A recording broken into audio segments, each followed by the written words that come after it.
നമസ്കാരം, അശ്വിനാണ്. മലയാളീസ് പോഡ്കാസ്റ്റിൻ്റെ മറ്റൊരു എപ്പിസോഡിലേക്ക് എല്ലാവർക്കും സ്വാഗതം. ഈ എപ്പിസോഡ് നമുക്ക് വളരെ വളരെ സ്പെഷ്യലായിട്ടുള്ളൊരു എപ്പിസോഡാണ്. കാരണം കേരളത്തിൽ എല്ലാവർക്കും അറിയുന്ന ഒരു ബ്രാൻഡ് ബിൽഡ് ചെയ്തെടുത്ത, ആ ബ്രാൻഡിൻ്റെ പേരിൽ തന്നെ അറിയപ്പെടുന്ന ഒരാളാണ് നമ്മുടെ ഗസ്റ്റായിട്ടുള്ളത്, അജ്മൽ ബിസ്മി. താങ്ക് യു അജ്മൽക്ക, നമ്മുടെ ഇൻവിറ്റേഷൻ സ്വീകരിച്ചിവിടെ എത്തിയതിന്. Thank you. നമ്മൾ റിസർച്ച് ചെയ്യുന്ന സമയത്തും അജ്മൽക്കയെ പറ്റി അധികം പോഡ്കാസ്റ്റുകളൊന്നും നമ്മൾ വെബിലൊന്നും കണ്ടിട്ടില്ല. അപ്പോൾ അതുകൊണ്ട് തന്നെ എനിക്കും എൻ്റെ ടീമിനും നമ്മുടെ വ്യൂവേഴ്സിനും ഒക്കെ വളരെ സ്പെഷ്യലായിട്ടുള്ള ഒരു എപ്പിസോഡാണിത്. വീണ്ടും താങ്ക് യു. നമ്മൾ ഈ പോഡ്കാസ്റ്റോട് ഉദ്ദേശിക്കുന്നത് നമ്മുടെ വ്യൂവേഴ്സിൽ ഈ ഓൺട്രപ്രണർഷിപ്പ് ഇഷ്ടമുള്ള ആളുകൾ, ബിസിനസ് ബിൽഡ് ചെയ്യണമെന്ന് ആഗ്രഹമുള്ള ആളുകളൊക്കെ ഉണ്ടെങ്കിൽ അവർക്ക് ഈ ഒരു ഇൻഡസ്ട്രിയെ പറ്റി അജ്മൽക്കയുടെ എക്സ്പീരിയൻസിൽ നിന്നും ഉള്ള ഇൻസൈറ്റ്സ് അവരിലേക്ക് എത്തിക്കുക എന്നുള്ളൊരു പ്രൈമറി ഉദ്ദേശം. പിന്നെ അജ്മൽ ബിസ്മി ആരാണെന്നും ആ ഒരു സ്റ്റോറി എന്താണെന്നും ആളുകളിലേക്ക് എത്തിക്കുക, ഇത്ര ഉദ്ദേശത്തിലാണ് നമ്മൾ പോഡ്കാസ്റ്റ് കൊണ്ടുപോകാൻ ഉദ്ദേശിക്കുന്നത്. നമുക്ക് തീരെ സമയം കളയാതെ ഡയറക്റ്റ് കടക്കാം. ഫസ്റ്റ് എനിക്ക് ചോദിക്കാനുള്ളത്, ഒരു പ്രോപ്പർ കൊച്ചിക്കാരനാണ് അജ്മൽക്ക. ഇവിടെ തന്നെ ജനിച്ചു വളർന്ന ആളാണ്. അപ്പോൾ പഠനമൊക്കെ ഇവിടെ തന്നെ ആയിരുന്നോ? എങ്ങനെയാണ് ബിസിനസ്സിലേക്കുള്ള ഫസ്റ്റ് സ്റ്റെപ്പ് ഉണ്ടാകുന്നത്? പഠനം സ്കൂളിങ് ഇവിടെ തന്നെയായിരുന്നു. വടവുകോട് RMHS വടവുകോട് എന്ന് പറഞ്ഞൊരു ഗവൺമെൻറ് എയ്ഡഡ് സ്കൂളാണ്. ഞങ്ങളവിടെ ബോർഡിങ്ങിലായിരുന്നു. നമ്മളെ മോൾഡ് ചെയ്തതിൽ ഏറ്റവും ആദ്യം നമുക്ക് നന്ദി പറയേണ്ട ആ സ്കൂളിനോട്ടാണ്. ഞാൻ അതിനു മുമ്പ് എൻ്റെ വാപ്പ എൻജിനീയറായിരുന്നു, PWD എൻജിനീയർ. അപ്പോൾ പലയിടത്തും ട്രാൻസ്ഫർ ആയപ്പോൾ ഞങ്ങളും കൂടെ ട്രാവൽ ചെയ്യുന്നു. അപ്പോൾ ഞങ്ങൾ 2 വർഷത്തോളം കോഴിക്കോടുണ്ടായിരുന്നു.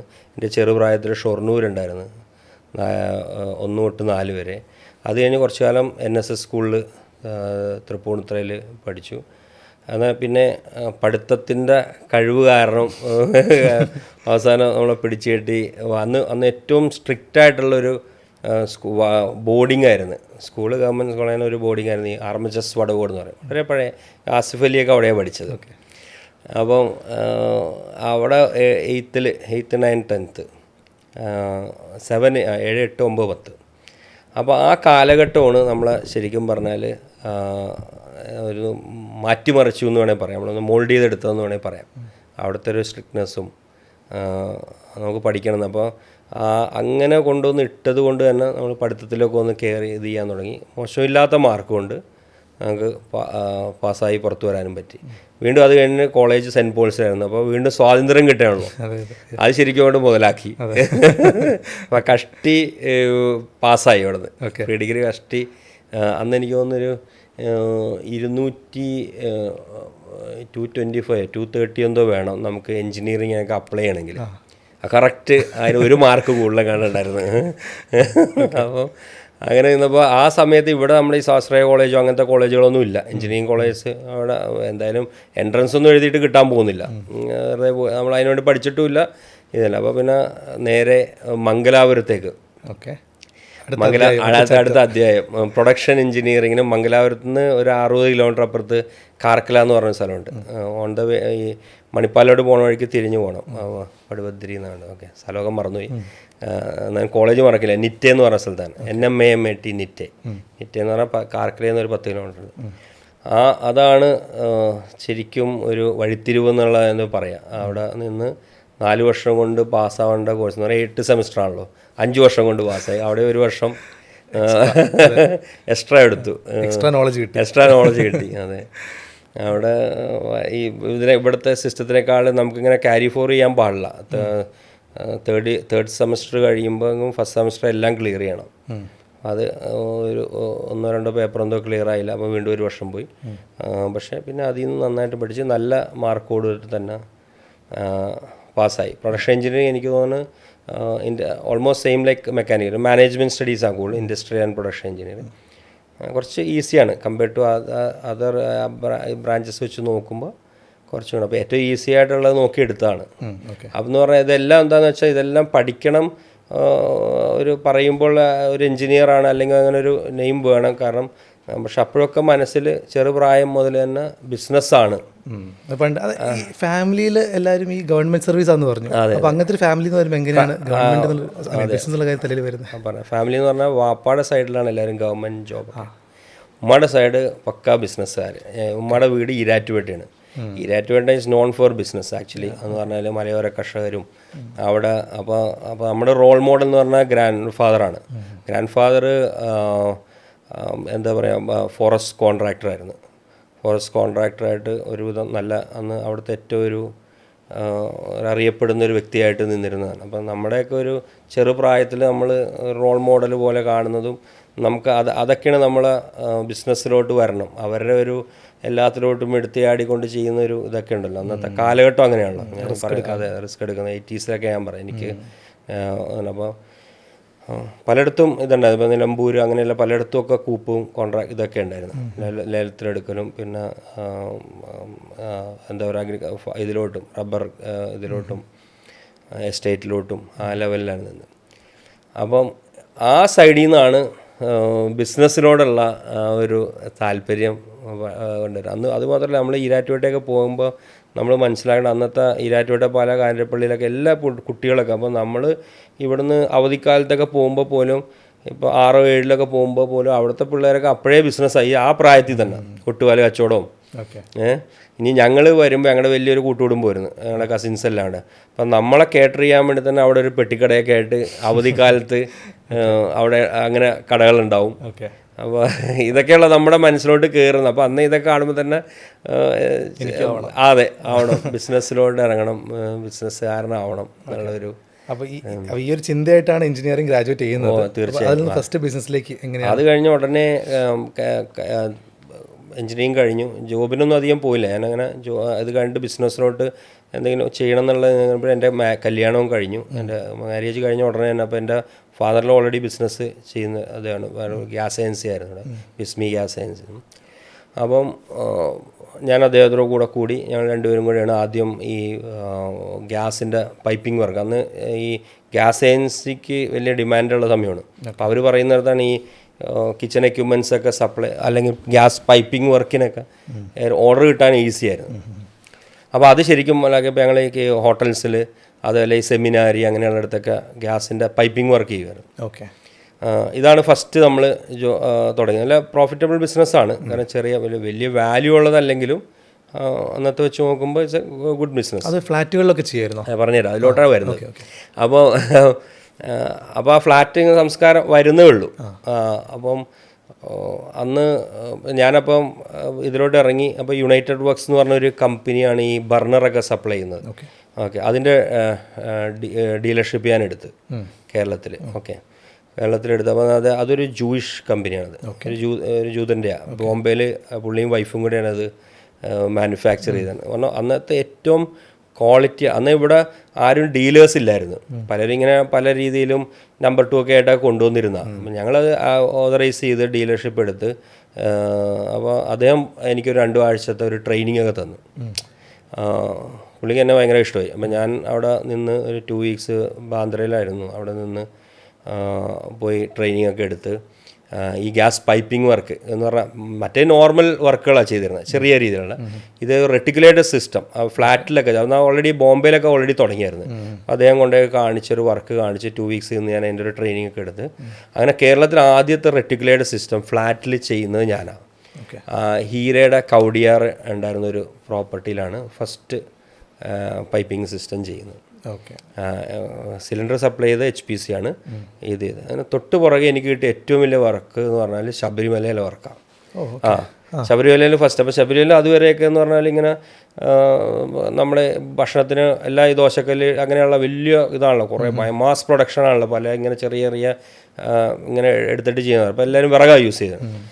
ഇതെല്ലാം മാറ്റിയിട്ട് നമ്മൾ ദോശയുടെ ബർണറും ഒക്കെ കയറ്റി ഗ്യാസിൻ്റെ പൈപ്പിംഗ് വർക്ക് 4 പ്രാവശ്യം ശബരിമലയിൽ കയറി നമ്മുടെ ടീമിനെയും കൊണ്ടുപോയി.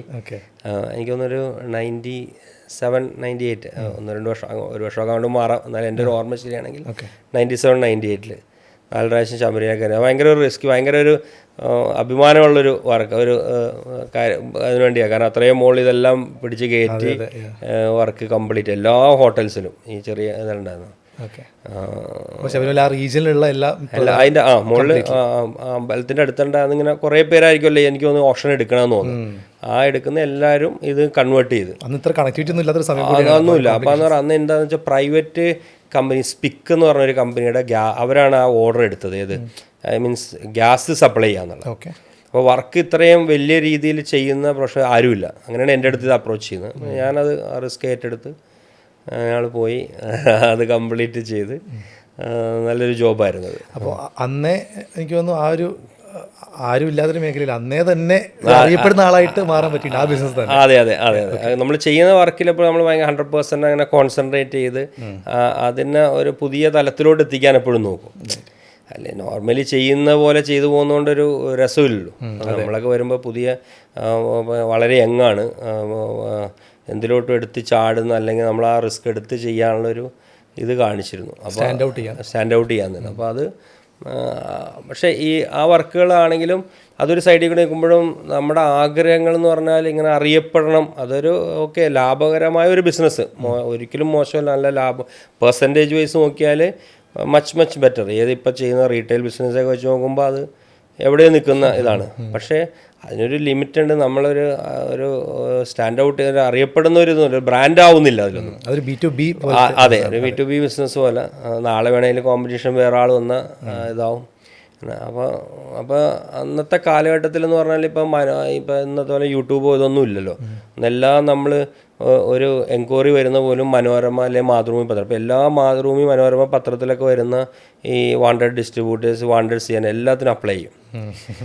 അങ്ങനെ 99 നമ്മൾ LGയുടെ ഡിസ്ട്രിബ്യൂഷന് വേണ്ടി ഒരു ഇത് വരുന്നു, എൻക്വയറി വരുന്നു. നമ്മൾ അപ്പോൾ തന്നെ അപ്ലൈ ചെയ്തു. അന്ന് തന്നെ വൈകുന്നേരം അവർ വിളിച്ച് അവിടെ കൊണ്ടേ കൊടുക്കുകയെന്ന് തോന്നി ചെയ്തു LGയിലെ ഓഫീസ്. അവർ അടുത്ത ദിവസം വിളിച്ച് അങ്ങനെ തൃശ്ശൂർ, പാലക്കാട് ഡിസ്ട്രിബ്യൂഷൻ നമ്മളെടുത്ത്. അങ്ങനെയാണ് ഈ വൈറ്റ് ഗുഡ്സിലോട്ട് വരുന്നത്. ഓക്കെ, അത്ര വേറെ അറിവൊന്നുമില്ല. ഡിസ്ട്രിബ്യൂഷൻ എടുത്തു. തൊട്ട് പുറകെ തന്നെ വീണ്ടും പ്രാവശ്യം ഈ വീഡിയോകോണിൻ്റെ C&Fന് എൻക്വയറി വന്നപ്പോൾ അത് അപ്ലൈ ചെയ്ത് അതും കിട്ടി. C&F എന്ന് പറയും ക്ലിയറിംഗ് ആൻഡ് ഫോർവേഡിങ്. അപ്പോൾ അതിൽ പ്രത്യേകിച്ച് റോളൊന്നുമില്ല. നമ്മൾ വെയർ ഹൗസ് സെറ്റ് ചെയ്യുന്നു, അവരുടെ പ്രൊഡക്റ്റുകൾ അവർ പറയുന്ന രീതിയിൽ നമ്മൾ ഡീലേഴ്സിന് എത്തിച്ചു കൊടുക്കുന്നു. ഒരു ക്ലിയറിംഗ്, ഒരു സപ്ലൈ ചെയിൻ. ആ ഒരു ബാക്ക്ഗ്രൗണ്ട് ഉള്ളതുകൊണ്ട് ഇത് കിട്ടാൻ എളുപ്പമായിരിക്കും. ഇത് LGയുടെ ഇതുള്ളതുകൊണ്ട് ഇത് കിട്ടാൻ എളുപ്പമായിരുന്നു. പിന്നെ അതിനേക്കാൾ ഉപരി അന്നൊക്കെ ഇപ്പോഴത്തേക്കാളൊക്കെ ലാഭം ഉണ്ടായിരുന്നു നമുക്ക്. C&F ഒക്കെ എന്ന് പറഞ്ഞാൽ നമുക്ക് റിസ്ക് ഇല്ലല്ലോ, നമ്മുടെ ഫണ്ട് അതിൽ ഇറങ്ങുന്നില്ല. ഒരു 1 മന്തിലെ ഒരു ട്രാൻസ്പോർട്ടിങ് കോസ്റ്റൊക്കെ അല്ലേ അതിൽ വരുന്നുള്ളൂ, അല്ല റെൻറ്റ്, അത്രയൊക്കെ ഉള്ളൂ. ബട്ട് ഒരു എന്താ പറയുക, നല്ലൊരു ഏണിങ്സ് അതിൽ വരുന്നു. ഇതൊക്കെയാണ് നമ്മുടെ മൂലധനം. ഞാൻ പറഞ്ഞു വന്നത് ഇതൊക്കെ എന്ന് പറഞ്ഞാൽ അധികം ഇൻവെസ്റ്റ്മെൻറ്റ് ഇല്ലാതെ നമുക്ക് കിട്ടിയൊരു അടുത്തതിലോട്ട് ചാടാനുള്ള ഒരു ക്യാപിറ്റൽ കിട്ടിയത് അതിൽ നിന്നൊക്കെയാണ്. അങ്ങനെ നിൽക്കുമ്പോഴാണ് അപ്പോൾ ഈ LGയുടെ ഡിസ്ട്രിബ്യൂഷനൊക്കെ ആയിട്ട് നിൽക്കുമ്പോഴും ഞാൻ എപ്പോഴും തമാശക്ക് പറയുമ്പോൾ ഞങ്ങൾ കമ്പനി മീറ്റിങ്ങിനൊക്കെ പോകുമ്പോഴേ ഡിസ്ട്രിബ്യൂട്ടർക്ക് പ്രത്യേകിച്ച് വിലയൊന്നുമില്ല. ഇപ്പം ഇന്ന് വേണേൽ എന്നെ ആക്കാം, എൻ്റെ കാശുണ്ട് എന്നെ ആക്കും, നാളെ അശ്വിനെ വിളിച്ച് അശ്വിന് കൊടുക്കും. അങ്ങനെ കാരണം എപ്പോൾ വേണേൽ അവർക്ക് മാറ്റിയും മറിച്ചും കളിക്കാം. ഓക്കെ, ജസ്റ്റ് ഒരു സർവീസ് പ്രൊവൈഡർ മാത്രമല്ല. കാരണം കമ്പനി നേരിട്ട് ക്രെഡിറ്റ് കൊടുക്കാൻ പറ്റാത്തതുകൊണ്ട് നമ്മുടെ നിന്ന് കാശ് മേടിച്ചിട്ട് റെഡി ക്യാഷ് മേടിക്കുന്നു. നമ്മൾ എന്നിട്ട് ഡീലർക്ക് കൊണ്ട് ഇത്രയും ദിവസത്തിന് ക്രെഡിറ്റ് കൊടുക്കുന്നു. അതിനാണല്ലോ. അപ്പോൾ മീറ്റിങ്ങിനൊക്കെ പോയാൽ ഏറ്റവും വാല്യൂ എന്ന് പറഞ്ഞാൽ ഡീലേഴ്സിനാണ്, റീറ്റെയിലേഴ്സിനാണ് വാല്യൂ. കാരണം അവരാണല്ലോ ഡിസൈഡ് ചെയ്യുന്നത് ഏത് പ്രൊഡക്റ്റ് നമ്മൾ ഇത് കൊടുക്കണം, പ്രസൻസ് കൊടുക്കണം, ഏതിനെ വിൽക്കണം. അപ്പോൾ ഞാനും ഫാറിലും കൂടെ പറഞ്ഞു നമുക്കും ഡീലർഷിപ്പ്, നമുക്കും റീറ്റെയിലോട്ട് ഇറങ്ങണം, അതിനൊരു ഗമയേ ഉള്ളൂ എന്നിങ്ങനെ ഞങ്ങൾ പറഞ്ഞു. അങ്ങനെ അവിചാരിതമായിട്ട് നിൽക്കുമ്പോഴാണ് 2003 ഞങ്ങൾക്ക് GCDയുടെ ഇത് ഓപ്ഷനിൽ ഈ സ്റ്റേഡിയത്തിൻ്റെ അടുത്തുള്ള കട കിട്ടുന്നത്. അപ്പോൾ അത് കിട്ടിയപ്പോൾ അതിനേതാണ്ട് ഒരു 10,000-4,000 സ്ക്വയർ ഫീറ്റോളം ഞങ്ങൾക്ക് ആദ്യം കിട്ടി. പിന്നെ ബാക്കിയുള്ള ഏരിയ പിന്നീട് ഞങ്ങൾ എക്സ്റ്റെൻഡ് ചെയ്തിരുന്നു. അപ്പോൾ അന്നൊരു കേസ് പഠിത്തോ ഒരു സ്റ്റഡിയൊന്നും നടത്തിയിരുന്നില്ല. റീറ്റെയിൽ ഇവിടെ സക്സസ് ആവുമോ ഇതൊന്നും ഒന്നും അറിയില്ല. കാരണം അന്ന് MG റോഡാണ് റീറ്റെയിലിൻ്റെ ഹബ്ബ്. ഓക്കെ, ഞങ്ങൾ കലൂർ കിടക്കുന്നു. ഓക്കെ, ഒരാൾ പോലും അപ്പോൾ മേജർ പ്ലേസ് എല്ലാം അവിടെ വൈറ്റ് ഗുഡ്സിൻ്റെ. അപ്പോൾ ഇതൊരു എടുത്തിയാട്ടം. അപ്പോൾ നമ്മൾ പ്രായം അതാണല്ലോ, ഒരു എടുത്തിയാടാൻ നിൽക്കുന്ന പ്രായം, എന്തിലോട്ടും എടുത്ത് ചാടുന്നൊരു പ്രായമാണ്. അപ്പോൾ ഇവിടുത്തെ കണ്ട 2 അഡ്വാൻറ്റേജ് എന്ന് പറഞ്ഞാൽ ഒന്ന് നല്ല സ്പേഷ്യസ് റൂമാണ്, റെൻറ്റ് കുറവ്. പിന്നീട് ഇതൊക്കെ വലിയ ഇമ്പോർട്ടൻറ്റ് ഫാക്ടറാണ്. ഈ റെൻറ്റൊക്കെ നമ്മൾ ഭയങ്കര കോമ്പറ്റീറ്റീവായിട്ട് നിർത്തുന്നത് റീറ്റെയിലിന് ഭയങ്കര ഒരു റെൻറ്റ് കുറവ്, വൈഡ് പാർക്കിംഗ്. ഓക്കെ, ഞാൻ പറയും 5,000 സ്ക്വയർ ഫീറ്റിന് 50 ഏക്കർ പാർക്കിംഗ്. കാരണം സ്റ്റേഡിയത്തിൽ എവിടെ വേണേലും വണ്ടി ഇടാം. അപ്പോൾ അങ്ങനെ ഒരു അഡ്വാൻറ്റേജ് കിട്ടുന്ന ഒരു സ്റ്റോറ് ഇതല്ലേ. അപ്പോൾ അതിലാണ് നമ്മുടെ വെരി ഫസ്റ്റ് സ്റ്റോറ്. അപ്പോൾ ബിസ്മി എന്ന് തന്നെ പറഞ്ഞപ്പോൾ ഗ്യാസ് ഏജൻസി ഉണ്ടായിരുന്നതുകൊണ്ട് ഞാൻ തന്നെ ബിസ്മി എന്ന് തന്നെ പറഞ്ഞു തന്നെ ബ്രാൻഡ് ഇട്ട് തുടങ്ങാമെന്നുണ്ട്. അപ്പോൾ ഒരു ബ്രാൻഡ് ആക്കണമല്ലോ. ഗ്യാസ് ഏജൻസിക്ക് അങ്ങനെ ഒരു ബ്രാൻഡിൻ്റെ ആവശ്യമൊന്നുമില്ല. അങ്ങനെ ഒരു കലൂര് നടക്കുന്ന ഒരു ഗ്യാസ് ഏജൻസി അത്. അപ്പോൾ ബ്രാൻഡ് ഉണ്ടാക്കാൻ വേണ്ടി, അപ്പോൾ ബ്രാൻഡ് ഒരു ഡിസൈനൊക്കെ ആകാൻ വേണ്ടി ഞാനപ്പോൾ ഇത് എടുത്തിട്ടുണ്ട്. അന്ന് ഇന്നത്തെ കാലഘട്ടം പോലെ ഇങ്ങനെ നമുക്ക് സോഷ്യൽ മീഡിയ യൂട്യൂബൊക്കെ നോക്കി പലയിടത്തും ഉള്ളത് റെഫർ ചെയ്യാനൊന്നുമില്ല. ഇത് കൊടുത്ത് വണ്ടിക്ക് നേരെ നോർത്തിലാണ് അന്ന് ഈ DTP ഇങ്ങനെയുള്ള പല ഡിസൈനിങ് ഒക്കെ നടത്തുന്ന ഒരു ഹബ്ബ് ഉണ്ടായിരുന്നു അവിടെ. അപ്പോൾ അവിടെ ചെന്ന് ഒരാൾ നമുക്ക് സ്പേസ് തന്ന ഒരാളുമായിട്ട് അതുകൊണ്ട് എനിക്ക് മണിക്കൂർ 3000 രൂപ കണ്ടൊക്കെ ഉള്ളൂ നമ്മൾ ഡിസൈൻ ചെയ്യാം. അപ്പോൾ അവിടെ പോയിരുന്ന് അപ്പോൾ വിസ്മി എന്നൊക്കെ ഞാൻ തന്നെ ഇങ്ങനെ വരച്ചൊക്കെ കൊടുത്ത് ഇങ്ങനെയൊക്കെ എഴുതി. പിന്നെ ഒരു ലോഗോ ആക്കണമല്ലോ. അപ്പോൾ വന്ന വഴിയോ അല്ലെ നമ്മൾ അന്ന് ഏറ്റവും കൂടുതൽ കണ്ടുകൊണ്ടിരുന്നിരുന്ന ഒരു ലോഗോ എന്ന് പറഞ്ഞാൽ ഇന്ത്യൻ ഓയിലിൻ്റെ എഞ്ചിൻ ഓയിലുണ്ട്, സെർവോ എന്ന് പറഞ്ഞിട്ട്, സെർവോ എഞ്ചിൻ. ഇപ്പോൾ റെഫർ ചെയ്താൽ അറിയാൻ പറ്റും അത്. ആ ലോഗോ അതേപോലെയാണ്, ഇങ്ങനെ റൗണ്ടിൻ്റെ അകത്ത് സെർവോ എന്ന് എഴുതിയാണ്. അപ്പോൾ നമ്മളും അതേപോലെ തന്നെ അങ്ങനെയാണ് വിസ്മിക്ക് ലോഗോ ഉണ്ടാവണം അതിൽ നിന്നാണ്. അപ്പം സെർവോ പോലത്തെ തന്നെ അങ്ങനത്തെ ഒരു ലോഗോ ഉണ്ടാക്കി നടുക്ക് വിസ്മി കൊണ്ടുണ്ട് പ്രസൻറ്റ് ചെയ്ത് അങ്ങനെയാണ് ഫസ്റ്റ്. അവിടെ മനസ്സിലാക്കേണ്ട കാര്യം അന്നേ ബ്രാൻഡിങ് എന്നുള്ളൊരു കാര്യത്തിൽ ചിന്തിച്ചു. ചിന്തയിൽ ചില സ്ഥലത്ത് നമ്മൾ ലാഭിച്ചതിൻ്റെ നഷ്ടങ്ങളൊക്കെ പിന്നെ വരികയും ചെയ്തു കേട്ടോ. എന്ന് പറഞ്ഞാൽ പിന്നെ ട്രേഡ് മാർക്ക് രജിസ്ട്രേഷൻ പോയപ്പോൾ നമ്മൾ ഏറ്റവും മിനിമം ക്ലോസിൽ മാത്രമേ രജിസ്ട്രേഷൻ എടുത്തു. കാരണം ഒരു അന്ന് 33 ക്ലോസ് എന്തോ ഉണ്ട് ട്രേഡ് മാർക്ക് രജിസ്റ്റർ ചെയ്യണം. പല കാറ്റഗറി. അതിൽ നമ്മളാകെ എടുത്ത ഇലക്ട്രോണിക്സിൻ്റെ മാത്രം എടുത്തു. പിന്നെ ഇത് ചെയ്യാനുള്ള 33 ക്ലോസ് നമ്പർ 30 33 അങ്ങനെ 2-3 ക്ലോസിന് മാത്രമേ എടുത്തുള്ളൂ. കാരണം ഓരോ ക്ലോസിന് വേണ്ട അന്ന് 3000-4000 രൂപ ചാർജ് ചെയ്യുന്നു. അപ്പോൾ ഓരോ കാറ്റഗറിയിലും ഓരോ കാറ്റഗറിയിലും 3000 റുപ്പീസോ 4000 റുപ്പീസോ അന്ന് ചാർജ് ഉണ്ട്. ഇത് രണ്ടും മതിയല്ലോ എന്ന് വിചാരിച്ചു. കാരണം അത്ര ദൂരവ്യാപകമായിട്ട് നമ്മളത് ചിന്തിക്കുന്നില്ല. കാരണം ഇതിന് വേറെ ഭാരം വരുന്നതൊന്നും നമ്മൾ കാണുന്നില്ല. നമ്മൾ ഇതിനെ ആ ക്ലോസിലെടുത്ത് ട്രേഡ് മാർക്ക് രജിസ്ട്രേഷനൊക്കെ എടുത്തെങ്കിലും ഇതിൻ്റെ ഗുണം കിട്ടിയെന്ന് പറഞ്ഞാൽ ഇത് കണ്ടുകൊണ്ട് വേറെ 1-2 പേര് ഇപ്പോൾ അത് കഴിഞ്ഞപ്പോൾ അപ്പച്ചട്ടിയൊക്കെ വേറെ നോൺ സ്റ്റിക്ക് അലൂമിനിയത്തിലൊക്കെ ഇറക്കി ബിസ്മി എന്നും പറഞ്ഞു. അവർക്ക് ട്രേഡ് മാർക്ക് ആ കാറ്റഗറിയിൽ കിട്ടി. അപ്പം നമ്മുടെ ബ്രാൻഡിങ്ങിൻ്റെ ഗുണം അതേപോലെ ഗൾഫിൽ ഇത് യൂസ് ചെയ്തു. നമ്മൾ അവിടെയൊന്നും അങ്ങനെ ട്രേഡ് മാർക്ക് എടുത്ത് വെച്ചില്ല. അന്നൊന്നും അത്ര ലിമിറ്റഡ് ഇതല്ല. നമ്മൾ ഈ ബിസിനസ്സിനെ വളർത്താനുള്ള ഒരു ചിന്താഗതിയായിട്ടാണല്ലോ നടക്കുന്നത്. വേറെ എക്സ്പാൻഷൻ നമ്മൾ ചിന്തിക്കുന്നില്ല. ഒരു സ്റ്റോർ നടത്തുന്നു, അതിനൊരു പേരിടുന്നു എന്നുള്ളത്. പക്ഷെ എനിക്ക് തോന്നുന്നു അത്ര ഏർലി സ്റ്റേജിൽ അങ്ങനത്തെ അനുഭവങ്ങൾ ഉണ്ടായത് പിന്നെയുള്ള ഗ്രോത്തിലൊക്കെ നമ്മൾ പിന്നെ എന്ത് സാധനം ചെയ്താലും അപ്പം ട്രേഡ് മാർക്ക് അപ്പോൾ തന്നെ രജിസ്റ്റർ എല്ലാം എടുത്ത് വെക്കും. പിന്നെ നമ്മൾ AB ലോഗോ ആക്കിയപ്പോഴും അജ്മൽ ബിസ്മി, അപ്പോൾ എല്ലാത്തിനും നമ്മൾ ട്രേഡ് മാർക്ക് രജിസ്ട്രേഷൻ എല്ലാ കാറ്റഗറിയിലും എടുത്തിടാം. അപ്പോൾ അജ്മൽക്ക് ഈ തുടക്കകാലത്ത് ഈ സൂപ്പർ മാർക്കറ്റ്സ് ഒക്കെ വന്ന കാലത്ത് അന്നത്തെ കേരളം എങ്ങനെയായിരുന്നു ഈ റീറ്റെയിൽ സെക്ടറിൽ? അപ്പോൾ 2003 എന്നൊക്കെ പറഞ്ഞാൽ, അല്ലെങ്കിൽ എന്ന് പറഞ്ഞാൽ അന്നൊക്കെ ശരിക്കും പറഞ്ഞാൽ നമ്മുടെ ഇവിടെ മിഡിൽ ക്ലാസ് ശരിക്കും പറഞ്ഞാൽ ഇങ്ങനെ ത്രൈവ് ചെയ്യണ ഒരു സമയമാണ് അല്ലേ. എല്ലാവരും ഏണിങ്സൊക്കെ നന്നായിട്ട് വന്നു തുടങ്ങുന്ന, അവരുടെ ഒരു സ്റ്റാൻഡേർഡ് ഓഫ് ലിവിങ് കൂടി വരുന്നു. അപ്പോൾ എല്ലാവരും ഓരോ ഇങ്ങനത്തെ പ്രൊഡക്റ്റുകൾ മേടിക്കാനുള്ള ഇന്നൊന്നും നമ്മൾ അത്രയും ഒരു എന്താ പറയുക എന്തൂസിയാസ് ഇപ്പോൾ ആൾക്കാരുടെ ഇടയിൽ കാണില്ല. എന്നൊക്കെ എന്ന് പറഞ്ഞാൽ അത് TV ആണെങ്കിലും ഫ്രിഡ്ജ് ആണെങ്കിലും വാഷിംഗ് മെഷീനൊക്കെ ആൾക്കാർ മേടിച്ച് തുടങ്ങുന്നൊരു കാലഘട്ടമാണ് ശരിക്കും. അപ്പോൾ ഭയങ്കര ഡിഫറൻ്റ് ആയിരുന്നു. അതേപോലെ ലിമിറ്റഡ് കോമ്പറ്റീറ്റേഴ്സ്. പിന്നെ നമ്മുടെ കടയിൽ ചെയ്ത ഡിഫറൻസ് എന്താക്കിയാന്ന് വെച്ചാൽ അന്ന് ആരും ക്രോക്കറിയൊന്നും ഈ ഇലക്ട്രോണിക്സിൻ്റെ കൂടെ വെക്കില്ലായിരുന്നു. ഞാൻ ആദ്യം മുതൽ തന്നെ എന്നൊക്കെ പുറത്ത് പോയി കണ്ടുകൊണ്ട് നമ്മളപ്പോൾ 1-2 കുറേ രാജ്യങ്ങൾ കണ്ടുകൊണ്ട് അവിടെയൊക്കെ പോകുമ്പോൾ അന്നൊക്കെ അവിടെയൊക്കെ ഈ ഹൈപ്പർ മാർക്കറ്റിലാണ് അന്നേ ഈ ഇലക്ട്രോണിക്സ് ഒരു സെക്ഷൻ ഉള്ളത്. അപ്പോൾ ആ സെക്ഷനിൽ തന്നെ നമ്മൾ കണ്ടിട്ടുണ്ട് ഈ ക്രോക്കറിയൊക്കെ അതിൻ്റെ കൂടെ തന്നെ വെച്ചിട്ടുണ്ട്. അപ്പോൾ നമ്മൾ ഇവിടുത്തെ ഈ സ്റ്റോറിൽ നമ്മൾ ക്രോക്കറിയൊക്കെ കയറ്റി, അതൊക്കെ നമുക്ക് നല്ല ഫുട്ഫോൾ ജനറേറ്റ് ചെയ്യാൻ പറ്റി. മനസ്സിലായി. പിന്നെ എയർ കണ്ടീഷണർ അന്ന് ശരിക്കും പറഞ്ഞാൽ എയർ കണ്ടീഷണറിൻ്റെ service and sales and service agents ഉണ്ടായിരുന്നു, അവരായിരുന്നു ചെയ്തിരുന്നത്. AC അന്ന് ഇപ്പോൾ വിൻഡോ AC എനിക്ക് തോന്നുന്നു അന്ന് 60% വിൻഡോ AC, ഒരു 70% വിൻഡോ AC, ഒരു 30% സ്പ്ലിറ്റ് AC ഉണ്ടായിരുന്നു 2000.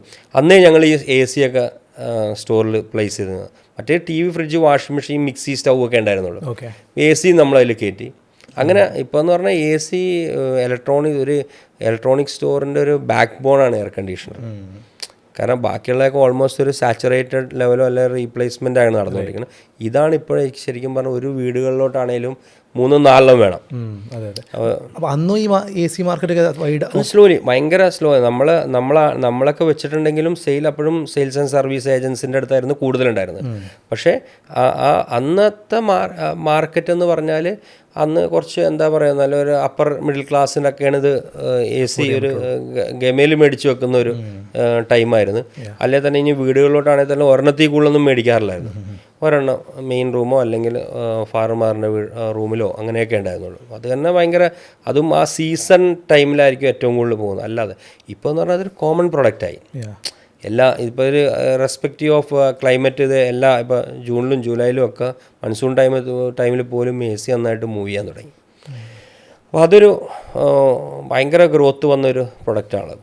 അപ്പോൾ ഇതായിരുന്നു നമ്മുടെ അന്നത്തെ സ്റ്റാർട്ടിങ്. ഇന്നത്തെ അത്ര കോമ്പറ്റീഷൻ ഇല്ല.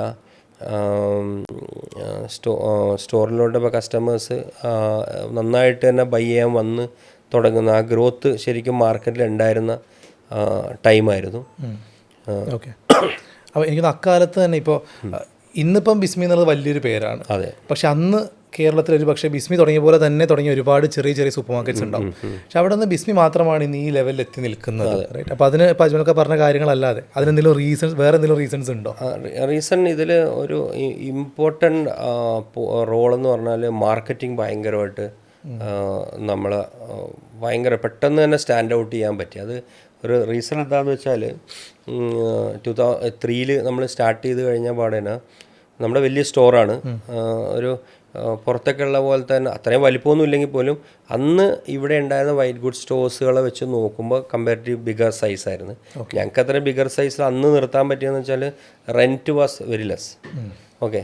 പിന്നെ അപ്പോൾ നമ്മൾ അത് കവർ ചെയ്യാൻ എല്ലാ ഇതേപോലെ ക്രോക്കറികളും അങ്ങനെയുള്ള സാധനങ്ങളൊക്കെ ഉണ്ട്. അപ്പോൾ എന്നാലും ഇത് ടൗണിൽ നിന്ന് ശരിക്കും മാറി. അപ്പോൾ തുടങ്ങിയപ്പോൾ തന്നെ പലരും ഒരു സംശയം പറഞ്ഞു, ഇവിടെ ഇങ്ങോട്ട് മാറി തുടങ്ങിയത് സക്സസ് ആവുമോ എന്നുള്ളത്. കാരണം അന്ന് എല്ലാവരുടെയും ചിന്ത MG റോഡ് എന്നുള്ള ഇതാണല്ലോ, ഇങ്ങോട്ട് ആളെ നമ്മൾ ഇങ്ങോട്ട് സക്ക് ചെയ്ത് കൊണ്ടുവരണം. അപ്പം ആദ്യ മാസങ്ങളിലൊക്കെ ഭയങ്കര മോശം സെയില്. നമുക്ക് തോന്നുന്നില്ല, ചില ദിവസങ്ങളിൽ ബില്ലേ അടിച്ചിട്ടില്ല തോന്നുന്നു. അപ്പോൾ ഞാൻ എപ്പോഴും പറയും, ചില ദിവസങ്ങൾ നമ്മൾ വെറുതെ ഒരു ഫേക്ക് ബില്ലൊക്കെ അടിച്ചിടും, എന്നിട്ട് അടുത്ത ദിവസം ക്യാൻസൽ ചെയ്യും. കാരണം വീട്ടിൽ പോകുമ്പോൾ വൈഫ് വയ്ക്കുമ്പോൾ ഇന്ന് 2 ഫ്രിഡ്ജ് വിറ്റുന്നു അല്ലെ അങ്ങനെ കാണിക്കുമല്ലോ. തുടങ്ങിയിട്ട് പിന്നെ അത് മോശമായെന്ന് പറയാനും പറ്റില്ലല്ലോ. അപ്പോൾ എല്ലാവരും അന്ന് ഒരു സംശയത്തോടുകൂടി കണ്ടായിരുന്നു. ഞാൻ എൻ്റെ ഒരു റിസ്കിൽ സ്റ്റാർട്ട് ചെയ്തതാണ്. ഓക്കെ. ഞാനെപ്പോഴും പറയും, നമുക്കൊരു ഇത് വന്നു കഴിഞ്ഞാൽ കുറ്റപ്പെടുത്താൻ പലരും ഉണ്ടാവും. ഓക്കെ. സക്സസ് ആയാൽ അതിൻ്റെ പങ്കുപറ്റാനും ആളുണ്ടാവും. ഓക്കെ. അപ്പം ഇതെങ്ങനെ സക്സസ് ആക്കണം എന്നുള്ള ഇതിലിങ്ങനെ നിൽക്കുമ്പോഴാണ് ഒരു ബ്രേക്ക് ത്രൂ എന്ന് പറയുന്നത്. അപ്പോൾ എൻ്റെ മോൾ വളരെ ചെറുതാണ്. ഞാൻ കുറേ ഇൻ്റർവ്യൂവിന് പറഞ്ഞാണ്, ഞാൻ കേൾക്കണവർക്ക് ചിലപ്പോൾ ബോറടിക്കും, എന്നാലും പറഞ്ഞേക്കാം. നമ്മുടെ വ്യൂസ് കേട്ടിട്ടുണ്ടാവില്ല. ഇല്ല. ഓക്കെ. അപ്പോൾ മോള് വളരെ ചെറുതാണ്. മോളപ്പോൾ 4-5 വയസ്സൊക്കെ ഉണ്ട്. അപ്പോൾ വൈഫിന് പേര് ഷബാനി അജ്മൽ. അപ്പോൾ വൈഫ് മോൾക്ക് ഭക്ഷണം കഴിക്കാനൊക്കെ മടികളോട് കാണിക്കണം. അപ്പോൾ അന്ന് ആകെ ചാനൽ എന്ന് പറഞ്ഞാൽ ഏഷ്യാനെറ്റാണ് മെയിനായിട്ടുള്ളത്. പിന്നെ ഏഷ്യാൻ്റെ ഇതുണ്ട്, മറ്റേ ACV, ജൂക്ക് ബോക്സ് എന്നൊക്കെ പറഞ്ഞ കുറേ പാട്ടുകൾ കാണിക്കണ കണ്ടിന്യൂസ് 24 മണിക്കൂറും മെഡ്ലി ഒക്കെ പാട്ടുകൾ കാണിച്ചു. അപ്പോൾ അതിൽ ഓരോ പാട്ട് കഴിയുമ്പോൾ ഒരു പരസ്യം വരും. ശ്രദ്ധിച്ചിട്ടുണ്ട്. അപ്പോൾ വൈഫ് പറയും, നമുക്കിതിൽ പരസ്യം കൊടുത്താൽ നല്ല, കാരണം മെയിൻ ചാനൽ കൊടുക്കുകയെന്ന് പറഞ്ഞാൽ നമുക്ക് ഒരിക്കലും ഒരു സ്റ്റോർ വെച്ചും ഒന്നും നമുക്ക് അത്ര റിസ്ക് എടുക്കാൻ പറ്റില്ല. ഇത് അപ്പോൾ ഞാനും ആലോചിച്ചത് നല്ലതാണല്ലോ, ഇതിങ്ങനെ നോക്കിയാൽ നല്ലൊരു ഐഡിയ ആണല്ലോ എന്ന് പറഞ്ഞാൽ ഞാൻ അതിൻ്റെ ഒരാളെ തപ്പി. ഒരു ബഷീർ എന്ന് പറഞ്ഞ ആളാണ് അന്നൊരു ഏജൻറ്റ് ഇവിടെ ഉണ്ടായിരുന്നു ഈ തമ്മനത്ത്. അപ്പം ബഷീറിനെ വിളിച്ച്, അപ്പോൾ ഓൾ കേരള, ഒന്ന് വിശ്വസിക്കില്ല, all Kerala ACV, juke boss, Medley, പിന്നെ എന്തൊക്കെയോ ഉണ്ടായിരുന്നു, 3-4 ചാനലുകൾ. എനിക്കൊന്ന് ഓരോ 30 സെക്കൻഡ്സ് 60 ഓരോ 5 മിനിറ്റ്സിലും പരസ്യം വന്നുണ്ട്. എല്ലാം കൂടെ 1.5 ലക്ഷം രൂപ ചിലവുള്ളൂ. ഓക്കെ. 1.5 ലാക്സ്. അപ്പോൾ നമ്മൾ നോക്കി 1.5 ലാക്സ് നമുക്കൊന്ന് റിസ്ക് എടുക്കാം. അന്ന് ആ സമയത്ത് നമുക്ക് ഡിസ്ട്രിബ്യൂഷൻ ഉണ്ട്, CNF ഉള്ളതുകൊണ്ട് ആ ഒരു ഫണ്ട് അഫോർഡ് ചെയ്യാൻ പറ്റും. ഒരു റിസ്ക് എടുക്കാമെന്ന് ഇങ്ങനെ ചിന്തിച്ച് ഞാനും വൈഫും കൂടെ അങ്ങനെ ഇതാക്കിയിട്ട് ഞങ്ങൾ ആ പരസ്യം കൊണ്ട് കൊടുക്കണം. ഇത് അപ്പോൾ ഇതെങ്ങനെയാണെന്ന് ആലോചിച്ച് നോക്കാം. അന്ന് ആരും അപ്പോൾ ആലോചിച്ചോണം, ഇലക്ട്രോണിക്സിലുള്ള ആരും പേപ്പർ പരസ്യം കൊടുക്കുമെങ്കിലും TV പരസ്യങ്ങൾ ആരുമില്ല. ഇത് 1-2 അല്ല കാണിക്കണം, 24 മണിക്കൂർ ഇങ്ങനെ ബിസ്മിയിൽ വരും. അന്ന് വളരെ സിമ്പിൾ. ഇവൻ തന്നെ ഒരു ക്യാമറയായിട്ട് വന്നിട്ട് ഷൂട്ട് ചെയ്തേക്കുന്നതാണ്. ആമ്പിൾ പാർക്കിംഗ്, അന്നത്തെ സ്ഥിരം ഇതുണ്ടല്ലോ, വിശാലമായ ഷോറൂം. അപ്പോൾ ഇത് ഷോറൂമിൻ്റെ അകമൊക്കെ വീഡിയോ ഷൂട്ട് ചെയ്യുന്നു, ലോകമൊക്കെ കാണാം. ഇങ്ങനെ കണ്ടിന്യൂസ് ഒരു ദിവസം തന്നെ 10, 200, 300 ആഴ്ചവും കാണിക്കല്ലേ. ഇത് ഭയങ്കരമായിട്ട് ക്ലിക്കായി. മനസ്സിലായോ? ഇത് ക്ലിക്കായെന്ന് പറഞ്ഞാൽ ആൾക്കാർ അന്നെന്ന് പറഞ്ഞാൽ വേറെ ഹാങ് ഔട്ട് ഏരിയകളൊന്നുമില്ല, ഇങ്ങനെ ഓരോ പരസ്യം കാണുന്നില്ല. അപ്പോൾ ഷോപ്പിംഗ് മാളുകളൊന്നും വന്നു തുടങ്ങിയിട്ടില്ല 2003-2004 ആണെന്നുള്ളത്. അപ്പോൾ ആൾക്കാർ ഔട്ടിങ്ങിന് പോകുമ്പോഴൊക്കെ അങ്ങനെ വരാം. അപ്പോൾ കസ്റ്റമർ കയറി ഇറങ്ങാൻ തുടങ്ങി, ബ്രാൻഡ് ആൾക്കാർ തലയിൽ കയറി കസ്റ്റമർ കയറാൻ തുടങ്ങി. നമുക്ക് നല്ല ബിസിനസ് ഇതാക്കാൻ തുടങ്ങി. ഏറ്റവും രസകരമായ സംഭവം, ഒരു പ്രാവശ്യം ഞാൻ കടയിൽ ഇങ്ങനെ നിൽക്കുമ്പോൾ ഒരു ചെറിയ കുട്ടീനെ കൊണ്ട് ഒരു ഫാമിലി കൊണ്ടുവന്ന് പറഞ്ഞ് മോൾക്ക് ബിസ്മി കാണുമെന്നും പറഞ്ഞ് കരച്ചിലാണ് നിന്ന്. കാരണം എൻ്റെ മോളെ പോലെ തന്നെ ഈ ഭക്ഷണം കഴിക്കുമ്പോൾ കാണണം. അപ്പോൾ എപ്പോഴും ഇങ്ങനെ ബിസ്മി അപ്പോൾ ബിസ്മി എന്താണെന്നുള്ള അപ്പോൾ ബിസ്മി പോകണമെന്നും പറഞ്ഞ് അങ്ങനെ വിളിച്ചോണ്ട് വന്നതാണ്. അതെ. അപ്പോൾ ഒന്ന് ആലോചിച്ചു, ആ ബ്രാൻഡിന് ഏത് ലെവൽ വരെ ആ പരസ്യം കൊണ്ട് കിട്ടിയ ഒരു ഇത്. വൈഫിൻ്റെ ആ ഒരു സ്പാർക്കാണ് ശരിക്കും പറഞ്ഞാൽ ഇതിൻ്റെ ഒരു മെയിൻ പോയിന്റ്. അപ്പോൾ ഇത് ഓൾ കേരളയാണ് പോകുന്നത്. അപ്പോൾ പല ബാക്കിയുള്ള ഡീലേഴ്സും ഇത് കാണാൻ തുടങ്ങി. ഇത് എവിടുന്ന ഈ പെട്ടെന്നൊരു സുപ്രഭാതത്തിൽ. മാത്രമല്ല ഇന്നത്തെ പോലെയല്ല, അന്ന് ഒരു പക്ഷേ ഈ ഒരു സെഗ്മെന്റിൽ ബിസ്മിയുടെ പരസ്യം മാത്രമേ ഉണ്ടാവുള്ളൂ. അതെ, അതുള്ളൂ. ഇന്നിപ്പോൾ അത് കഴിഞ്ഞാൽ പിന്നെ എല്ലാവരും അതിലോട്ട് പരസ്യമായിട്ട് വന്നു തുടങ്ങി. പിന്നെ ഈ 1.5 ലക്ഷം രൂപ ഓൾ കേരള കിട്ടിയത് അവസാനം എറണാകുളം മാത്രമായി. കാരണം ACBക്ക് നോക്കിയപ്പോൾ ഭയങ്കര ഒരു റവന്യൂ ജനറേറ്റിംഗ്. ഇത് ഓരോ ഡിസ്ട്രിക്ട് വൈസ് ഈ വൈറ്റ് ഗുഡ്സുകാർ തന്നെ എടുക്കാൻ തുടങ്ങി. ഭയങ്കര ഒരു എനിക്കൊന്നൊരു 1-2 വർഷം എല്ലാവരും ഇതിലായിരുന്നു കിടന്നത്. അതെ, തീർച്ചയായും. അതൊരു പരസ്യം അങ്ങനെ വന്നതും അതിൻ്റെ ഒരു ഇമ്പാക്റ്റ്. അല്ലാതെ കാരണം നമ്മുടെ ഇവിടെ വരുന്ന കമ്പനിയുടെ എക്സിക്യൂട്ടീവ്സ് തന്നെയാണല്ലോ ബാക്കി ഡീലേഴ്സിൻ്റെ അടുത്തും ചെല്ലുന്നത്. അപ്പോൾ അവരിത് പറയാൻ തുടങ്ങി. അവരിത് കൊടുത്തു കഴിഞ്ഞാൽ അതിന് ഭയങ്കര ഒരു മൈലേജ് കിട്ടി എന്നുള്ളത്. അപ്പോൾ പിന്നെ ബാക്കിയുള്ളവരും അതിലോട്ട് ഇറങ്ങാൻ തുടങ്ങി. ഇതുപോലെ ആ തുടങ്ങിയ കാലത്തില്ലേ എത്ര പേരുണ്ടായിരുന്നു എംപ്ലോയീസ്? അന്ന് ഇപ്പോൾ കൂടി വന്ന ഒരു ബാക്ക് എൻഡൊക്കെ 2-3 പേരൊക്കെ ഉണ്ടാവും. അന്ന് എന്തൊരു സ്റ്റാഫ് എന്ന് പറഞ്ഞ ഒരു 7-8 പേരുണ്ടാവും, 8-10 പേരുണ്ടാവും. എംപ്ലോയി പോലെ തന്നെയായിരുന്നു. പിന്നെ ഞാൻ അന്ന് മുതൽ സ്റ്റോറിൽ, കാരണം ഫ്രണ്ട് എൻഡിൽ നിന്ന് സ്റ്റോറിൽ നിന്ന് ബിസിനസ് ചെയ്തുകൊണ്ട് അതിൻ്റെ ഒരു ഒത്തിരി അഡ്വാൻറ്റേജ് ഉണ്ട് കേട്ടോ. നമ്മൾ എന്തൊക്കെ പറഞ്ഞാലും സ്കെയിലപ്പ് ചെയ്യുമ്പോൾ നമുക്ക് പറ്റില്ലെങ്കിലും ഒരു ഓണർ ഡ്രിവൺ അല്ലെ ഓണർ നിന്ന് ചെയ്യുന്ന സ്റ്റോറിൽ കസ്റ്റമേഴ്സിന് ഒരു കോൺഫിഡൻസ് കൂടുതലായിരിക്കും. കാരണം അവർക്ക് അവരുടെ പ്രശ്നങ്ങൾ എന്തും ഇൻട്രാക്ട് ചെയ്യാം, നമുക്ക് പെട്ടെന്ന് ഡിസിഷൻ എടുക്കാം. അതൊക്കെ ഇങ്ങനത്തെ ഈ ഇലക്ട്രോണിക്സ് ഇൻഡസ്ട്രീസിൽ, കാരണം ഇത് പ്രൈസ് ഫ്ലക്ച്വേറ്റിംഗ് അല്ല, നമ്മൾ എപ്പോഴും നമ്മളൊരു ഡിസ്കൗണ്ട് കൊടുക്കുന്നതാണ്. അപ്പോൾ അത് ഒരു ഓണർ ഡ്രിവൺ സ്റ്റോർ എന്ന് പറഞ്ഞാൽ അതിനൊരു എഡ്ജ് വ്യത്യാസമുണ്ട്. ആൾക്കാർക്ക് കോൺഫിഡൻസ് ഉണ്ടാവും, നമുക്ക് സെയിലും കൂടുതൽ കിട്ടും. സ്വാഭാവികം. ഈ ഇൻഡസ്ട്രി എന്ന് പറയുന്നത് അത്ര ഈസി ആയിട്ട് എല്ലാവർക്കും പുൾ ഓഫ് ചെയ്യാൻ പറ്റിയുള്ള ഇൻട്രസ്റ്റ് എല്ലാം ഞാൻ വായിച്ചിട്ടുണ്ട്. കാരണം നമുക്ക് ഇൻവെൻട്രി ഒരുപാട് മെയിൻറ്റെയിൻ ചെയ്യണം, കുറേ കോസ്റ്റ്, ഒരു ക്യാഷ് ബ്ലോക്കായി ഒരുപാട് നാൾ കിടക്കും. അപ്പോൾ ഇങ്ങനത്തെ കോംപ്ലിക്കേഷൻസ് ഉള്ളപ്പോൾ അതിനിടയിലൂടെ ഒരു സൂപ്പർ മാർക്കറ്റിൻ്റെ സക്സസ് തീരുമാനിക്കുന്ന ഒരു ഏറ്റവും ഇമ്പോർട്ടൻറ്റ് ഫാക്ടർ എന്താണ്? ഇതിൽ ഞാൻ ആദ്യം പറഞ്ഞില്ല, നമ്മൾ ആദ്യം ഇലക്ട്രോണിക് സ്റ്റോഴ്സിലാണ് തുടങ്ങി. അതിലും ഇതേ പറഞ്ഞ പോലെയാണ് ഈ ഇൻവെൻട്രി ഭയങ്കരമായിട്ട്. ഇലക്ട്രോണിക്സ് ഡിവിഷനിലാണ് ഇൻവെൻട്രിയിലും മുകളിൽ ഇൻവെസ്റ്റ്മെൻറ്റ് കൂടുതൽ വരുന്നത്. വേറെ സൂപ്പർ മാർക്കറ്റ്സിൽ വരുമ്പോൾ ശരിക്കും പറഞ്ഞാൽ ഈ എന്താ പറയുക, നമുക്ക് ഇൻഫ്രയിലാണ് ഇൻവെസ്റ്റ്മെൻറ്റ് കൂടുതൽ. ഈ ഇൻവെൻട്രിയിൽ അത്ര വരുന്നില്ല. നമുക്കൊരു 20 days ഒക്കെ ഈസി ആയിട്ട് റൊട്ടേറ്റ് ചെയ്യാം. ഇഫ് യു നമ്മൾ നല്ല പ്രൊഫഷണൽ വേയിൽ റൺ ചെയ്താൽ സൂപ്പർ മാർക്കറ്റ്സൊക്കെ നമുക്കൊരു 20 days സ്റ്റോക്കിൽ നമുക്ക് റൺ ചെയ്യാൻ പറ്റും. ആ ഒരു കോൺസെപ്റ്റ് എക്സ്പ്ലെയിൻ ചെയ്യാൻ പറ്റും, ഒരു റൊട്ടേഷൻ്റെ ഒരു കാര്യം സാധാരണക്കാർക്ക് മനസ്സിലാവുന്നൊരു. അല്ല, അതെന്ന് പറഞ്ഞാൽ നമ്മൾ ശരിക്കും കാൽക്കുലേറ്റ് ചെയ്യാൻ ഇപ്പോൾ ഒരു 2 crores ബിസിനസ് നടക്കുന്ന ഒരു സ്റ്റോറാണെങ്കിൽ നമ്മൾ അതിൻ്റെ അതിനെ ഡിവൈഡ് ചെയ്താൽ അതിൻ്റെ ഒരു 20 days ഇത് വെച്ചാൽ ഈസി. കാരണം സപ്ലൈ അതനുസരിച്ച് നമുക്ക് പ്ലാൻ ചെയ്യണം നമ്മൾ. ആ രീതിയിൽ വേണം നമ്മൾ ഡിസ്ട്രിബ്യൂട്ടേഴ്സിനെയൊക്കെ അലൈൻ ചെയ്യാൻ വേണ്ടി. കാരണം നമുക്കിതിന് ഫുഡിലോട്ട് വരുമ്പോൾ ഉള്ള വ്യത്യാസം ഇലക്ട്രോണിക്സ് പോലെ ഇത് രണ്ട് ഡിഫറെൻ്റ് ആണ്. ഇലക്ട്രോണിക്സിൽ ഒരു എക്സ്പയറി ചെയ്തൊന്നുമില്ല. നമ്മൾ ഡിസ്പ്ലേ വെക്കുന്നു, അത് ഇനിയിപ്പോൾ ചിലപ്പോൾ 2 വർഷം കണ്ടാണെങ്കിലും പോയാലും എന്തെങ്കിലും ഒരു ഡിസ്കൗണ്ട് കൊടുത്താൽ മതി. അത് ഔട്ട്ഡേറ്റ് ചില ഫീച്ചേഴ്സ് കുറഞ്ഞെന്നുള്ളൂ, പക്ഷെ അത് ഇഷ്ടപ്പെടുന്നവരുണ്ടാവുമായിരിക്കും. ഫുഡിലതല്ല, നമ്മൾ നമ്മൾ ഫുഡിലോട്ട് ടച്ച് ചെയ്താൽ നമ്മുടെ ഈ ഈ കേരളത്തിലോ അല്ലെങ്കിൽ ഇന്ത്യയിലുള്ള എല്ലാ ഗവൺമെൻറ് ബോഡിയുമായിട്ട് നമ്മൾ കണക്റ്റഡ് ആവുകയാണ്. മനസ്സിലായേ? അതാണ് അവിടുത്തെ ഏറ്റവും വലിയ റിസ്ക്. മനസ്സിലായേ? നമുക്ക് മറ്റേതിൽ നമ്മൾ എന്താണ് ആകെയുള്ള റിസ്കിൻ്റെ MRP നോക്കി MRPക്ക് മുകളിലോട്ട് വിൽക്കാൻ പാടില്ല, MRPക്ക് താഴെ ഡിസ്കൗണ്ട്. പിന്നെ എന്തായാലും ഇലക്ട്രോണിക്സിൽ MRPക്ക് താഴെയാണ് നമ്മൾ മച്ച് ഡിസ്കൗണ്ടിലാണ് വിൽക്കുന്നത്. അതല്ല അത് സ്ക്രാച്ച് ചെയ്യാൻ പാടില്ല, അതൊക്കെ ഉള്ളൂ ആ കമ്പനി. ഇതെന്ന് പറഞ്ഞു കഴിഞ്ഞാൽ നമ്മൾ വന്ന അതിൻ്റെ എക്സ്പയറി, അതിൻ്റെ ഇത് വെയിറ്റ്, പല കാര്യം. മെയിൻ തിങ് എക്സ്പയറി കഴിഞ്ഞ പ്രൊഡക്റ്റ് നമ്മൾ ഒരു കാരണവശാലും നമ്മുടെ സ്റ്റോറോ അതിൻ്റെ പരിസരത്തോ പോലും വെക്കാൻ പാടില്ല. അത്ര ഫുഡ് കൺട്രോളേഴ്സ് വരുമ്പോൾ അതൊക്കെ ഭയങ്കര ഏറ്റവും റിസ്ക് ഉള്ളൊരു സാധനമാണത്. അപ്പം പറഞ്ഞു വന്നത് ഇലക്ട്രോണിക്സിലാണ് നമുക്ക് സ്റ്റോക്ക് ഹോൾഡിങ് വരുന്നത് ഏറ്റവും കൂടുതൽ. അതിലാണ് നമുക്ക് ഇൻവെസ്റ്റ്മെൻറ്റ് കൂടുതൽ. അതുകൊണ്ടാണ് അത് ഏറ്റവും കൂടുതൽ റിസ്ക് ഉള്ളൊരു ബിസിനസ്. കാരണം അതിൽ മാർജിൻസ് ആർ തിൻ, പക്ഷെ നമ്മുടെ കയ്യിൽ ഡെഡ് സ്റ്റോക്ക് കയറി വരാം. മനസ്സിലായി? നമുക്ക് ദർ ഇസ് എ ലിമിറ്റ്. നമുക്ക് ക്രെഡിറ്റ് കിട്ടുന്നതാണെങ്കിലും ഒരു ലിമിറ്റുണ്ട്. നമുക്ക് നമ്മളിപ്പോൾ സ്കെയിലപ്പൊക്കെ ചെയ്യുമ്പോൾ നമ്മൾ എപ്പോഴും ഏറ്റവും കൂടുതൽ നോക്കേണ്ടത് നമ്മൾ വെറുതെ നമ്മളിങ്ങനെ 10 കട തുടങ്ങി എന്നുള്ള രീതിയിലാവരുത്. നമ്മൾ ശരിക്കും ആ മാർക്കറ്റ് നമ്മളിപ്പോൾ തുടങ്ങുന്നൊരു ഏരിയയുടെ ഒരു കപ്പാസിറ്റി നമ്മൾ ശരിക്കും പഠിച്ചിട്ടേ സ്കെയിലപ്പിന് പോകാൻ പാടുള്ളൂ. അപ്പോൾ അതിന് പറ്റുന്ന സൈസിലേ നമ്മൾ സ്റ്റോറും ഡെവലപ്പ് ചെയ്യും. കാരണം പെർ സ്ക്വയർ ഫീറ്റ് റവന്യൂ കൂട്ടുന്നതിലാണ് ബിസിനസ്സിൻ്റെ ലാഭം ഇരിക്കുന്നത്. ഓക്കെ, അല്ലാതെ നമ്മളിപ്പം അവിടെ കേറ്റർ ചെയ്യാൻ നമുക്ക് 10,000, 3,000, 4,000 സ്ക്വയർ ഫീറ്റ് നടക്കുന്നിടത്ത് കൊണ്ടുപോയിട്ട് നമ്മൾ ഒരു 10,000 സ്ക്വയർ ഫീറ്റ് ഇട്ടാൽ, കാരണം ഓരോ ഇഞ്ച് കൂടുമ്പോഴും നമ്മുടെ ഓവർ ഹെഡ്സ് കൂടുകയാണ്. നമ്മൾ പല രീതിയിൽ അതിനെ കവർ ചെയ്യണം. അതായത് എനർജി കോസ്റ്റ്, സ്റ്റാഫിങ് കൂട്ടണം.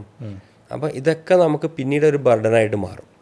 അപ്പോൾ ഒരു പുതിയ ആരും ഇൻഡസ്ട്രിയിലോട്ട് എന്തിലോട്ട് വരുമ്പോൾ പോലും ആ ഒരു നമ്മൾ ഫിക്സ് ചെയ്യുന്നൊരു മാർക്കറ്റ് അല്ല, നമ്മൾ സെലക്ട് ചെയ്യുന്നൊരു മാർക്കറ്റിൻ്റെ കപ്പാസിറ്റി അത് നമ്മൾ തീർച്ചയായും ഒന്ന് മാർക്കറ്റ് സ്റ്റഡി ചെയ്യണം. നമ്മളിപ്പോൾ നോക്കുന്ന വേറൊരാളുടെ സ്റ്റോറിൻ്റെ അത് അതിനേക്കാളും വലുത്, അതിനേക്കാളും 5,000, എന്നിട്ട് 5,000 അല്ലെ, എന്നിട്ട് ആ ഒരു സ്ക്വയർ ഫീറ്റ് പറഞ്ഞിട്ടൊക്കെയാണ് നമ്മൾ ഇത്രയും വലിയ വിശാലമായ സ്റ്റോർ. പക്ഷേ അത് നാളെ നമുക്ക് അതിനുള്ള ക്യാച്ച്മെൻറ്റ് ഇല്ലെങ്കിൽ നമ്മൾ ഓരോ വർഷം കഴിയുമ്പോൾ നമ്മൾ റീതിങ്ക് ചെയ്യേണ്ട സ്ഥിതിയിലോട്ടും നമ്മൾ ക്ലോസ് ഡൗൺ ചെയ്യേണ്ട സ്ഥിതിയിലോട്ടും വരും. മനസ്സിലായി. ഓക്കെ, ഈ ഇലക്ട്രോണിക്സിൽ നിന്ന് എപ്പോഴാണ് നമ്മൾ ഹൈപ്പർ മാർക്കറ്റിലേക്കും കൂടെ എക്സ്പാൻഡ് ചെയ്യുന്നത്? ഹൈപ്പർ മാർക്കറ്റിലോട്ട് നമ്മൾ എക്സ്പാൻഡ് ചെയ്യുന്നത് വെച്ചാൽ ഒരു 2013 ആയപ്പോഴേക്കും ഇവിടെ 11-12 ഈ ഷോപ്പിംഗ് മാള് വരാൻ തുടങ്ങി.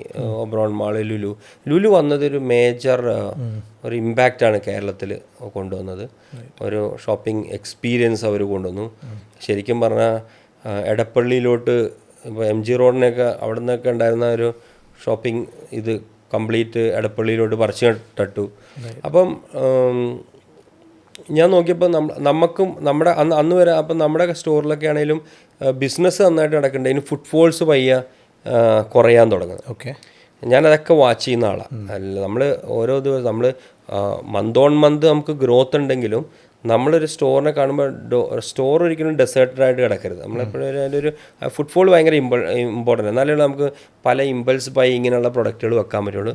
കസ്റ്റമർ കുറയുന്നതിൻ്റെ അർത്ഥം അവരുടെ മനസ്സിൽ നിന്ന് ആ ബ്രാൻഡ് ഫെയ്ഡ് ആയിക്കൊണ്ടിരിക്കുന്നതിൻ്റെ ലക്ഷണമാണ്. അപ്പം ഫുട്ഫോൾ എപ്പോഴും നമ്മൾ വാച്ച് ചെയ്യണം. വെരി ഇമ്പോർട്ടൻറ്റ് ഫാക്ടർ അത്. അപ്പോൾ ഞാൻ നോക്കുമ്പോൾ ഷോപ്പിംഗ് മാളിൻ്റെയൊക്കെ ഏറ്റവും വിജയം എന്ന് പറഞ്ഞാൽ ഹൈപ്പർ മാർക്കറ്റ്സ് ആണ്. ഫുഡ് റീറ്റെയിൽ എന്ന് പറഞ്ഞാൽ ഏറ്റവും കൂടുതൽ ക്രൗഡിനെ പുള്ള് ചെയ്യുന്നത് ഒരു ഷോപ്പിംഗ് മാളിൻ്റെ സക്സസ് എന്ന് പറയുന്നത് ഏറ്റവും നല്ല വെൽ മെയിൻറ്റെയിൻഡ് പ്രൊഫഷണൽ ഉള്ള ഒരു ഹൈപ്പർ മാർക്കറ്റാണ്. അതാണ് കസ്റ്റമർ ശരിക്കും കൊണ്ടുവരുന്നത്. പിന്നെ ആ കസ്റ്റമർ അവിടെ വരുമ്പോഴാണ് ബാക്കിയുള്ള സ്റ്റോറിലൂടെ കയറി ഇതുണ്ട് പിന്നെ അവിടെ ഹാങ് ഔട്ട് ചെയ്ത് ആ ടൈം അവിടെ സ്പെൻഡ് ചെയ്യുന്നത്. അപ്പം പിന്നെ എൻ്റെ ചിന്ത മുഴുവനും ഇനി അടുത്ത സ്റ്റോറുകൾ തുടങ്ങുമ്പോൾ എന്തുകൊണ്ട് ഇതിൻ്റെ ഒരു സ്റ്റാൻഡ് ലോൺ ഇങ്ങനത്തെ ഹൈപ്പർ സ്റ്റോറുകൾ പോലെ ആക്കുക, ഇതിൻ്റെ ഒരു മിനിയേച്ചർ ഒരു ചെറിയ സൈസ് കുറയ്ക്കുക, ഓരോ മാർക്കറ്റിന് പറ്റുന്ന ക്യാച്ച്മെൻറ്റ് നോക്കി അവിടുത്തെ ഒരു പോപ്പുലേഷനൊക്കെ നോക്കി ബൈയിങ് പവറൊക്കെ നോക്കിയിട്ടുള്ളത്. അങ്ങനെയാണ് നമ്മൾ അടുത്ത സ്റ്റോർ ഇത് നോക്കുമ്പോൾ ഈ ഫുഡ് റീറ്റെയിലും കൂടെ ഒരു കൺസെപ്റ്റ്. അപ്പോൾ ഇതൊക്കെ നമ്മൾ ട്രാവൽ ചെയ്യുമ്പോൾ പലയിടത്ത് കാണുന്നതുമൊക്കെ നമ്മളെ ഭയങ്കരമായിട്ട് ഇത് സ്വാധീനിച്ചിട്ടുണ്ട് കേട്ടോ. പലയിടത്ത് പോകുമ്പോഴും നമ്മളിങ്ങനെ സ്റ്റാൻഡേർഡ് സ്റ്റോറുകളിൽ ഫുഡ് റീറ്റെയിൽ ഉണ്ടാവും, സൈഡിൽ ഇലക്ട്രോണിക്സ് ഉണ്ടാവും, ചിലടത്ത് മുകളിൽ ഇലക്ട്രോണിക്സ് ഉണ്ടാവും.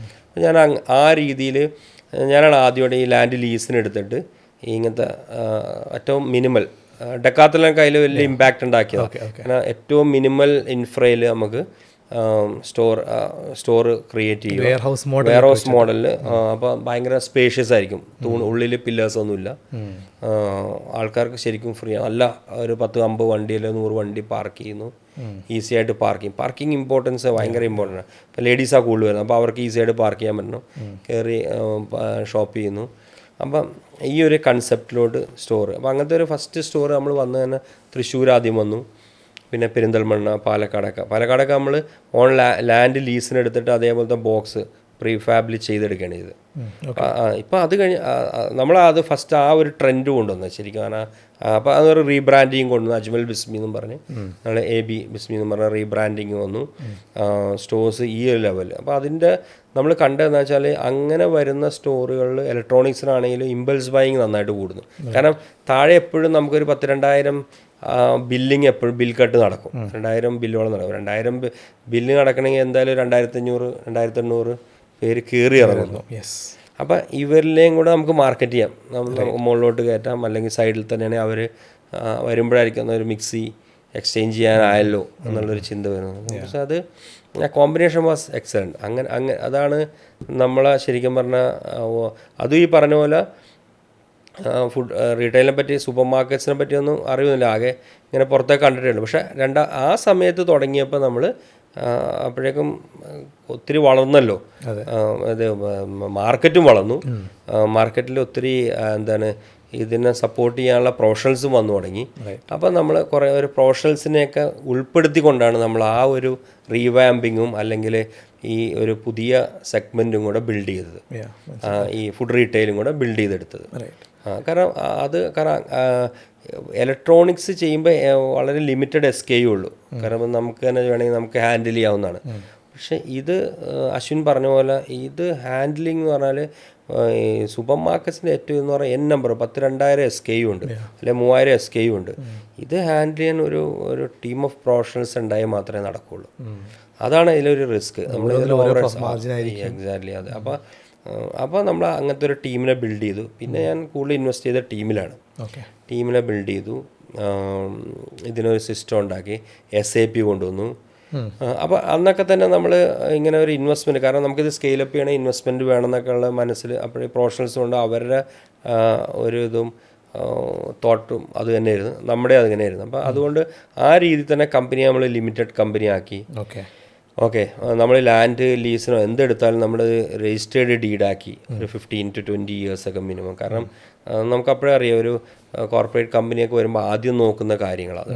പിന്നെ എല്ലാത്തിനും നല്ല സെക്ഷൻസ് കറക്റ്റായിട്ട് ഇപ്പോൾ HR ഒരു ഡിവിഷൻ ഉണ്ടാക്കി, ട്രെയിനിങ് അങ്ങനെയുള്ള കാര്യങ്ങൾ, പിന്നെ നമ്മൾ പേപ്പറൊക്കെ എല്ലാം പെർഫെക്റ്റ് ആണ്. പിയാനിലൊക്കെ നോക്കിയാലും എബിറ്റ ഷുഡ് ബി പോസിറ്റീവ്. അപ്പോൾ നമ്മൾ അങ്ങനെയൊക്കെയാണ് നമ്മൾ അതിനെ മെയിൻറ്റെയിൻ ചെയ്ത് ഈ സ്റ്റോർ. ഇനിഷ്യൽ ഇതിൽ എന്ന് പറഞ്ഞാൽ അന്നും ഇപ്പോഴുള്ള റീറ്റെയിൽ ചെയിൻസ് പോലും അധികമില്ല, ആകെ ഒരു ലുലു മാത്രമേ ഉള്ളൂ. ഞാൻ ഫസ്റ്റ് ഈ ഒരു ചെയിൻ പോലെ ഈ ഹൈപ്പർ മാർക്കറ്റ്സ് തുടങ്ങുന്നത്. എന്താ ഗ്രോത്ത് വാസ് എക്സലൻറ്റ്. ഞങ്ങൾ മാർക്കറ്റ് എനിക്ക് 1,500 പെർ സ്ക്വയർ ഫീറ്റ് റവന്യൂ പറയുമ്പോൾ ഞങ്ങൾ 2,000 മുകളിലുണ്ടായിരുന്നു. മനസ്സിലായി, അതൊക്കെ ഭയങ്കര ഒരു അച്ചീവ്മെൻ്റ് ആയിരുന്നു അതൊക്കെ. അപ്പോൾ ഇത് ഇൻവെസ്റ്റ്മെൻറ്റ് വന്നപ്പോഴും അവർ നോക്കിയപ്പോഴും അവർ കണ്ട അഡ്വാൻറ്റേജും അത് തന്നെ. ആൻഡ് റെൻറ്റ് അങ്ങനെയുള്ള ഓവർഹെഡ്സ് ഒക്കെ കുറവായിരുന്നു കമ്പയർ ടു ഈ മൾട്ടിനാഷണൽ കമ്പനീസ് അല്ലെ കോർപ്പറേറ്റ്സ് വന്ന് എടുക്കുന്ന റെൻറ്റ് വെച്ച് നോക്കുമ്പോൾ തന്നെ മച്ച് ലെസ്സറായിരുന്നു. ഓക്കെ, അത് നമുക്ക് ഡീറ്റെയിൽ ആയിട്ട് സംസാരിക്കുന്നുണ്ട് നമ്മൾ. ഇപ്പം ഈ പറഞ്ഞ കാര്യത്തിൽ ഒറ്റൊരു കാര്യം, അതായത് കസ്റ്റമേഴ്സ് വരുന്ന കാര്യം പറഞ്ഞു, ഒരുപാട് പേര് വരുന്നതിലാണ് കാര്യം എന്ന് പറഞ്ഞു.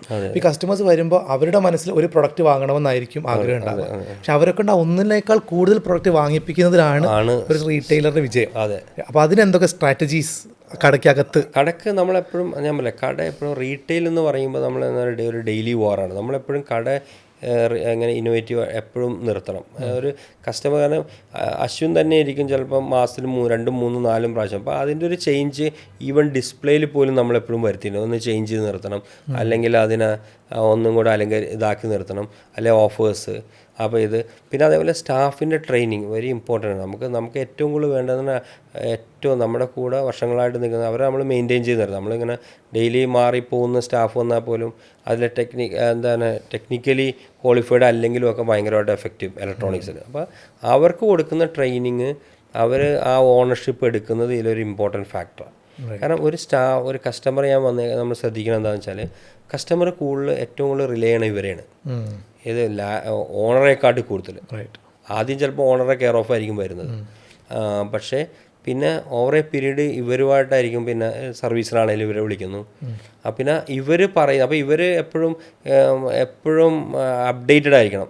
അപ്പോൾ പറയും മാഡം അല്ലെങ്കിൽ സാറേ ഒരു പുതിയ പ്രൊഡക്റ്റ് വന്നിട്ടുണ്ട് സാർ ഒന്ന് വരുമ്പോൾ ഇത് കയറും. അപ്പോൾ അങ്ങനെയാണ് ഇവരെ വിളിച്ച് കയറ്റുന്നത്. അപ്പോൾ ഇത് കാണിക്കും. അപ്പോൾ ചിലർക്ക് അപ്പോൾ വീട്ടിലിരിക്കണ ഒന്ന് എക്സ്ചേഞ്ച് ചെയ്യണം. അപ്പോൾ ആ ഒരു ഇൻട്രസ്റ്റ് കൊണ്ടുവരുന്ന ഫാക്ടറിൽ ഇവരാണ് പിവറ്റ് റോള് ശരിക്കും പറഞ്ഞത്. ഓക്കെ, കുറച്ച് കഴിയുമ്പോൾ നമ്മളെ വിളിച്ച് ചോദിച്ചിട്ട് ചെറിയൊരു എക്സാമ്പിൾ എന്ന് പറഞ്ഞാൽ ചിലപ്പോൾ നമ്മുടെ ഫ്രണ്ട്സൊക്കെ തന്നെ ഇരിക്കും. നമ്മളെ വിളിച്ചാൽ ഒരു TV എടുക്കാൻ വരണമെന്ന് പറഞ്ഞപ്പോൾ ഏത് എടുക്കണമെന്ന് നമ്മൾ സാംസങ് എടുത്തോ എന്ന് നമ്മൾ പറയും. എൻ്റെ വീട്ടിൽ സാംസങ് ഇരിക്കാൻ നീ സാംസങ് എടുത്തായിരിക്കും അതായിരിക്കും നല്ലതെന്ന് പറയും. വന്നു കഴിഞ്ഞിട്ട് എല്ലാം കഴിഞ്ഞ് പിന്നെ 2 മണിക്കൂർ കഴിയുമ്പോൾ വിളിക്കുമ്പോൾ ഞാൻ LGയുടെ എടുത്തുകൊണ്ട് പോയി എന്ന് പറഞ്ഞു. അപ്പോൾ ഞാൻ വെറുതെ ചോദിക്കാം എന്താ ആ സ്റ്റാഫ് പറഞ്ഞാൽ അതിൻ്റെ അപ്പോൾ ഫീച്ചേഴ്സ് അതാണല്ലോ. അപ്പോൾ അവരാണ് പിന്നെ അതിനെ ശരിക്കും ഏതാണ് വിൽക്കേണ്ടത് എന്നുള്ളതിൻ്റെ ഒരു അവരെയാണ് പിന്നെ അവർ റിലേ ചെയ്യുന്നത് നമ്മളെക്കൊണ്ട്. അതുപോലെ ഈ സൂപ്പർ മാർക്കറ്റ് ബിസിനസ്സിലേക്ക് എൻ്റർ ചെയ്യുന്ന ആളുകൾക്ക് ഈ കോസ്റ്റ്, നേരത്തെ നമ്മൾ പറഞ്ഞു കോസ്റ്റ് കുറേ കൂടുതലുള്ള ബിസിനസ്സാണ്. അപ്പോൾ കോസ്റ്റ് യൂഷ്വലി എത്രയ്ക്ക് താഴെയായിട്ട് നിർത്തണം ഈ സൂപ്പർ മാർക്കറ്റ് ഇൻഡസ്ട്രിയിലേക്ക് വരുന്ന ആളുകൾ? ഇതിൽ ഈ സൂപ്പർ മാർക്കറ്റ് എന്ന് പറയുമ്പോൾ രണ്ടാക്കുക. ഒന്ന് ഫുഡ് റീറ്റെയിൽ മാത്രം, അല്ലെങ്കിൽ ജനറൽ മെക്കൻഡൈസിങ് ഐറ്റംസ് കൂടെ കൂട്ടിയിട്ട് ഹൈപ്പർ ഫോർമാറ്റ് എന്ന് പറഞ്ഞാൽ ക്രോക്കറി അങ്ങനെയുള്ളത്. ഇത് രണ്ടിൻ്റെയും കൂടെ മിക്സാണ് സക്സസ് ആവുള്ളൂ. ഫുഡ് മാത്രം എന്ന് പറഞ്ഞാൽ margins are very less and highly competitive. നമ്മൾ ഇവിടെയുള്ള നമ്പർ ഓഫ് കിനാര ഷോപ്സുമായിട്ടും കൂടെ നമ്മൾ കോമ്പീറ്റ് ചെയ്യണം.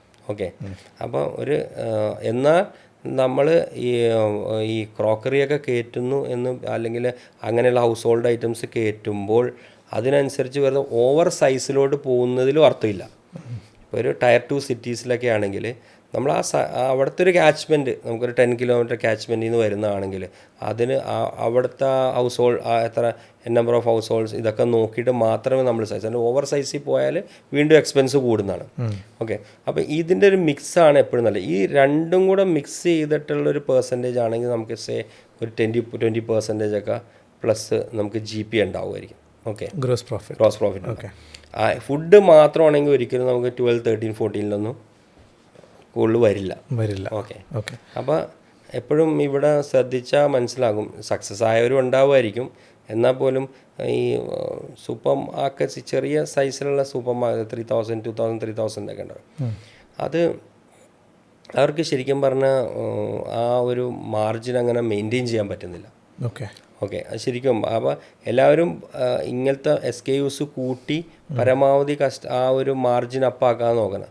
പിന്നെ ഇതിൻ്റെ മേജർ ഒരു ഫാക്ടർ എന്ന് പറഞ്ഞാൽ നമ്മൾ എടുക്കുന്ന റെൻറ്റ് ഒരു ഇമ്പോർട്ടൻറ്റ് ഫാക്ടറാണ്. ഒരിക്കലും ഒരു 2% മുകളിൽ ടേൺ ഓവറിൻ്റെ മുകളിൽ ഒരു മാക്സിമം ഒരു 2% മുകളിൽ വരാൻ പാടില്ല. സ്റ്റാഫിങ് ഫ്രണ്ട് എൻഡും ഉണ്ട് ബാക്ക് എൻഡും ഉണ്ട്. രണ്ടും കൂടെ നമ്മൾ എപ്പോഴും പറയുന്ന 4% നിർത്തുന്നതാണ്. അത് നമ്മുടെ ഇവിടെ കേരളത്തിൽ അതൊരു 4% നിർത്താൻ പറ്റുന്നില്ല. ഞാൻ കണ്ടെടുത്തോളം പറ്റുന്നത് അതൊരു 6 പോകുന്നുണ്ട്. അത് ഭയങ്കര ഇമ്പാക്റ്റാണ്. റെൻറ്റ് പിന്നെ നമുക്ക് 2 എങ്ങനെയും നിർത്താം. എനർജി കോസ്റ്റ് ഈ പറഞ്ഞ പോലെ ഒരു 1% താഴെ നിർത്തണം. പിന്നെ നമുക്ക് പറയുന്ന ഒരു മേജർ കോസ്റ്റാണ് ലോജിസ്റ്റിക്സ് കോസ്റ്റ്. ഞാനിതെല്ലാം പറയുന്നത് ഒരു സൂപ്പർ മാർക്കറ്റ് അല്ല, ഒരു റീറ്റെയിൽ ചെയിനിലോട്ട് വരുമ്പോൾ നമുക്ക് ഒരു ബാക്ക് ആൻഡ് വെയർ ഹൗസ് ഉണ്ടാവും. അവിടെ നിന്നാണ് നമ്മളിതെല്ലാം പാക്ക് ചെയ്തിട്ടൊക്കെ ഓരോ സ്റ്റോറിലോട്ടുള്ള റിക്വയർമെൻറ്റ് നമ്മളെല്ലാം പർച്ചേസ് സെൻട്രലൈസ്ഡ് ആയിരിക്കും. എന്നിട്ടാണ് നമ്മൾ സപ്ലൈ. അല്ലെങ്കിൽ കാരണം നമ്മുടെ ഷ്രിങ്കേജ് കൂടുതലായിരിക്കും. Shrinkage in the sense theft പല രീതിയിലാവാം, നമുക്ക് നഷ്ടപ്പെടും. കാരണം ഇതെല്ലാം ചെറിയ ഇതാണല്ലോ, ഡാമേജ് വരുന്നതാണ്. ഇതെല്ലാം നമുക്ക് അത് ഒരു ബിലോ 0.5 എന്നൊക്കെ പറയും, എന്നാലും ഒരു 1% താഴെയെങ്കിലും നിർത്തണം.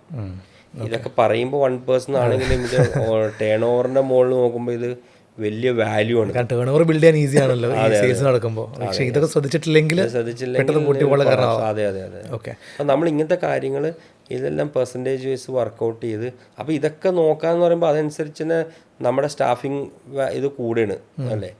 അപ്പം ഇപ്പോൾ ഷ്രിങ്കേജ് നോക്കാൻ അതിന് തന്നെ നമ്മൾ ടീമിനെ വെക്കണം. കാരണം മന്ത്ലി വന്ന് ഒന്ന് സ്റ്റോക്ക് എടുക്കണം. കാരണം ഇതറിയാം 3000 SKU എന്നൊക്കെ പറഞ്ഞാൽ അത് തന്നെ.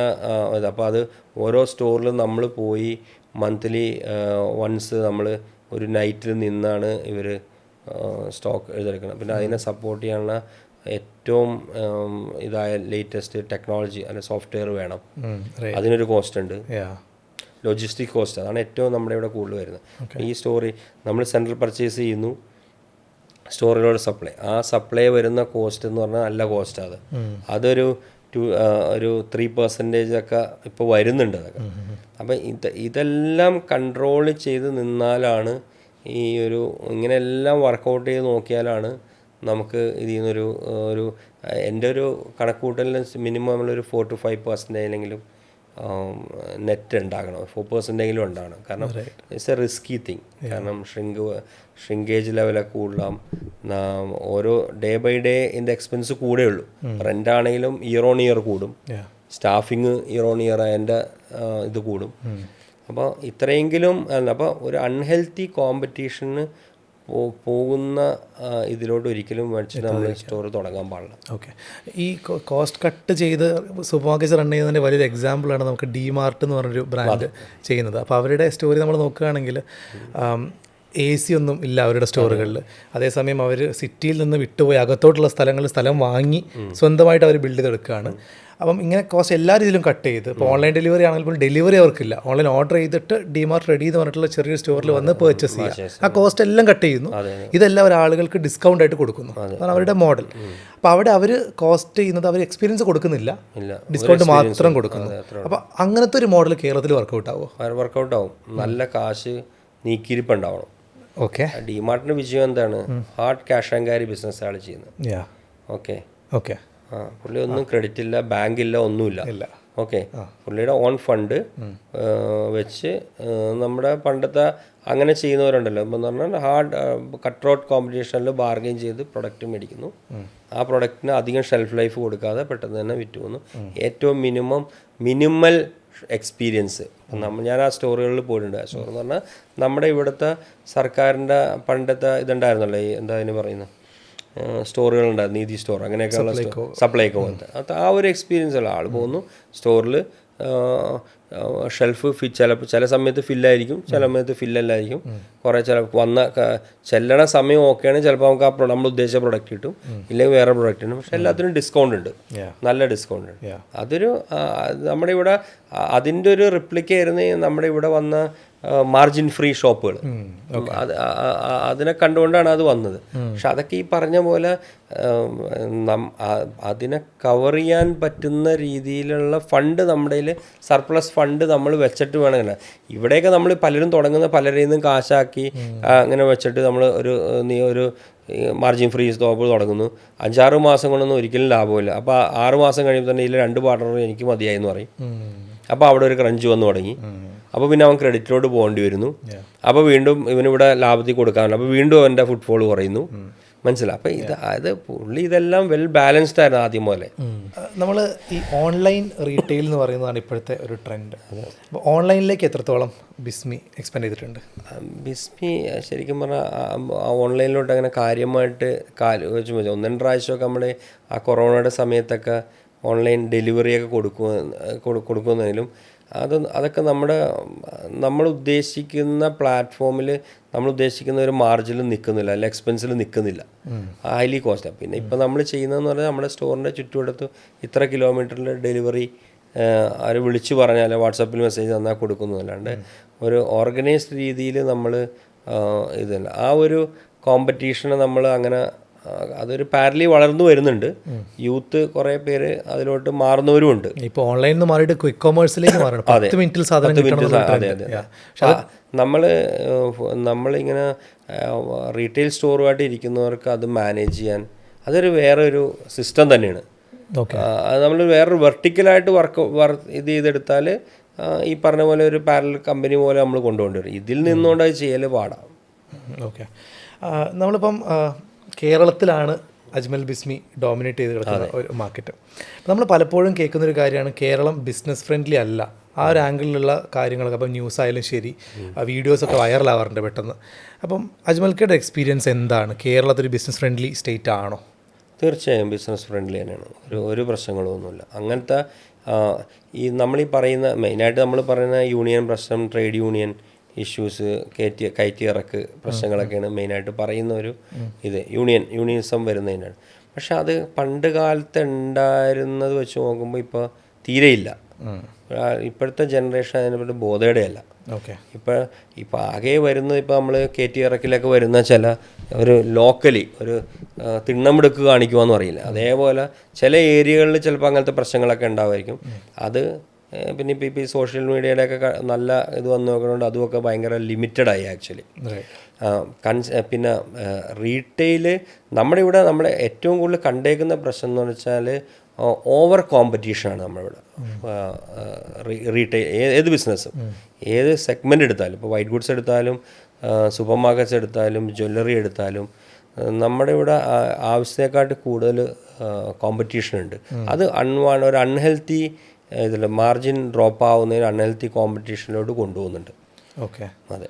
ചെറിയൊരു മാർക്കറ്റിന് വേണ്ടി ഒത്തിരി ബ്രാൻഡുകൾ വരുന്നു. ഒരു സൈഡിൽ കൂടെ ബ്രാൻഡ് വന്നു. അപ്പോൾ ഒന്നോ രണ്ടോ പേര് അല്ലെങ്കിൽ 4 പേര് ഡെവലപ്പ് ചെയ്യണ കാണുമ്പോഴേക്കും അത് അവർ എത്ര കാലം കൊണ്ട് എന്തൊക്കെ പഠിച്ചിട്ടുണ്ടാക്കിയാന്ന് നോക്കാതെ എടുത്തിയാടി കുറേ പേര് പുറകെ ചാടുന്നു. കാരണം ഇവിടെ പുറം സ്റ്റേറ്റിലൊക്കെ ഉണ്ടോയെന്ന് എനിക്കറിയില്ല. ഇവിടെ എന്ന് പറഞ്ഞാൽ ക്രൗഡ് ഫണ്ടിങ് ഒക്കെ ഈസി ആയിട്ട് നടക്കും. അപ്പോൾ ഫണ്ട് അറേഞ്ച് ചെയ്തെടുക്കൽ വലിയ പാടുള്ള കാര്യമല്ല. അപ്പോൾ ഒരു 8-10 പേര് കൂടിയിട്ട് അപ്പോൾ അതിൽ 1-2 പേര് ചിലപ്പോൾ ഇതിൽ ഈ ഒരു ഇൻഡസ്ട്രി ആയിട്ട് പരിചയമുണ്ടാകും. പറയാം നമുക്ക് ഇങ്ങനെ തുടങ്ങാം, അങ്ങനെ കിട്ടും, ഇങ്ങനെ കിട്ടും. അപ്പോൾ വേറെ ഇൻഡെപ്തി പഠിക്കാതെ ഇതിനോട്ട് വരുന്നത്. ചിലപ്പോൾ 1-2 അങ്ങനത്തെ സക്സസ് ആയിട്ടും ഉണ്ടാവുമായിരിക്കും. അത് കണ്ടിട്ടായിരിക്കും വരുന്നത്. പക്ഷേ ഞാൻ കണ്ടെടുത്തോളം 80% അത് ഫ്ലോപ്പായിട്ടേ കണ്ടിട്ടുള്ളൂ. അപ്പോൾ അതിനുള്ള സൊല്യൂഷൻ എന്താണ്? ഇങ്ങനെ ഓവർ ക്രൗഡ് മെയിൻ സൊല്യൂഷൻ എന്ന് പറഞ്ഞാൽ ഒന്ന് മാർക്കറ്റ് നന്നായിട്ട് പഠിച്ചിട്ട് അല്ലെങ്കിൽ ഇന്നോവേറ്റീവ് ആയിട്ട് പുതിയ ബിസിനസ്സുകളിലോട്ട് ഡെവലപ്പ് ചെയ്ത് എടുക്കാൻ നോക്കണം. ഒന്ന്. 2, ഇനി ഇതേ ഇൻഡസ്ട്രി തന്നെ പറഞ്ഞാൽ നമ്മുടെ ഇവിടെ ഏറ്റവും ചാൻസുകൾ ഇനി കിടക്കുന്നതെന്ന് പറഞ്ഞാൽ ഇന്ത്യയിൽ കിടക്കുന്ന കേരളം ഒഴിച്ച് ഇഷ്ടംപോലെ സ്റ്റേറ്റുകൾ വേറെയുണ്ട്. നമ്മൾ അത് എക്സ്പ്ലോർ ചെയ്യാൻ പോകണം. ശരിക്കും പറഞ്ഞാൽ യൂത്തിനോട് ഏറ്റവും കൂടുതൽ ഉപദേശിക്കുന്നൊരു കാര്യം എന്ന് പറഞ്ഞാൽ നമ്മൾ ഇവിടെ കിടന്ന് തമ്മിത്തല്ലി കിടന്നിട്ട് കാര്യമില്ല. ഓക്കെ, അപ്പോൾ നമ്മൾ ശരിക്കും ബാക്കി സ്റ്റേറ്റുകളിൽ ഞാൻ ഈ പറഞ്ഞ പോലെ 10 ഞാനൊക്കെ തുടങ്ങിയ പോലത്തെ ഒരു മാർക്കറ്റ് അല്ലെങ്കിൽ 2000 അല്ലെങ്കിൽ 2005 2010 പോലത്തെ മാർക്കറ്റുകളാണ് അത്രയും എക്സ്പ്ലോർ ചെയ്യാൻ പറ്റിയ വിർജിൻ മാർക്കറ്റ്സാണ് നോർത്തിലോട്ടൊക്കെ പോയി കഴിഞ്ഞാൽ ഉള്ളത്. പല സ്റ്റേറ്റ്സിലും ഞാൻ പോയപ്പോൾ ഞാൻ കണ്ട് മനസ്സിലാക്കിയേക്കുന്ന കാരണം ഇവിടെയൊക്കെ നമ്മളതിനെക്കാട്ടും 4 ഇരട്ടി പോപ്പുലേഷൻ ഉണ്ട്, ജനസംഖ്യയുണ്ട്. ഇപ്പോഴാണെങ്കിൽ പണ്ടുണ്ടായിരുന്ന പോലെയല്ല, എല്ലാവരെയും ക്യാഷ് റിച്ച് ആവാൻ തുടങ്ങി. ഇപ്പോൾ അഗ്രികൾച്ചർ ഫീൽഡാണെങ്കിലും ഒക്കെ അതുപോലെ ഗവൺമെൻറ് സപ്പോർട്ടും എല്ലാം ഏറ്റവും കൂടുതൽ പോകുന്ന സ്റ്റേറ്റ്സുകളതാണ്.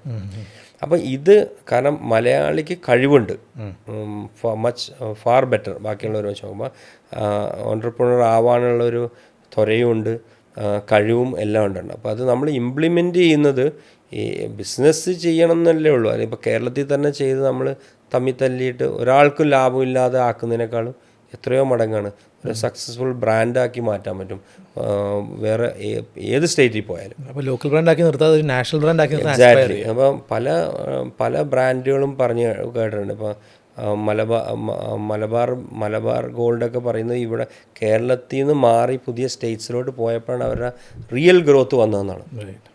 അത്രയും പോപ്പുലേഷൻ ഉണ്ട് അവിടെ. അത്രയും പോപ്പുലേഷൻ ഉണ്ട് അവർ. അപ്പം നമ്മൾ ഇവിടെ കിടന്ന് ഈ തമ്മിത്തല്ലി ശരിക്കും പറഞ്ഞാൽ ഏത് ഫീൽഡ് എടുത്ത് നോക്കിയോ, ഇപ്പോൾ ഇലക്ട്രോണിക്സ് എടുത്ത് നോക്കിയോ, ഇലക്ട്രോണിക്സിൽ ഇപ്പോൾ ഞാൻ പറഞ്ഞില്ല എൻ്റെ കമ്പനിയിലൊരു ഇൻവെസ്റ്റ്മെൻറ്റ് വന്നപ്പോൾ അവർ ആദ്യം പറഞ്ഞ വാക്കെന്ന് പറഞ്ഞാൽ കേരളത്തിലാണ് ഇപ്പോൾ ബാക്കി സ്റ്റേറ്റ് വെച്ച് നോക്കുമ്പോൾ ഏറ്റവും കൂടുതൽ ഓർഗനൈസ്ഡ് റീറ്റെയിലറുള്ള ഈ ഫീൽഡ് വൈറ്റ് ഗുഡ്സ് ഇലക്ട്രോണിക്സിൽ ഉള്ളത് കേരളത്തിലാണ്. 8-10 പേരുണ്ട്. എന്നാൽ മാർക്കറ്റ് ലിമിറ്റഡ് മാർക്കറ്റും ചെറിയ മാർക്കറ്റാണ്. ഓക്കെ, കൂടി വന്നാൽ ഇതിപ്പം ഡിജിറ്റലും കൂടെ എടുക്കുവാണെങ്കിൽ രണ്ടും കൂടെ കൂടിയിട്ട് ഒരു 8,000 crore ഒക്കെ മാർക്കറ്റേ ഉണ്ടാവുള്ളൂ, 8,000 കോടി. വേറെ ഇപ്പോൾ തമിഴ്നാടൊക്കെ പോയി കഴിഞ്ഞാൽ അത് 20,000 22,000. നമ്മൾ ഈ 8-10 ഓർഗനൈസ്ഡ് റീറ്റെയിലർ വെച്ച് നോക്കുമ്പോൾ അവിടെ 4-5 പേരുണ്ടാവും. That's A difference. അപ്പോൾ അത് യൂത്ത് ശരിക്കും അതാണ് എക്സ്പ്ലോർ ചെയ്യേണ്ടത്. ഇപ്പോൾ ഗൾഫും ശരിക്കും പറഞ്ഞാൽ മലയാളികളെ കൊണ്ട് സാച്ചുറേറ്റഡ് ആയി. ശരിക്കും പറഞ്ഞാൽ ഇതേ ഫീൽഡിൽ തന്നെ ഇപ്പോൾ നമ്മൾ ഏത് ഫീൽഡിലും ഗൾഫിൽ പോയാലും ദുബായിലൊക്കെ പോയാലും എന്താ പറയുക, ഓവർ ക്രൗഡഡാണ്, സാച്ചുറേറ്റഡ് ആയി. നമ്മൾ പുതിയ മാർക്കറ്റിൽ അല്ലെങ്കിൽ എന്ത് പറ്റുന്ന വെച്ചാൽ ഇങ്ങനെ ഏറ്റവും വലിയ എക്സാമ്പിൾ എന്ന് പറഞ്ഞാൽ 2015 ഇലക്ട്രോണിക്സ് ഫീൽഡിലൊക്കെ ഒരു 4% നെറ്റ് പ്രോഫിറ്റ് ഉണ്ടായിരുന്നത് ഇപ്പോഴൊക്കെ എനിക്കൊന്ന് <1%. That's it. പക്ഷേ ടേൺ ഓവർ എങ്ങനെയും ബിൽഡ് ചെയ്യുന്നത്. അപ്പോൾ നമ്മൾ വീണ്ടും ടേൺ ഓവർ ബിൽഡ് ചെയ്യാൻ വേണ്ടി വീണ്ടും സ്റ്റോറുകൾ ഓപ്പൺ ചെയ്യാൻ പോകുന്നു. അപ്പോൾ അതൊരു കോസ്റ്റ്. ഓക്കെ, അപ്പം നമ്മുടെ സ്ട്രെസ്സ് കൂടി വരെയാണ്. പക്ഷെ വേറെ ആരും, എന്നിട്ട് എല്ലാവരും ആ ബോർഡറിൽ പോയി നിൽക്കണം. ഒന്നില്ലേ ബോർഡർ അല്ലെങ്കിൽ കാസർഗോഡ്, അതിൻ്റെ അപ്പുറത്തോടെ ആരും പോയി എക്സ്പ്ലോർ ചെയ്യാൻ നോക്കുന്നില്ല. അപ്പോൾ പുതിയ ആൾക്കാർ വരുമ്പോഴും ചെയ്യേണ്ടത് നമ്മൾ മറ്റുള്ള സ്റ്റേറ്റ്, കാരണം ഏറ്റവും ഓപ്പർച്യൂണിറ്റി ഉള്ളൊരു കൺട്രിയാണ് ഇന്ത്യ. മനസ്സിലായി. അതുപോലെ നമ്മൾ ഇപ്പോൾ സൂപ്പർ മാർക്കറ്റിൽ പണ്ടൊക്കെ നോക്കുകയാണെങ്കിൽ ഫോറിൻ ബ്രാൻഡുകളായിരുന്നു ഡോമിനേറ്റ് ചെയ്തത്. സൂപ്പർ മാർക്കറ്റ് അല്ല, ഇലക്ട്രോണിക്സ്. ഇപ്പം അജ്മൽ വിസ്മിയിലായാലും അവിടെ നിന്നൊരു ഷിഫ്റ്റ് വന്നുകൊണ്ടിരിക്കുകയാണ്. ഇപ്പോൾ ഒരുപാട് ഇന്ത്യൻ ബ്രാൻഡ്സ് വന്നുകൊണ്ടിരിക്കുന്നുണ്ട്. ഈവൻ കേരളത്തിൽ നിന്നും ഇംപെക്സ് ഒക്കെ പോലെയുള്ള ബ്രാൻഡുകൾ നല്ലപോലെ വളർന്നു വരുന്നുണ്ട്. ആ ഒരു ട്രെൻഡ് എത്രത്തോളം ആളുകൾ ആക്സെപ്റ്റ് ചെയ്യുന്നുണ്ട്? ഇന്ത്യൻ ബ്രാൻഡ്സ് അല്ലെങ്കിൽ കേരള ബേസ്ഡ് ബ്രാൻഡ്സ് ഒക്കെ വാങ്ങാനുള്ളൊരു ഇൻട്രസ്റ്റ് അത് ഭയങ്കര ഓവർ എ പീരീഡ് നല്ല പെർസെൻറ്റേജ് കൂടിയിട്ടുണ്ട്. പണ്ടെന്ന് പറഞ്ഞാൽ നമുക്കറിയാം, നമ്മൾ ഗൾഫിൻ്റെ ഒരു ഇമ്പാക്റ്റ് ഉണ്ടായിരുന്നതുകൊണ്ട് കേരളത്തിലാണ് ഏറ്റവും കൂടുതൽ സോണി സെയിൽ നടന്നിരുന്നത്. ഇന്ത്യയിൽ തന്നെ ഏറ്റവും കൂടുതൽ സെയിൽ നടന്നത് സോണി. കാരണം നമ്മൾ ഗൾഫുമായിട്ട് കണക്ട് ആണ്. എല്ലാവരും വരുമ്പോൾ കാണുമായിരിക്കും വണ്ടിയുടെ മുകളിൽ ഒരു സോണിയുടെ TV ഉണ്ടാവുമായിരുന്നു. അപ്പോൾ അന്ന് ആ ബ്രാൻഡ് ലോയൽറ്റി കൂടുതലായിരുന്നു. എന്നിപ്പോൾ ഇന്ന് ആ ഒരു കൺസെപ്റ്റ് മാറി. ഇപ്പോൾ ശരിക്കും പറഞ്ഞാൽ ഡൗൺ ലൈൻ ഇങ്ങോട്ട് വന്നപ്പോൾ ആൾക്കാർ എന്താ പറയുന്നത് വെച്ചാൽ ആ പ്രൈസ് നന്നായിട്ട് നോക്കും, പിന്നെ ഇതിൻ്റെ വാറണ്ടി. അപ്പോൾ ഇവർ നോക്കുന്നത് ഇതിൻ്റെ പകുതി വിലയല്ലേ ഉള്ളൂ. ഇതും 4 വർഷം, ഇപ്പോൾ LCD ഒക്കെ ആണെങ്കിൽ LED ഒക്കെ ആണെങ്കിൽ 4 വർഷമോ 5 വർഷമാണ് 2 കമ്പനികളും കിട്ടുന്നത്. അപ്പോൾ ഒരു സെക്കൻഡ് ഓപ്ഷൻ എന്നുള്ള രീതിയിൽ ചിലപ്പോൾ വീടുകളിൽ ഇപ്പോൾ 2-3 TV ഉണ്ടാവും. ഓക്കെ, ചിലപ്പോൾ മെയിൻ റൂമിൽ ചിലപ്പോൾ ഒരു ബ്രാൻഡഡ് തന്നെ സാധനം തന്നെ ആയിരിക്കും വെക്കുന്നത്. പക്ഷേ ബെഡ്റൂംസിലോട്ടൊക്കെ വരുമ്പോൾ ചിലപ്പോൾ അത് ഇതേപോലെ സെക്കൻഡ് ഇതുപോലെ ബ്രാൻഡുകളിലോട്ട്, ഇന്ത്യൻ ബ്രാൻഡുകളിലോട്ടൊക്കെ നന്നായിട്ട് നീങ്ങുന്നുണ്ട്. പിന്നെ ഇതെല്ലാം based on the service backup. കാരണം കേരളത്തിൽ ആഫ്റ്റർ സെയിൽസ് ഭയങ്കര ഇമ്പോർട്ടൻ്റ് ആണ്. അപ്പോൾ അത് നല്ല രീതിയിൽ ആഫ്റ്റർ സെയിൽസ് സർവീസ് കൊടുക്കുന്നതുകൊണ്ടാണ് ഇംപെക്സ് ഒക്കെ സക്സസ് ആയിരിക്കുന്നത്. ഇംപെക്സിൻ്റെ ഏറ്റവും വലിയ വിജയം ഞാൻ എപ്പോഴും പറയുന്നത് അവരുടെ service network was good, very strong. Okay, മനസ്സിലായി. കാരണം ഇങ്ങനെ ബ്രാൻഡുമായിട്ട് ഒത്തിരി പേര് വന്നായിരുന്നു, അവരാരും ഇപ്പോൾ ഇല്ല. നമ്മളിപ്പോൾ എടുത്ത് ഇംപെക്സ് എന്നുള്ള പേര് പറയാൻ കാരണം എന്ന് വെച്ചാൽ ഇംപെക്സ് ഇത്രയും കാലം പ്രൊലോങ് ചെയ്തുകൊണ്ടാണ് ആ ബ്രാൻഡ്. അതിൻ്റെ ഏറ്റവും വലിയ കോർ ഇതെന്ന് പറഞ്ഞാൽ ആഫ്റ്റർ സെയിൽ സർവീസാണ്. അതിൻ്റെ ക്വാളിറ്റി വാസ് ഗുഡ്. അതുപോലെ തന്നെയാണ് നമ്മൾ ഈ FMCG മേഖലയിലും കാണുന്നത്. ഇപ്പോൾ അജ്മിയൊക്കെ പോലത്തെ ബ്രാൻഡ്സ് ഭയങ്കര ഡിസ്റപ്റ്റ് ചെയ്ത ഒരു ബ്രാൻഡാണ്. പക്ഷേ ഇങ്ങനത്തെ ഒരു പുതിയ ബ്രാൻഡ് വരുമ്പോൾ, ഇപ്പോൾ ഞാൻ ഇങ്ങനത്തെ ഒരു FMCG ബ്രാൻഡ് ബിൽഡ് ചെയ്യാണ്. അപ്പോൾ എനിക്ക് ഏറ്റവും ഇമ്പോർട്ടൻ്റ് ആയിട്ടുള്ള കാര്യം, അല്ലെങ്കിൽ എനിക്ക് വേണ്ട ഒരു കാര്യം എന്ന് പറയുന്നത് അജ്മൽ ബിസ്മി പോലത്തെ ഒരു സൂപ്പർ മാർക്കറ്റിൽ ഒരു സ്പേസ് കിട്ടുക എന്നുള്ളതാണ്. അപ്പോൾ അതെങ്ങനെ പോസിബിൾ ആവും? ഇപ്പം 2 ചോദ്യങ്ങളാണ്. ഒന്ന്, അങ്ങനത്തെ ഒരു ബ്രാൻഡ് എങ്ങനെ അപ്രോച്ച് ചെയ്യും? 2, അങ്ങനെ ഒരു ബ്രാൻഡ് അപ്രോച്ച് ചെയ്യുമ്പോൾ എന്തൊക്കെ ക്വാളിറ്റീസ് ആണ് അജ്മൽ ബിസ്മി നോക്കുക? ഒന്ന് അപ്രോച്ച് എന്ന് പറഞ്ഞാൽ നമ്മുടെ ഓഫീസിൽ തന്നെ ബയേഴ്സിനെ തന്നെയാണ് നേരിട്ട് കാണുന്നതും. പിന്നെ ബയേഴ്സ് എപ്പോഴും നോക്കുന്നത് ഇവരെവിടെയെങ്കിലും ഈ ബ്രാൻഡുകൾ കണ്ടിട്ടുണ്ടോ എന്നുള്ളത് നോക്കുന്നു. ഒന്ന്, പിന്നെ ഷെൽഫ് നമ്മൾ കൊടുക്കും. ഒബ്വിയസ്ലി നമ്മൾ ഷെൽഫ് ഡിസ്പ്ലേക്ക് കൊടുക്കുന്നുണ്ട്. അപ്പോൾ അതിന് ചാർജ് ചെയ്യും. ശരിക്കും പറഞ്ഞാൽ ഇനിഷ്യൽ ഒരു ബ്രാൻഡിന് ഏറ്റവും കൂടുതൽ വരുന്നൊരു കോസ്റ്റ് എന്ന് പറഞ്ഞാൽ, അന്ന് അവർ വൈഡ് റേഞ്ച് മാർക്കറ്റിങ്ങിനൊന്നും പോകേണ്ട കാര്യമില്ല. ആദ്യം റീറ്റെയിൽ സ്റ്റോറുകളിൽ ഈ ഷെൽഫിൽ ഡിസ്പ്ലേ പ്രസൻസ് കിട്ടാനാണെങ്കിൽ അതിനൊരു ചാർജോടുകൂടി അവർ മിക്കവാറും എല്ലാ റീറ്റെയിലേഴ്സും അറേഞ്ച് ചെയ്ത് കൊടുക്കുന്നത്. പിന്നെ യൂസ് ചെയ്യുന്ന ഇതാണ് കസ്റ്റമർ വൺ ടൈം ഇത് പറ്റും. പിന്നെ രണ്ടാമത് ആ കസ്റ്റമറുടെ എൻക്വയറിയാണ് നമ്മൾ ഇത് രണ്ടാമത് വെക്കണമെന്നുള്ള ഇതാണ്. അപ്പോൾ ക്വാളിറ്റിയിലൊരു ഇമ്പോർട്ടൻറ്റ് ഘടകമാണ്. ഇമ്പോർട്ടൻ്റ് എന്ന് പറഞ്ഞാൽ മെയിൻ ഇത്.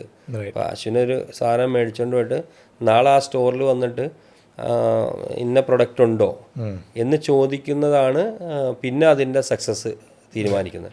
പിന്നെ വൺ ടൈം ഹിറ്റ് എന്നൊക്കെ പറഞ്ഞാൽ ഇപ്പം ഒത്തിരി ബ്രാൻഡുകൾ ഇങ്ങനെ വരും, ബൈ 1 get 1 ഓഫറൊക്കെ കൊടുക്കും. ഓക്കെ, അപ്പോൾ കുറേ സെയിൽ നടക്കും.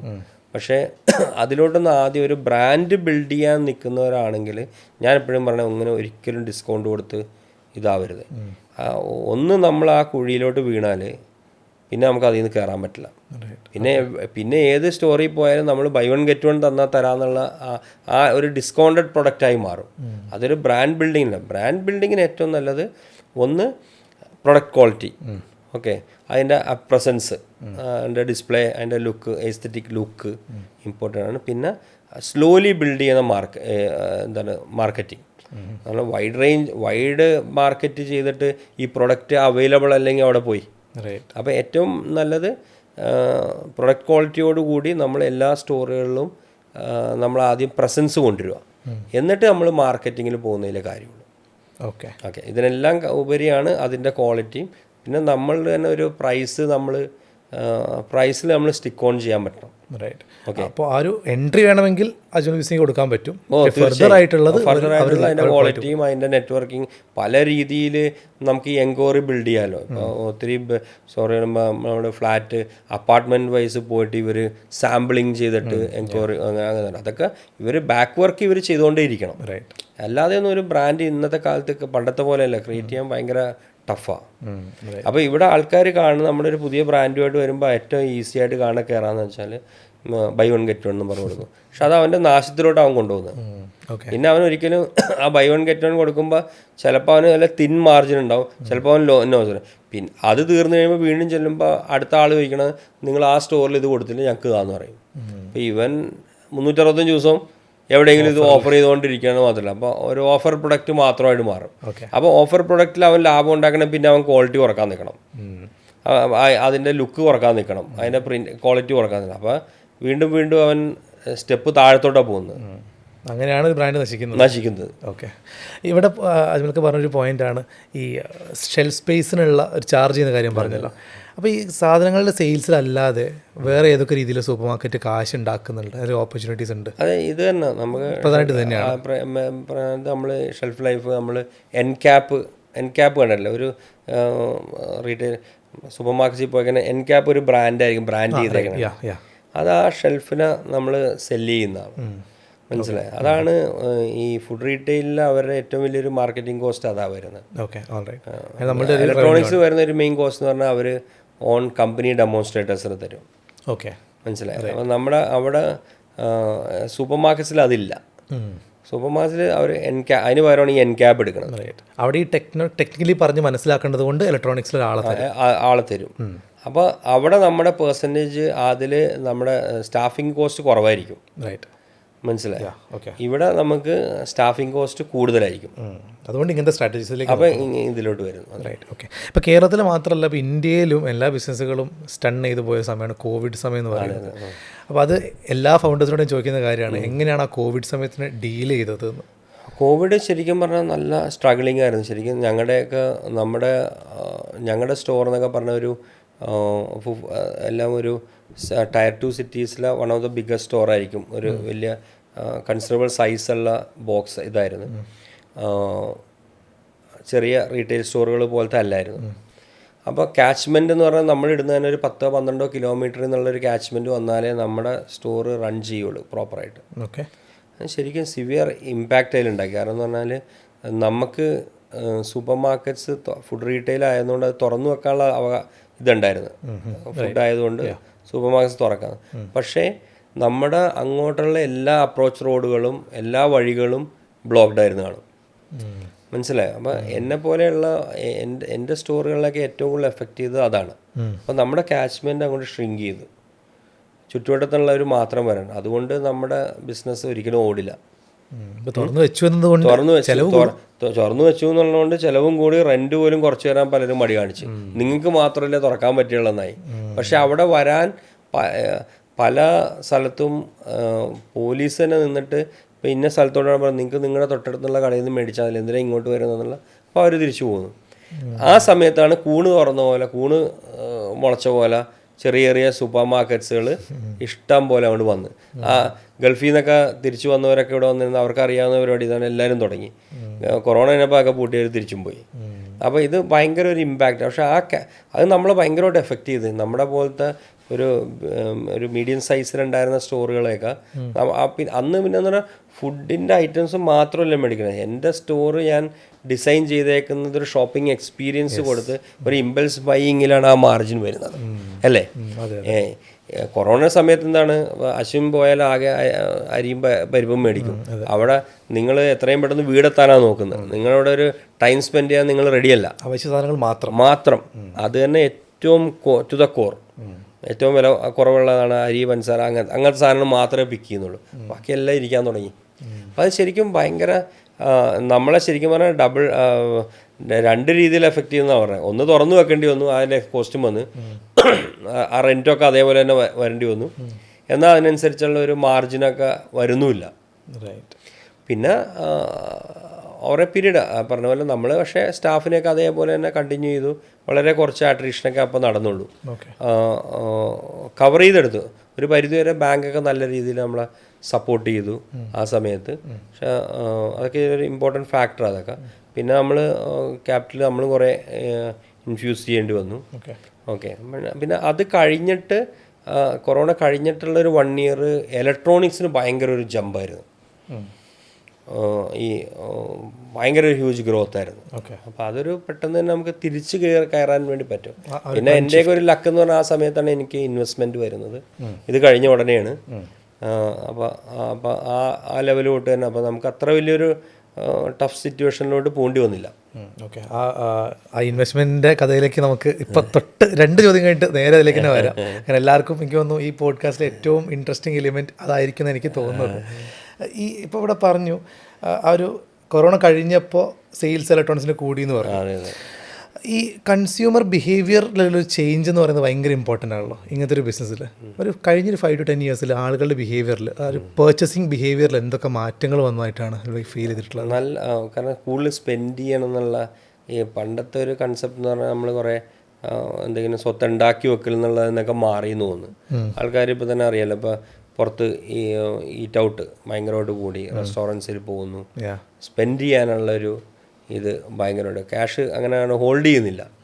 അപ്പോൾ ആ ഫസ്റ്റ് ഇയർ നമ്മൾ കൊറോണ കഴിഞ്ഞിട്ടൊരു ഫസ്റ്റ് ഇയർ നമ്മൾ കണ്ടതെന്ന് വെച്ചാൽ പ്രീമിയം പ്രൊഡക്റ്റുകൾക്ക് ഭയങ്കര സെയിൽ കൂടാൻ തുടങ്ങി. ഓക്കെ.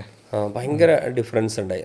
പെട്ടെന്നൊരു ഈ ഒരു bigger size TV, big screen, bigger refrigerator എന്ന് പറഞ്ഞാൽ സൈഡ് ബൈ സൈഡ്, ഇങ്ങനെയുള്ള കാറ്റഗറി അതിൽ പലരും എല്ലാവരും വെക്കണമെന്നില്ല. ഹോബൻ ചിമ്മിണിയൊക്കെ ചില വീട്ടിലൊരു സ്റ്റൗ മേടിച്ച് വെക്കുന്നുള്ളവരൊക്കെ കുറച്ചും കൂടെ പ്രീമിയത്തിലോട്ട് നീക്കുക. എനിക്ക് ഒരു പരിധിവരെ എനിക്ക് തോന്നിയത് ഇനി നീക്കിയിരിപ്പ് ഈ സമയത്ത് സാലറിയൊക്കെ കിട്ടിയോണ്ട് നീക്കിയിരിപ്പ് കൊണ്ടാണോ, അല്ലെങ്കിൽ ഇവരുടെ ഒരു കൺസെപ്റ്റേ മാറി. ഇങ്ങനെ നമ്മൾ കാശ് ചിലവാക്കാതെ വന്നിട്ട് കാര്യമില്ല, ഇത്രയും കാലങ്ങളൊക്കെ ഉള്ളൂ, ഇത്രയൊക്കെ ഉള്ളൂ എന്നുള്ളൊരു ചിന്ത വന്നപ്പോൾ കൂടുതൽ സ്പെൻഡിങ് നേച്ചറിലോട്ട് ഹാബിറ്റ്സിലോട്ട് മാറി ഭയങ്കരമായിട്ട്. അതിൻ്റെ ഒരു സ്പർട്ട് ശരിക്കും ആ ഒരു സമയത്ത് നന്നായിട്ടുണ്ടായിരുന്നു. ഓക്കെ. അപ്പോൾ അത് ഇനി ബ്രാൻഡ് ബിൽഡ് ചെയ്യുന്ന ആൾക്കൊരു ഇൻസൈറ്റ് കൂടിയാണോ അത്? കാരണം പ്രീമിയമൈസേഷൻ മാർക്കറ്റിൽ നടന്നിട്ടുണ്ട്, അങ്ങനത്തെ പ്രൊഡക്ട്സ് ലോഞ്ച് ചെയ്യണം, അങ്ങനത്തെ ഒരു ഇൻസൈറ്റ് ഉണ്ടോ അതിൽ? എന്ന് അങ്ങനെ പറയാൻ പറ്റില്ല, ഒരിക്കലുമില്ല. ആ ഒരു സമയത്തൊരു ചേഞ്ച്. കാരണം ഇപ്പോൾ നിങ്ങൾക്ക് പറയാം, ആ സമയത്ത് ഏറ്റവും കൂടുതൽ ബിസിനസ് നടന്ന ഒന്ന് ഇൻഡോർ പ്ലാന്റ്സ്, പെറ്റ്സ് ഒക്കെയാണ്. പക്ഷേ ഇപ്പോൾ അതൊക്കെ ഭയങ്കരമായിട്ട് വീണ്ടും താഴത്തോട്ട് പോയില്ല. അപ്പോൾ ഇത് ചിലപ്പോൾ ഒരു സമയത്തുണ്ടായിരുന്നുള്ളൊരു വികാരത്തിൻ്റെ മുകളിലാണ്. അതിനെ ബേസ് ചെയ്തുകൊണ്ട് നമുക്കൊരു ബ്രാൻഡ് ബിൽഡ് ചെയ്യാൻ പറ്റുമെന്ന് എനിക്ക് തോന്നുന്നില്ല. ഇവിടെ ശരിക്കും നമ്മൾ മാസിനെ കേറ്റർ ചെയ്യുന്ന രീതിയിലുള്ള പ്രൊഡക്റ്റുകളുമായിട്ട് വരുന്നതാണ് ഇന്ത്യയിലും കേരളത്തിലും ഏറ്റവും നല്ലത്. ബജറ്റ് കോൺഷ്യസ് ആയിട്ടുള്ള. അതെ, അത് ഭയങ്കര ഇമ്പോർട്ടൻ്റ് ആണ്. പ്രൈസ് നല്ലൊരു ഫാക്ടർ തന്നെയാണ്. ക്വാളിറ്റിയും വേണം, പ്രൈസും വേണം. ഇനി നമുക്ക് ആ ഇമ്പോർട്ടൻ്റ് കാര്യം സംസാരിക്കാം. നമ്മുടെ ഇൻവെസ്റ്റ്മെൻറ്റ് വന്ന ഒരു സ്റ്റോറി. എനിക്കൊന്ന് കേരളത്തിലെ റീറ്റെയിൽ സെഗ്മെൻറ്റിൽ ഒരു പക്ഷേ ആദ്യമായിട്ടായിരിക്കും, ഞാൻ മുമ്പ് കേട്ടിട്ടില്ല, ഇങ്ങനത്തെ ഒരു വലിയ കോർപ്പറേറ്റ് കമ്പനി വന്ന് ഒരു റീറ്റെയിൽ സ്റ്റോറിലേക്ക് ഇൻവെസ്റ്റ് ചെയ്യുന്നത്. സോ ആ ഒരു സ്റ്റോറി എങ്ങനെയായിരുന്നു? നമ്മളൊന്ന് വാക്ക് ത്രൂ പോലെ തന്നാൽ എല്ലാവർക്കും കേൾക്കാൻ നല്ല താല്പര്യമുള്ള സ്റ്റോറി ആയിരുന്നു. അപ്പോൾ ഞാൻ ഈ റീബ്രാൻഡിങ് ഒക്കെ തുടങ്ങി, ഞാൻ പറഞ്ഞല്ലോ ലിമിറ്റഡ് കമ്പനി, അങ്ങനെ എൻ്റെ കമ്പനിയെല്ലാം രണ്ടാമത് 2 കമ്പനിയായിട്ടാണ് ചെയ്തത്. ഒന്ന് ഇലക്ട്രോണിക്സിനും ഒന്ന് ഹൈപ്പർ മാർക്കറ്റിനും. ഇത് ലിമിറ്റഡ് കമ്പനിയായിരുന്നു. അപ്പോൾ അന്ന് മുതലേ അന്ന് പ്രൊഫഷണൽസിനെയൊക്കെ വെച്ചാണ് നമ്മൾ പിന്നെ ഒരു റീബ്രാൻഡ് ചെയ്യുന്നത്. അപ്പോൾ അന്നേ നമ്മൾ ഇതിലൊരു ഇൻവെസ്റ്റ്മെൻറ്റോ ഒരു എക്സിറ്റോ അല്ലെങ്കിൽ അതിലോട്ട് പോകണം എന്നുള്ളൊരു പ്ലാനിലാണ് നമ്മൾ ചെയ്തിരുന്നത്. അപ്പോൾ കൊറോണ അതിനൊരു ഒന്നും കൂടെ ഒന്ന് മൊമെൻറ്റം കൊടുത്തതേ ഉള്ളൂ. കൊറോണയിൽ നമ്മൾ കുറച്ച് സ്ട്രഗിൾ ചെയ്തതും കൂടെ നമ്മൾ ഇതിനെ സ്പീഡ് അപ്പ് ആക്കി. അല്ലെങ്കിൽ നമ്മുടെ ഒരു ആഗ്രഹം എന്ന് പറഞ്ഞാൽ കുറേയും കൂടെ ടേൺ ഓവർ ബിൽഡ് ചെയ്തിട്ട് കൊടുക്കണം എന്നുള്ളൊരു, അല്ലെങ്കിൽ എക്സിറ്റ് പ്ലാൻ ചെയ്യണം എന്നുള്ളതായിരുന്നു. പക്ഷേ ഇത് നമ്മുടെ ഒരു അഡ്വാൻറ്റേജ് ഇങ്ങനെ ഇതെല്ലാം നമ്മൾ പേർപ്പേഴ്സൊക്കെ നമ്മൾ പെർഫെക്റ്റായിട്ട് ചെയ്തുകൊണ്ട് ഒരു ഇൻവെസ്റ്റർ വന്നപ്പോൾ ഇറ്റ് വാസ് വെരി ഈസി. ഒരർത്ഥത്തിൽ പറയുവാണെങ്കിൽ നമ്മുടെ സോഫ്റ്റ്വെയർ ഈസി ആയിട്ട് മെർജ് ചെയ്യാൻ പറ്റിയാണ്. SAP ആയിരുന്നു. പിന്നെ പേപ്പേഴ്സ് എല്ലാം ക്ലിയർ ആയിരുന്നു. ആട്രീഷൻ ലെവൽ ഇതൊക്കെ നോക്കും ഇവർ. HR പോളിസി, നമ്മുടെ എന്താ പറയുക, സ്റ്റാറ്റ്യൂട്ടറി കംപ്ലയിൻസ്, ഇതെല്ലാം കൺസിഡർ ചെയ്തിട്ടാണ് ഒരു ബ്രാൻഡോ ഒരു ടേൺ ഓവറിൽ മാത്രമല്ല അവർ ഇൻവെസ്റ്റ് ചെയ്യുന്നത്. അവർ ആ കമ്പനിയെ നമ്മൾ എങ്ങനെ മെയിൻറ്റെയിൻ ചെയ്യുന്നു, നമ്മുടെ കുട്ടിയെ അല്ലെങ്കിൽ ആ കമ്പനി നമ്മൾ എങ്ങനെ ട്രീറ്റ് ചെയ്യുന്നു എന്നുള്ളത് വളരെ ഇമ്പോർട്ടൻ്റ് ഇതാണ്. അതിൽ ഏറ്റവും വലിയ ഇതാണ് HR പോളിസി. അല്ലെങ്കിൽ HR അവർ ആ പെർസെൻറ്റേജ് വരെ നോക്കും. ആട്രീഷൻ ലെവല്, നമ്മുടെ കൂടെ സ്റ്റാഫ് എത്ര വർഷങ്ങളായിട്ട് നിൽക്കുന്ന സ്റ്റാഫുകളൊക്കെ ഉണ്ടെങ്കിൽ ആ കമ്പനിയോടുള്ള ലോയൽറ്റിയാണ് കാണിക്കുന്നത്. നമ്മളവരെ എങ്ങനെ ട്രീറ്റ് ചെയ്യുന്നതാണ് കാണിക്കുന്നത്. ഓക്കെ, അതിനൊക്കെ ഒരു ഇതുണ്ട്. അപ്പോൾ അതൊക്കെ നമ്മുടെ നല്ലൊരു ഗുഡ് ബുക്കിൽ കയറാവുന്നതായിരുന്നു. ഈവൻ അസറ്റ്സൊക്കെ നമ്മൾ പ്രോപ്പർലി കോഡഡ് ആയിരുന്നു. ഇതെല്ലാം കൊണ്ടാണ് ഒരു ഇൻവെസ്റ്റ്മെന്റ് വന്നപ്പോൾ അതിനെ നമുക്ക് പെട്ടെന്ന് തന്നെ സ്പീഡപ്പ് ആകാൻ വേണ്ടി പറ്റിയത് തന്നെ. അപ്പോൾ 500 കോടിയോ 1000 കോടിയോ സെയിൽസ് ഉണ്ടെന്ന് വെച്ചിട്ട് വലിയൊരു കമ്പനി ഒന്നും ആവണമെന്നില്ല. നമ്മുടെ ബുക്കിൽ ഇതൊന്നും ഇല്ലെങ്കിൽ, ബുക്ക് പൊള്ളയായിട്ട് കിടന്നാൽ ഇതെല്ലാം പോയി. നമ്മൾ 1000 കൊണ്ട് 2000 കോടി ഉണ്ടെന്നൊക്കെ പറഞ്ഞിട്ട് നമ്മളെ ബുക്ക് എടുത്ത് നോക്കിക്കഴിഞ്ഞാൽ വാലും തലയില്ലെങ്കിൽ nobody will come and invest. Okay, അപ്പോൾ നമ്മളൊരു പ്രൊഡക്റ്റിനെ വിൽക്കാൻ വെക്കുമ്പോൾ അതിനെ മെയിൻറ്റെയിൻ ചെയ്യുന്ന പോലെ തന്നെ നമ്മുടെ കമ്പനിയെ നമ്മൾ അതേപോലെ തന്നെ വൃത്തിയായിട്ട് എല്ലാ അർത്ഥത്തിലും നീറ്റ് ആൻഡ് ക്ലീൻ ആയിരിക്കണം. ഓക്കെ, അത് വളരെ ഇമ്പോർട്ടൻ്റ് ഇതാണ്. അതിന് ചെയ്യേണ്ട ഈ basics, even trade mark registration very important. ഇപ്പോൾ നമ്മൾ റീറ്റെയിലിൽ എന്ന് പറയുമ്പോൾ നമ്മൾ മിക്കവാറും കടകളൊക്കെ നമ്മൾ ലീസിന് എടുത്തേക്കുന്നതായിരിക്കും, റെൻറ്റിനെടുത്ത്. That should be properly registered. പിന്നെ പ്രോപ്പർ സോഫ്റ്റ്വെയർ ഉണ്ടാവണം.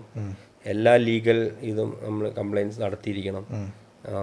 HR പോളിസി, പിന്നെ GST അല്ലെങ്കിൽ ടാക്സ് ഇംപ്ലിക്കേഷൻ, ഇതെല്ലാം അങ്ങനെയുള്ള എല്ലാ കാര്യങ്ങളും എല്ലാ ഡിപ്പാർട്ട്മെൻറ്റും നമ്മൾ പെർഫെക്റ്റായിട്ട്, നമ്മുടെ ഹെറാർക്കി കറക്റ്റായിരിക്കണം. ഓക്കെ, ഒരു ടീം ഉണ്ടായിരിക്കണം. അവർക്കറിയാം ഒരു നാളെ ഒരു ഇൻവെസ്റ്റ്മെൻറ്റ് വരുമ്പോൾ അല്ല അവർ വന്നിരിക്കുമ്പോൾ ഓണർ മാത്രമേ മാറുന്നുള്ളൂ, അല്ല ഓണറെ മാത്രമായിട്ട് ബാക്കി ഇതെല്ലാം ആ സിസ്റ്റത്തിൽ തന്നെ റൺ ചെയ്യണമല്ലോ. അപ്പോൾ ഇത് ഓണർ ഡ്രിവൺ ആണെങ്കിൽ ഈ ഓണർ മാറിയോടുകൂടി ഇതെല്ലാം കൊളാപ്സ് ചെയ്യാൻ തുടങ്ങും. അപ്പോൾ ഒരിക്കലും അങ്ങനെ ആവരുത്. അപ്പോൾ ഞാനതെല്ലാം കറക്റ്റായിട്ട് തന്നെയാണ് നമ്മൾ ആ ഇമ്പോർട്ടൻസും അല്ലെങ്കിൽ ആ വാല്യൂ സ്റ്റാഫിന് കൊടുത്തിട്ട് അവരെ കൊണ്ട് തന്നെയാണ് ആ ടീമിനെ ആദ്യമാണ് ബിൽഡ് ചെയ്ത്, ആ ടീമിനെ കൊണ്ടാണ് നമ്മൾ കമ്പനി ബിൽഡ് ചെയ്തത്. ഓക്കെ, അതാണ് ഇതിൽ ഏറ്റവും ഇമ്പോർട്ടൻ്റ് ഇത്. അപ്പോൾ ഈ കേരളത്തിൽ ഇതിന് മുന്നേ റീറ്റെയിൽസ് ഇൻവെസ്റ്റ്മെന്റ് വന്നിട്ടുണ്ടോ അതുപോലെ? ഇല്ല, എൻ്റെ അറിവിൽ ഇതാണ് വെരി ഫസ്റ്റ്. ഓക്കെ, അപ്പോൾ അതിലെന്തായാലും കൺഗ്രാറ്റ്സ്. അത് വലിയൊരു, എനിക്കൊന്ന് കേരളത്തിന് തന്നെ ഒരു അഭിമാനമായിട്ടുള്ള ഒരു കാര്യമായിരിക്കും എന്ന് തോന്നുന്നു. ആൻഡ് ഈ ഒരു അക്വിസിഷൻ്റെ പ്രോസസ്സ് എങ്ങനെയാണ് നടക്കുക? നമ്മൾ ഒരു ഔട്ട്സൈഡർ നോക്കുമ്പോൾ, അതായത് ഇപ്പം ഈ നെഗോസിയേഷനൊക്കെ നടക്കാറുണ്ടോ? അത് ആരാണോ അപ്രോച്ച് ചെയ്യുക? അങ്ങനത്തെ കാര്യങ്ങളൊന്നും. അതൊക്കെ കോർപ്പറേറ്റ്സ് എന്ന് പറയുമ്പോൾ അവർക്ക് M&A ഡിപ്പാർട്ട്മെൻറ്റോ മെർജിങ് ആൻഡ് അക്വിസിഷൻ, അപ്പോൾ അവരായിരിക്കും അപ്രോച്ച് ചെയ്യുന്നത്. ഓക്കെ, അപ്പോൾ ആദ്യമൊക്കെ പേപ്പർ വർക്ക്സ് ആണ് നടക്കുന്നത്. ഈ പേപ്പർ വർക്ക്സ് ഒക്കെ നടക്കണമെങ്കിൽ നമ്മുടെ കയ്യിൽ എല്ലാ പേപ്പറും ഉണ്ടാവണമല്ലോ. അപ്പോൾ ഇതെല്ലാം കണ്ട് ഇത് ഓക്കെയാണ്, അവർക്കിത് ടേക്ക് ഓവറോ അല്ലെങ്കിൽ ഇൻവെസ്റ്റ് ചെയ്താൽ അത് മുന്നോട്ട് എടുക്കാൻ പറ്റുന്നുള്ളൊരു കോൺഫിഡൻസ് എല്ലാം വേണം. പിന്നെ നമ്മൾ ഹോണസ്റ്റി, നമ്മുടെ ഹോണസ്റ്റി ഇതിൽ വലിയൊരു ഇമ്പോർട്ടൻ്റ് ഇതാണ്. നമ്മളെപ്പറ്റിയും പഠിക്കും. അപ്പോൾ നമ്മളും ഒരു ട്രസ്റ്റ് വർത്തി ആണെന്നുള്ളൊരു ഫീൽ അവർക്ക് ആദ്യം ഉണ്ടാവണമല്ലോ. ആണെങ്കിൽ മാത്രമേ ആരും വരുള്ളൂ, അല്ലാതെ ഒരാളിൽ ഇൻവെസ്റ്റ് ചെയ്യാൻ പറ്റില്ല. ഇന്നും നമ്മൾ ആ റിലേഷൻ മെയിൻറ്റെയിൻ ചെയ്യുന്നത് നമ്മൾ അത്രയും ട്രസ്റ്റ് വർത്തി ആയതുകൊണ്ടെന്നുള്ളത്. അപ്പം നമ്മൾ അത് ഇവർ ഇത്രയും എമൗണ്ടൊക്കെ ഇൻവെസ്റ്റ് ചെയ്യാൻ വരുമ്പോൾ തീർച്ചയായും ഒരു മാർക്കറ്റിൽ നിന്ന് അത് പഠിക്കും, സ്റ്റാഫിനെ അവർ ഇൻ്റർവ്യൂ ചെയ്യും, മനസ്സിലായോ? അപ്പോൾ അതൊക്കെ ഓരോ പീരീഡ്. അല്ലാണ്ട് നമ്മൾ രണ്ടും ഉണ്ട്. ഒന്ന് നമ്മൾ ചിലവരുണ്ടാവും നമ്മൾ ഇതിനെ എങ്ങനെയെങ്കിലും ഒക്കെ തല്ലിക്കൂട്ടി ഉണ്ടാക്കിയിട്ട് ആരെയും തലക്ക് വെച്ച് കൊടുക്കുക എന്നുള്ളത്. അതൊന്നും ഇന്നത്തെ കാലത്ത് ഓടില്ല, അതൊന്നും, മനസ്സിലായോ? അപ്പോൾ നമ്മളത് ശരിക്കും പ്രൊഫഷണൽ വേയിലും നമ്മളുടെ ആ ഒരു വിശ്വാസം നമ്മുടെ കൂടെയുള്ളവരിൽ ഉണ്ടാവണം, നമുക്കും ആ ഒരു സുതാര്യത ഉണ്ടാവണം. അതൊക്കെ ഭയങ്കര ഇമ്പോർട്ടൻറ്റ് ഫാക്ടറാണ്. എത്ര റവന്യൂയിലേക്ക് വളർത്തിയെടുക്കാൻ പറ്റിയിട്ടുണ്ട് വിസ്മയ? നമ്മൾ 2024 തന്നെ 800 crores പ്ലസ് ഉണ്ടായിരുന്നു എല്ലാ കമ്പനികളും കൂടെ ആയിട്ട്. ഓക്കെ 800 പ്ലസ് നിയർ ടു 1000 ആവുന്നുണ്ടായിരുന്നു. റൈറ്റ്. ഓക്കെ. അപ്പം ഏകദേശം ഒരു എത്ര വർഷത്തിലാണ്? 15 വർഷം. 2000 അല്ല 3 നമ്മൾ ചെറിയ റീറ്റെയിൽസ് പറയുന്നത്. നമ്മൾ ശരിക്കും റീവാമ്പ് എന്ന് പറഞ്ഞാൽ 2015 മുതലാണത്. ഒരു 9 ഇയേഴ്സ് കൊണ്ടാണ് അതിലോട്ട് മാറി. എത്ര സ്റ്റോറുകൾ, എത്ര എംപ്ലോയീസ്? ഓൾമോസ്റ്റ് 900 പ്ലസ് എംപ്ലോയീസ് ഉണ്ടായിരുന്നു. സ്റ്റോറുകൾ 12 ഹൈപ്പർ സ്റ്റോറും പിന്നെ 12 എന്ന് പറയുമ്പോൾ ബാക്കി 9 റീറ്റെയിൽ സ്റ്റോർ, മറ്റേ എക്സ്ക്ലൂസീവ് റീറ്റെയിൽ സ്റ്റോർ ഉണ്ടായിരുന്നു. ഓക്കെ. ഇലക്ട്രോണിക്സ് രണ്ടും കൂടെയാണ് നമ്മൾ ഇത് ചെയ്തത്. ഓക്കെ. അപ്പോൾ ഈ ഇൻവെസ്റ്റ്മെന്റിന് ശേഷം എനിക്ക് തോന്നുന്നു അജ്മൽക്കയുടെ ബാക്കി പാഷൻസിലേക്കാണ് കുറേ സമയം കിട്ടി. അപ്പോൾ അതിലേക്ക് സ്പെൻഡ് ചെയ്തുകൊണ്ടിരിക്കുകയാണ്. അതിലുള്ള ഏറ്റവും എന്നോട് കഴിഞ്ഞ തവണ നമ്മൾ കണ്ടവൻ പറഞ്ഞതാണ്, കൃഷി ഇഷ്ടമാണെന്ന് പറഞ്ഞു, റിയൽ എസ്റ്റേറ്റ് ഇഷ്ടമാണെന്ന് പറഞ്ഞു, ഫുട്ബോൾ ഇഷ്ടമാണെന്ന് പറഞ്ഞു. ഈ 3 കാര്യങ്ങളുമാണ് അജ്മൽക്ക പിന്നീട് ഇൻവെസ്റ്റ്മെന്റ്സും മാറ്റിയിട്ടുള്ളത്. അപ്പോൾ എന്തൊക്കെയാണ് ഇപ്പോൾ ബിൽഡ് ചെയ്തുകൊണ്ടിരിക്കുന്നത് അടുത്ത ഫോക്കസ്? ഇപ്പം കുറച്ചൊക്കെ റിലാക്സ് ചെയ്താണ്. ഇപ്പം ടൈമുണ്ടല്ലോ, അപ്പം കുറേ കൂടെ ടൈം ഉള്ളതുകൊണ്ട് ഒന്ന് ഫസ്റ്റ് പറയുകയാണെങ്കിൽ ഇപ്പോൾ സൂപ്പർ ലീഗ് SLK എന്ന് പറഞ്ഞ് ഫുട്ബോൾ ഒരു ഇതുണ്ടായാലും ഞങ്ങളാണ് മലപ്പുറം FC ഫ്രാഞ്ചൈസി എടുത്തേക്കുന്നത്. വൺ ഓഫ് ദ പാർട്ട്ണർ അല്ലെങ്കിൽ എക്സിക്യൂട്ടീവ് ഡയറക്ടറാണ്. ഞങ്ങളൊരു 8-10 പേര് കൂടിയിട്ടാണ് എടുത്തേക്കുന്നത്. മലപ്പുറത്തുള്ള നമ്മുടെ ഫ്രണ്ട്സ് എല്ലാവരും കൂടെ കൂടിയിട്ട് എടുത്തേക്കുന്നത്. അതൊരു ഇൻവെസ്റ്റ്മെന്റ് എന്ന് പറഞ്ഞാൽ അതൊരു റിട്ടേൺ ബേസ്ഡ് ഒന്നും അല്ല. ഇതൊരു സൊസൈറ്റിക്കുള്ള ഒരു പാഷനും റിട്ടേൺ ടു ദ സൊസൈറ്റി എന്നുള്ള രീതിയിലാണ്. കാരണം ഇതിന് യൂത്തിന് ഭയങ്കര ഒരു ഫ്യൂച്ചർ ഉണ്ട് ഇതിൽ, ശരിക്കും ഭയങ്കര ഫ്യൂച്ചറാണ് ഇതിൽ. കാരണം ഈ ഒരു സീസൺ അല്ലെ SLK സക്സസ് ആവുന്നതിൽ 6 ഫ്രാഞ്ചൈസി ഉണ്ട്. ലാസ്റ്റ് ഇയർ കാലിക്കറ്റാണ് വിൻ ചെയ്ത്. ഞങ്ങൾ സെമി എത്തിയില്ല. വളരെ പ്രതീക്ഷയോടുകൂടി വന്നതാണ്. പക്ഷേ ഇപ്രാവശ്യം നമ്മളൊന്നുകൂടെ നന്നായിട്ട് ബിൽഡ് ചെയ്യുന്നു. സീസണൊക്കെ ഇപ്പോൾ അപ്പാവുന്നു. ഇപ്പോൾ സെപ്റ്റംബർ ഒക്ടോബറിലൊക്കെയാണ്.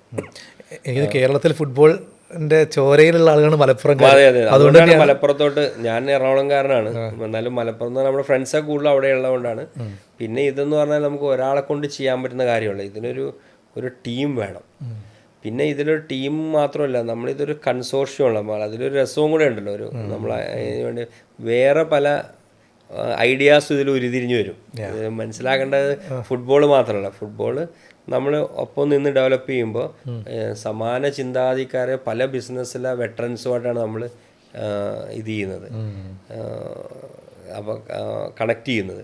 അപ്പോൾ അതിൽ നിന്ന് നമുക്ക് വേറെ പല ബിസിനസ്സുകളിലോട്ടും കൂടെ ഇതാകും. അപ്പോൾ അതാണ് ഇതിൽ കാണുന്ന ഇതിൻ്റെ ഒരു പ്രോഫിറ്റ് എന്ന് പറയുന്നത് അതാണ്. മറ്റേത് നമ്മൾ over A period brand build ചെയ്ത് ഈ SLKയുടെ സക്സസ് എന്ന് പറഞ്ഞാൽ ഈ 6 ടീമും അല്ല ഇനി 2 ടീമും കൂടെ വരുന്നുണ്ടെന്ന് അടുത്ത വർഷമൊക്കെ. അപ്പോൾ 8 ടീമും വന്ന് ടോട്ടൽ ഇതിൻ്റെ ഒരു സക്സസ് അനുസരിച്ചായിരിക്കും ഇതിൻ്റെ ഒരു ബ്രാൻഡ് വാല്യൂ കയറുന്നത്. അല്ലാണ്ട് മലപ്പുറം മാത്രം പെർഫോം ചെയ്തിട്ട് കാര്യമില്ല. ഓക്കെ. പിന്നെ ഇതിൽ സ്റ്റേഡിയങ്ങൾ വരണം. അപ്പോൾ അത് 1-2 ഇപ്പം ഞങ്ങളും ട്രിവാൻഡ്രോക്ക് അങ്ങനത്തെ ഒരു ഇനിഷ്യൽ സ്റ്റേ അതിൻ്റെ ഒരു ഡിസ്കഷനൊക്കെ തുടങ്ങിയിട്ടുണ്ട്. എക്സ്ക്ലൂസീവ് ഫുട്ബോൾ സ്റ്റേഡിയം തന്നെ യൂത്തിന് ഇത് ഭയങ്കര ഗുണമാണ്. കാരണം ഇതിൽ ഒരു 60-70% മലയാളീസ് പിള്ളേർ അവർ തന്നെയാണ് അതിൽ. അപ്പോൾ അവർക്ക് ഫോറിൻ പ്ലേയേഴ്സുമായിട്ട് കളിക്കാൻ കിട്ടുന്ന ഒരു എക്സ്പീരിയൻസ്, പിന്നെ അവർ പെർഫോം ചെയ്താൽ ഇവർക്ക് പല ക്ലബ്ബുകളും ഇതൊരു പ്രൊഫഷണലായിട്ട് എടുക്കാൻ പറ്റും. കാരണം എൻഡ് ഓഫ് ദ ഡേ ഇതിൽ നിന്ന് നമുക്ക് ഒരു ഏർണിങ്സ് വേണമല്ലോ കളിക്കാർക്കാണെങ്കിലും. കളിച്ച് മാത്രം നടന്നാൽ പോരല്ലോ. അപ്പം അങ്ങനെ നല്ലൊരു ഏർണിങ്സും ഒരു ഇത് വരുമ്പോഴേ നമ്മുടെ വീടുകളിൽ നിന്നാണെങ്കിൽ പോലും മാതാപിതാക്കൾ സമ്മതിക്കുള്ളൂ. ശരിയല്ലേ? അല്ലെങ്കിൽ നേരെ നീ UK ഓടറ അല്ലെങ്കിൽ ജർമ്മനിക്ക് പോകുന്നു പറയും. അപ്പം ഇതല്ല. അപ്പം ഇതിനെ വളർത്തിക്കൊണ്ട് വന്നാൽ ഇതൊരു ഭയങ്കര ഒരു നമുക്കിതൊരു എന്താ പറയുക, ഒരു നഴ്സറി പോലെ നറിഷ് ചെയ്തെടുക്കാൻ പറ്റിയൊരു സ്ഥലമാണ് കേരളം. ഒത്തിരി ക്ലബ്ബ്. അപ്പം ആ ലെവലിലോട്ട് ഇതിനെ വളർന്നെത്തണം. 4-5 വർഷം കൊണ്ട് കഴിയുമ്പോൾ പല ഫോറിൻ ക്ലബ്ബുകളും നമ്മളിലോട്ട്, ഇപ്പോൾ പലരും സ്പെയിനിൽ നിന്നും അർജൻറ്റീനയിൽ നിന്നൊക്കെ കുട്ടികളെ യൂത്തിനെ എടുക്കുന്ന പോലെ ഇവിടെ നിന്ന് എടുക്കാൻ പറ്റണം. അതാണ് ഇതിൻ്റെ ഒരു ഗ്രാസ് റൂട്ട് ഡെവലപ്മെന്റ് നടക്കണം. എനിക്ക് ഈ പാഷനും ആ ഒരു സ്കില്ലുമാണ് 2 കാര്യങ്ങൾ ഒരാൾ വിജയിക്കുന്നത്. അതിൽ പാഷൻ ഇവിടെ നല്ലപോലെ ഉണ്ട്. ഇങ്ങനത്തെ ഓപ്പർച്യൂണിറ്റി വന്നാലായിരിക്കും സ്കില്ലും കൂടെ ഇമ്പ്രൂവ്. നമ്മുടെ ഇവിടുത്തെ ഇത് ഭയങ്കര ഇതാണ്. നമ്മുടെ ട്രെയിനിങ്, ആ പ്രോപ്പർ ടൈമിൽ കിട്ടുന്ന ട്രെയിനിങ് ഇതിന് ഭയങ്കര ഇമ്പോർട്ടൻ്റാണ്. അത് കിട്ടി തുടങ്ങണം. അങ്ങനെയുള്ള കോച്ചിങ് ക്യാമ്പുകൾ. അപ്പോൾ ഇതേപോലത്തെ ക്ലബ്ബുകൾ വന്നു കഴിഞ്ഞാൽ പിന്നെ അവർ തന്നെ അത് ഡെവലപ്പ് ചെയ്തെടുക്കുമ്പോൾ നല്ലൊരു ഫ്യൂച്ചർ അതിൽ ഞാൻ കാണുന്നു. ഓക്കെ. അജ്മൽക്ക പേഴ്സണലി ഏത് ടീമിൻ്റെ ഫാനാണ്? ഞാൻ ഹോളണ്ടിൻ്റെ പണ്ട് തൊട്ടേ ഹോളണ്ടിൻ്റെ ഫാനാണ്. ആരും അധികം ഇല്ലാത്തവരാണ്. എല്ലാവരും ബ്രസീൽ, അർജന്റീന. ഞാൻ എന്താണെന്ന് പറഞ്ഞാൽ ഞാൻ ഓൾമോസ്റ്റ് എല്ലാ വേൾഡ് കപ്പും പോയി കണ്ടിട്ടുണ്ട്. ഓക്കെ, എല്ലാം ജപ്പാൻ മുതൽ ഇങ്ങോട്ട്. ഓക്കെ. കാരണം ഫൈനൽ, സെമി, അങ്ങനെ എന്തെങ്കിലും എല്ലാത്തിലും പോകും. എനിക്ക് തോന്നുന്നു 88 ആ സമയത്തൊക്കെ റൂട്ട് ഗള്ളിറ്റ് വാൻ ബാസ്റ്റിനൊക്കെ ഉണ്ടായിരുന്ന സമയം ഉണ്ടായിരുന്നു നെതർലാൻഡ്സിൽ. ഫ്രാങ്ക് റൈക്കാർഡൊക്കെ അത് അന്ന് അവരായിരുന്നു യൂറോപ്യൻ ചാമ്പ്യൻസ്. അന്ന് വന്നൊരു ഓറഞ്ച് പട, ഓറഞ്ചിനോടൊരു ഇഷ്ടപ്പെടാണ്. ഓറഞ്ച് പടയോട് അന്ന് തൊട്ടേ ഭയങ്കര ഒരു ഇതായിരുന്നു. അവരുടെ ഈ സൗത്ത് ആഫ്രിക്കയിൽ ഫൈനലിന് നെതർലാൻഡ്സ് വേഴ്സസ് സ്പെയിനായിരുന്നു. അത് പോയി കണ്ടായിരുന്നു. സങ്കടത്തോടുകൂടി ഇറങ്ങി.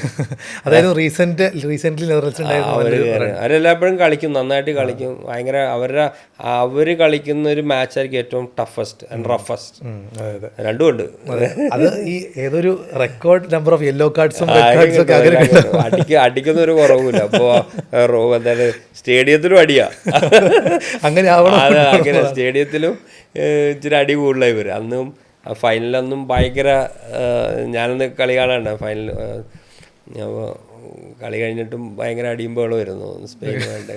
അതൊക്കെ ഉണ്ട്. പക്ഷെ എന്തോ അന്നുകൊണ്ടേ എനിക്ക് നെതർലാൻഡ്സിനെയാണ് താല്പര്യം. പണ്ട് കാലത്ത് നമ്മൾ ഈ ടോട്ടൽ ഫുട്ബോളിൻ്റെ ഒക്കെ യോഹാൻ ക്രൈഫ് എന്നൊക്കെ പറഞ്ഞിട്ടുള്ള ആ ഹിസ്റ്ററി നല്ലപോലെ ഉണ്ടല്ലോ. എനിക്കിത് മോഡേൺ ഫുട്ബോളിനെ ഷേപ്പ് ചെയ്യുന്നതിൽ വലിയ റോളുണ്ട്. ഉടനെ ഒരു കപ്പ് വരണം. എങ്ങനെയും വരട്ടെ.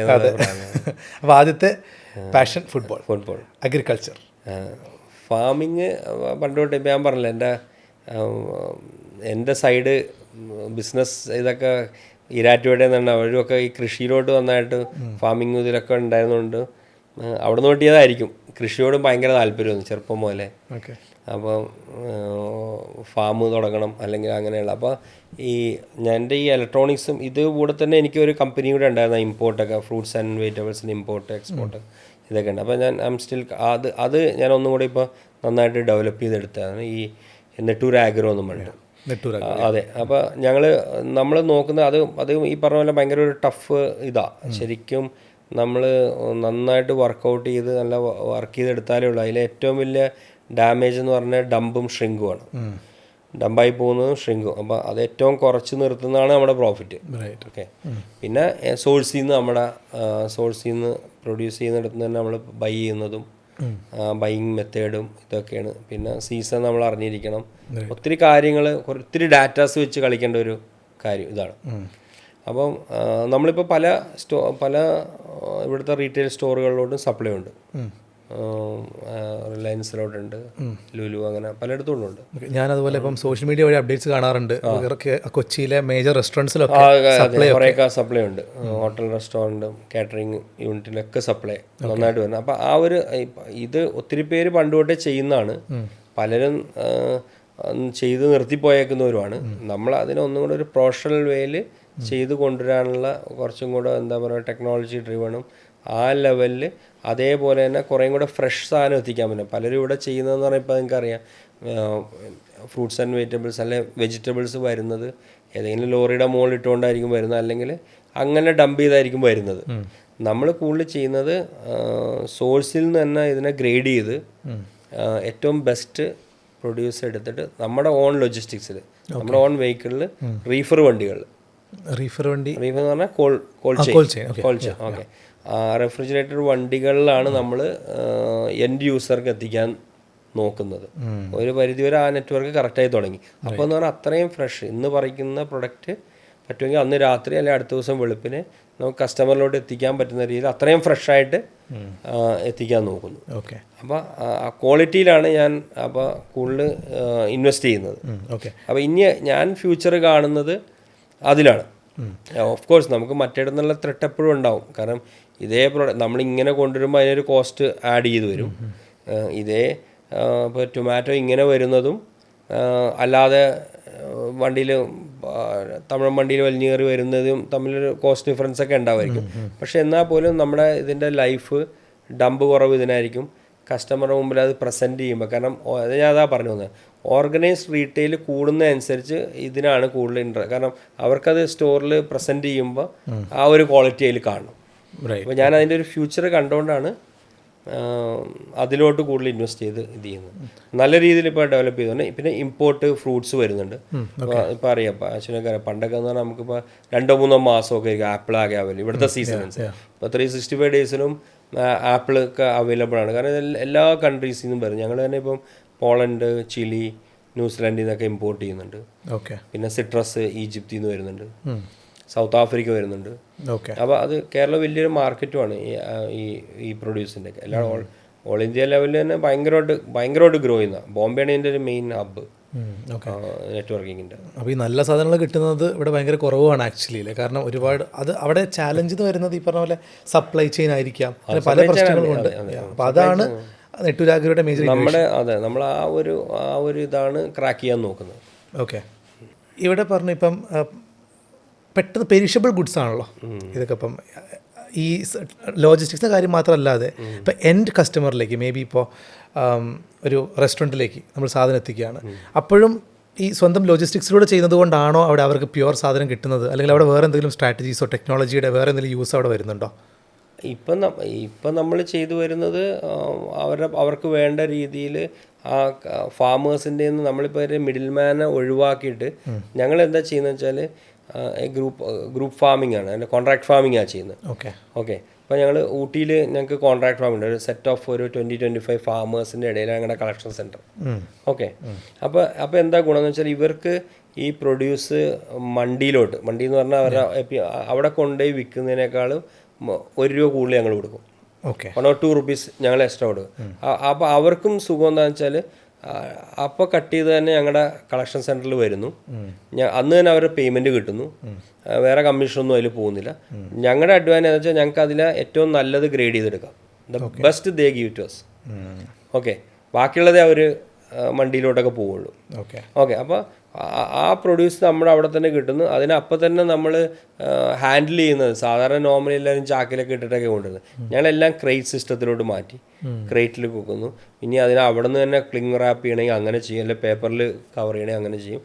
അങ്ങനെ ഏറ്റവും ഫ്രഷായിട്ട് അപ്പോൾ തന്നെ പിന്നെ നമ്മൾ ടെമ്പറേച്ചർ ഡൗൺ ആവാതെ നമ്മുടെ കളക്ഷൻ മെയിൻ DC പാലക്കാടാണ്, അവിടെ വരുന്നു. അവിടെ വന്നാൽ അതും നമ്മൾ കൺട്രോൾ ടെമ്പറേച്ചറിലാണത്.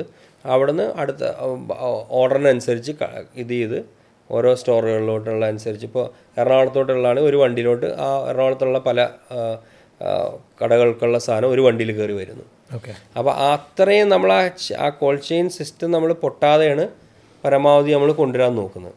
അപ്പോൾ സ്വാഭാവികമായിട്ടും ഒരു റെസ്റ്റോറൻറ്റിൽ അവർ ഇന്ന് വരെ കിട്ടിയേക്കുന്നത് വെച്ച് നോക്കുമ്പോൾ മച്ച് ബെറ്റർ ഐറ്റമാണ് അവർക്ക് കിട്ടുന്നത്. ഓക്കെ, പിന്നെ ഇത് കൂടാതെ നമ്മൾ വേറെ നമ്മൾ വാഷിങ് നമ്മൾ ചെയ്യുന്നുണ്ട്. ഓസോൺ വാഷിങ് നമുക്ക് മെഷീനുണ്ട്, ഓസോൺ വാഷിംഗ് എന്ന് പറഞ്ഞാൽ. അപ്പോൾ ക്യാരറ്റൊക്കെ നമ്മൾ അല്ലെങ്കിൽ അങ്ങനെ ഈ സ്കിന്നിലുള്ള പെസ്റ്റിസൈഡ്സൊക്കെ കളയാൻ വേണ്ടി നമ്മൾ വാഷ് ചെയ്ത് ചിലർ അത് തന്നെ ഇൻസിസ്റ്റ് ചെയ്യും. വാഷ്ഡ് ഇത് തന്നെ പല റെസ്റ്റോറൻറ്റ്സും ഇപ്പോൾ ഓസോൺ വാഷ്ഡ് ഇത് വയ്ക്കും. അപ്പോൾ അത് നമ്മൾ നമ്മുടെ DC അതുണ്ട്, വാഷ് ചെയ്തിട്ടാണെങ്കിലും നമ്മളത് കൊടുക്കും. അപ്പോൾ ശരിക്കും ആ പെസ്റ്റിസൈഡ്സ് റിമൂവ് ചെയ്തിട്ടാണ് കൊടുക്കുന്നത്.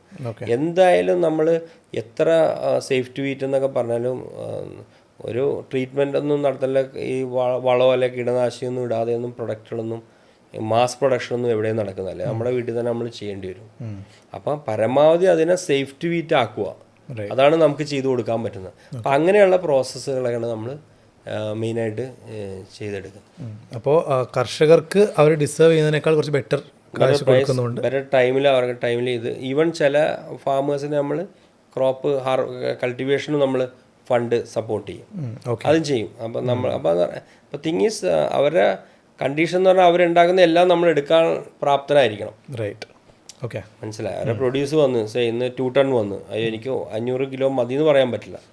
കാരണം നമ്മളെ ഡിപ്പെൻഡ് ചെയ്താണ് അവർ ചെയ്യുന്നത്, നല്ല കോൺട്രാക്ട് ഫാമിംഗ്. അപ്പോൾ നമ്മളത് ഫുള്ള് നമ്മളെടുക്കും. നമ്മൾ അതിനുള്ളൊരു സെല്ലിങ് ഇത് സോഴ്സ് കണ്ടിരിക്കും നമ്മൾ. ആളുകൾക്ക് നല്ല ഏറ്റവും പറ്റുന്ന രീതിയിൽ. കാരണം ഇത് നമ്മൾ ഉദ്ദേശിക്കുന്ന ഇത് ഭയങ്കര ഒരു ടഫ് ഇതാണ്. നമ്മൾ ബാക്കിയുള്ള പ്രൊഡക്റ്റുകൾ ഏറ്റവും perishable items, weight loss, damage ഇതെല്ലാം പെട്ടെന്ന് വരുന്ന. ഈവൻ ക്ലൈമറ്റ് പോലും നമ്മളെ ഭയങ്കരമായിട്ട് 2 ദിവസം ഭയങ്കര മഴയാണെങ്കിൽ തന്നെ ഇതിനെ ഭയങ്കര പെട്ടെന്ന് തന്നെ അതിൻ്റെ റോട്ടറിങ് തുടങ്ങും. ഇതെല്ലാം അപ്പോൾ ഒരർത്ഥത്തിൽ പറഞ്ഞാൽ ഭയങ്കര ടഫാണ്, റിസ്ക് കൂടുതലാണ്. നമ്മുടെ കയ്യിലല്ലാത്ത ഫാക്ടേഴ്സ് ഒരുപാട് ഇഷ്ടം പോലെ ഉണ്ട്. മനസ്സിലായി. ഇപ്പം പിന്നെ കൃഷി ഇഷ്ടമായതുകൊണ്ട്, എനിക്ക് ഇങ്ങനത്തെ കാര്യങ്ങൾ ഇഷ്ടമായതുകൊണ്ട് അതെൻ്റെ ഒരു പേഴ്സണൽ ഇതുപോലെ ഞാൻ ഡെവലപ്പ് ചെയ്യുന്നത്. പക്ഷേ ഡെഫിനറ്റ്ലി ഞാൻ കാണുന്നത് ഇങ്ങനെ ഇത്രയും ടഫ് ഇതിനെ ക്രാക്ക് ചെയ്ത് കൊണ്ടുവരുന്നതാണ് ഇതിൻ്റെ വിജയം. റൈറ്റ്. ഓക്കെ, അങ്ങനെ ക്രാക്ക് ചെയ്ത് കൊണ്ടുവന്ന് റിസൾട്ട് കാണിച്ചാൽ ഡെഫിനറ്റ്ലി അതിൽ ഇൻവെസ്റ്റ് ചെയ്യാൻ ഇഷ്ടംപോലെ കമ്പനീസ് ഉണ്ടാവും എന്നുള്ളത് ഉറപ്പാണ്. ആ ചാലഞ്ചസ് വരുമ്പോഴാണ് മറികടക്കുക എന്നുള്ളതാണല്ലോ. Very true. അപ്പോൾ അതുപോലെ ഈ കൃഷിയിലേക്ക് ആളുകൾ ഇറങ്ങാൻ മടിക്കുന്നതിന് കാരണം ഈ ഫാക്ടേഴ്സ് ഒക്കെ തന്നെയാണ്. അതായത് ഇങ്ങനെ മഴ കൂടുതൽ പെയ്താൽ ഇതിനെ ബാധിക്കും. അപ്പോൾ ഈ ന്യൂ ജനറേഷൻ കൃഷിയിലേക്ക് ഇറങ്ങിയാൽ അവർക്ക് ഇനി ഓപ്പർച്യൂണിറ്റീസ് ഉണ്ടെന്നാണ് ഇതിൻ്റെ അർത്ഥമല്ലേ? ഇപ്പം അതെ, കൃഷിയിലെന്ന് പറഞ്ഞാൽ നമ്മുടെ നാട്ടിലിപ്പോൾ കൃഷി പറ്റുമോ എന്നുള്ളത് എനിക്ക് അറിഞ്ഞൂടാ. കാരണം നമ്മുടെ ഇവിടുത്തെ ഈ മൺസൂൺ ഇതൊക്കെ ഭയങ്കരമായിട്ട് അഡ്വേഴ്സിലാണ്. പിന്നെ നമ്മുടെ ഇവിടുത്തെ ലേബർ കോസ്റ്റ് പല കാരണങ്ങൾ കൊണ്ട്. ഇനി ഇതേ നമുക്കൊരു ടഫ് കോമ്പറ്റീഷനാണ് കർണാടകയിൽ നിന്നും തമിഴ്നാട്ടിൽ നിന്നൊക്കെ വരുന്നത് ഈ സെയിം പ്രോഡക്റ്റുകൾ ഇവിടെ കിട്ടും. അപ്പം ഞാൻ പറഞ്ഞ കൃഷിയോട് ഇഷ്ടമുള്ളവർ ഇപ്പോൾ ഇവിടെ ചെയ്യണമെന്നില്ല, നിങ്ങൾക്ക് തമിഴ്നാട്ടിലും മൈസൂരും ഒക്കെ പോയി തന്നെ ചെയ്യാം. ഓപ്പർച്യൂണിറ്റീസ് പറയുന്നുണ്ട്, ഇഷ്ടം പോലെ അറിവുണ്ടാവണം. അതെ, അതിനെപ്പറ്റി പഠിക്കണം, ഇതാക്കണം. പിന്നെ ഇവിടെ നമുക്ക് പറ്റുന്ന എന്താന്നുള്ളത്, ഇവിടുത്തെ ഇങ്ങനെ കൃഷിഭൂമികളൊക്കെ നശിച്ചു പോകുന്നതിന് പകരം പറ്റുന്ന എന്തൊക്കെയാണോ അത് മാത്രം ചെയ്ത് കയറുക. അല്ലാണ്ട് അവിടുത്തെ കാര്യങ്ങൾ എല്ലാം ഇവിടെ ചെയ്താൽ ഇവിടെ സക്സസ് ആവണമെന്നില്ല. റൈറ്റ്. ഓക്കെ. അങ്ങനെ ഏറ്റവും കൂടുതൽ വിജയസാധ്യതയുള്ള അല്ലെങ്കിൽ ഏറ്റവും കൂടുതൽ റവന്യൂ ബിൽഡ് ചെയ്യാൻ പറ്റിയ എന്തെങ്കിലും ഒരു കൃഷി ഇവിടെ കേരളത്തിൽ നമുക്ക് ചെയ്യാൻ പറ്റിയ രൂപത്തിൽ? അല്ല, ഇന്നിപ്പോൾ ഞാൻ കണ്ടെടുത്തോളം, കാരണം ഇതിങ്ങനെ ഫ്ലക്ച്വേഷനാണ്. ഇപ്പോൾ ചില സമയത്ത് റബ്ബറിൻ്റെ പ്രൈസ് കൂടുമ്പോൾ എല്ലാവരും റബ്ബറാണ് നല്ലതെന്ന് പറയും. അപ്പോൾ ഇപ്പം ഞാൻ പറയുകയാണെങ്കിൽ ഇപ്പം ഞാൻ കണ്ടെടുത്തോളം നല്ല വാല്യൂ ആണ് റംബുട്ടാനും മാംഗോസിനൊക്കെ തരുന്നത്. പക്ഷെ അത് ഇപ്പം ഡിമാൻഡുണ്ട്, സപ്ലൈ ഷോർട്ടാണ്. നാളെ ഇതിങ്ങനെ നമ്മളതൊന്നും വാല്യൂ ചെയ്യാതെ എല്ലാവരും ഇത് കണ്ടുകൊണ്ട് അതിലോട്ട് ഇറങ്ങിക്കഴിഞ്ഞാൽ എന്ത് പറ്റുന്ന വെച്ചാൽ നാളെ ദിവസം വീണ്ടും ഈ റബ്ബറിൻ്റെ പ്രശ്നം പറഞ്ഞ പോലെ അല്ലെങ്കിൽ പൈനാപ്പിളിൻ്റെ പ്രശ്നം പറഞ്ഞ പോലത്തെയൊക്കെ പ്രശ്നങ്ങളിലോട്ട് വരാം. അപ്പോൾ ഒരു മിക്സഡ് കൃഷിയായിരിക്കും നല്ലതെന്നാണ് എനിക്ക് പൊതുവെ കണ്ടേക്കുന്നത്. ഇപ്പോൾ ഞാൻ പറയുന്ന ഒരു 5-10 ഏക്കറുള്ളവരാണെങ്കിൽ നമ്മുടെ നല്ല ഹൈലി റിച്ചാണ് നമ്മുടെ സോയിലൊക്കെ. അപ്പം ഒരു മിക്സഡ് കൾട്ടിവേഷനാണ് എപ്പോഴും നല്ലത്. പണ്ട് കൃഷിക്കാരെല്ലാവരും അങ്ങനെ ചെയ്തിരുന്നത്. ഇപ്പോൾ ഒരു വാർത്തയിൽ പറയുകയാണെങ്കിൽ ഇപ്പോൾ മലയോര കർഷകർ അല്ലെങ്കിൽ ക്രിസ്ത്യൻ കമ്മ്യൂണിറ്റിയൊക്കെ അവരുടെ പറമ്പിലൊക്കെ പോയി കഴിഞ്ഞാൽ നമുക്ക് എല്ലാം കാണാം. കുരുമുളക് കാണാം, കൊക്കോ കാണാം, ഇഞ്ചി കാണാം, എല്ലാം കാണാം. എനിക്ക് തോന്നുന്നു അതാണ് തോന്നുന്നൊരു ഇത് തന്നെ. പിന്നെ വ്യവസായ ഹൈ ഇതിൽ ചെയ്യാൻ ഇപ്പോൾ കണ്ടെടുത്തോളം എനിക്ക് തോന്നുന്നു ആൾക്കാർ കൂടുതൽ റംബുട്ടാനിലോട്ട് ഭയങ്കര തോന്നും. പിന്നെ ഷോർട്ട് ടൈം ക്രോപ്പ് ആണെങ്കിൽ പൈനാപ്പിൾ ഭയങ്കരമായിട്ട് ചെയ്യുന്നുണ്ട്. അതൊക്കെയാണ് ഇവിടെ കണ്ടെടുത്തോളം നല്ലതാണ്. ഇങ്ങനെ ഈ സ്വന്തം കോൺട്രാക്ട് ഫാമിംഗ് അല്ലാതെ വലിയ സ്കെയിൽ ചെയ്യുന്ന ആളുകളുടെ അടുത്തുനിന്നും സോഴ്സ് ചെയ്യാറുണ്ടോ? എല്ലാവരും. പിന്നെ നമ്മളെല്ലാം, കാരണം നമ്മുടെ റിക്വയർമെൻറ്റ് ഭയങ്കര ഹ്യൂജാണ്. ഓക്കെ, അപ്പോൾ ഞങ്ങൾക്ക് ഇത് കൊണ്ട് മാത്രം പറ്റില്ല. പക്ഷെ ഇതെന്ന് പറയുമ്പോൾ നമുക്ക് ക്വാളിറ്റി അഷ്യൂർ ചെയ്യാൻ പറ്റും. മനസ്സിലായി. പക്ഷേ ഇപ്പോൾ അശ്വിൻ ചോദിച്ചതിൻ്റെ ഒരു ഇതെന്ന് വെച്ചാൽ, പക്ഷേ അവിടെയും ഒരു സീസൺ ഉണ്ടല്ലോ, അവിടത്തെയും ഒരു ഡ്രോട്ട് പീരീഡ്, ഒരു സമ്മർ സമയത്ത് നമുക്ക് ഈ പ്രൊഡക്റ്റ് അവിടെ കിട്ടില്ല. അപ്പോൾ 2-3 മാസം നമ്മൾ പുറത്ത് ഡിപ്പെൻഡ് ചെയ്യേണ്ടി വരും. മനസ്സിലായി. ഇപ്പം ഞാൻ മൈസൂർ, എനിക്ക് കളക്ഷൻ സെൻ്റർ ഉണ്ട്, A group of 30-40 farmers. Okay, അപ്പോൾ അവരുടെ ഏറ്റവും നല്ല സമയത്ത് നമുക്ക് എടുക്കുന്ന പ്രൊഡ്യൂസിനാണ് ഏറ്റവും നല്ല ക്വാളിറ്റിയൊക്കെ ഉള്ളത്. പിന്നെ അവിടെയും മഴ കുറയുമ്പോൾ അനുസരിച്ച് ഇതിൻ്റെ സൈസ് ചെറുതാവും, കംപ്ലൈൻസ് കൂടും. മനസ്സിലായി. അപ്പോൾ മാർച്ച് ഏപ്രിൽ മെയ് അവിടെയൊക്കെ പ്രശ്നങ്ങളുണ്ട്. അപ്പോൾ നമ്മൾ വേറെ ലൊക്കേഷൻ അവിടെ, പക്ഷേ നമ്മൾ ഏതെങ്കിലും ഒരു സപ്ലയറെ തന്നെ നമുക്ക് ഡിപ്പെൻഡ് ചെയ്യാൻ പറ്റുള്ളൂ. റൈറ്റ്. അപ്പോൾ ഫുട്ബോൾ, അഗ്രികൾച്ചർ, അടുത്തത് റിയൽ എസ്റ്റേറ്റ്. എന്താണ് ആൽപ്സ് പ്രോപ്പർട്ടീസിൽ നടക്കുന്നത്? ആൽപ്സ് പ്രോപ്പർട്ടീസ് ഇതേപോലെ ഞാനിപ്പോൾ ഒരു പാരലി വേറെ ഇൻവെസ്റ്റ്മെൻ്റ് ഒക്കെ നടത്തിയപ്പോൾ കൂടുതൽ എനിക്ക് പണ്ടേ റിയൽ എസ്റ്റേറ്റും ഇതേപോലെ നല്ല താല്പര്യമുള്ളതാണ്. അപ്പം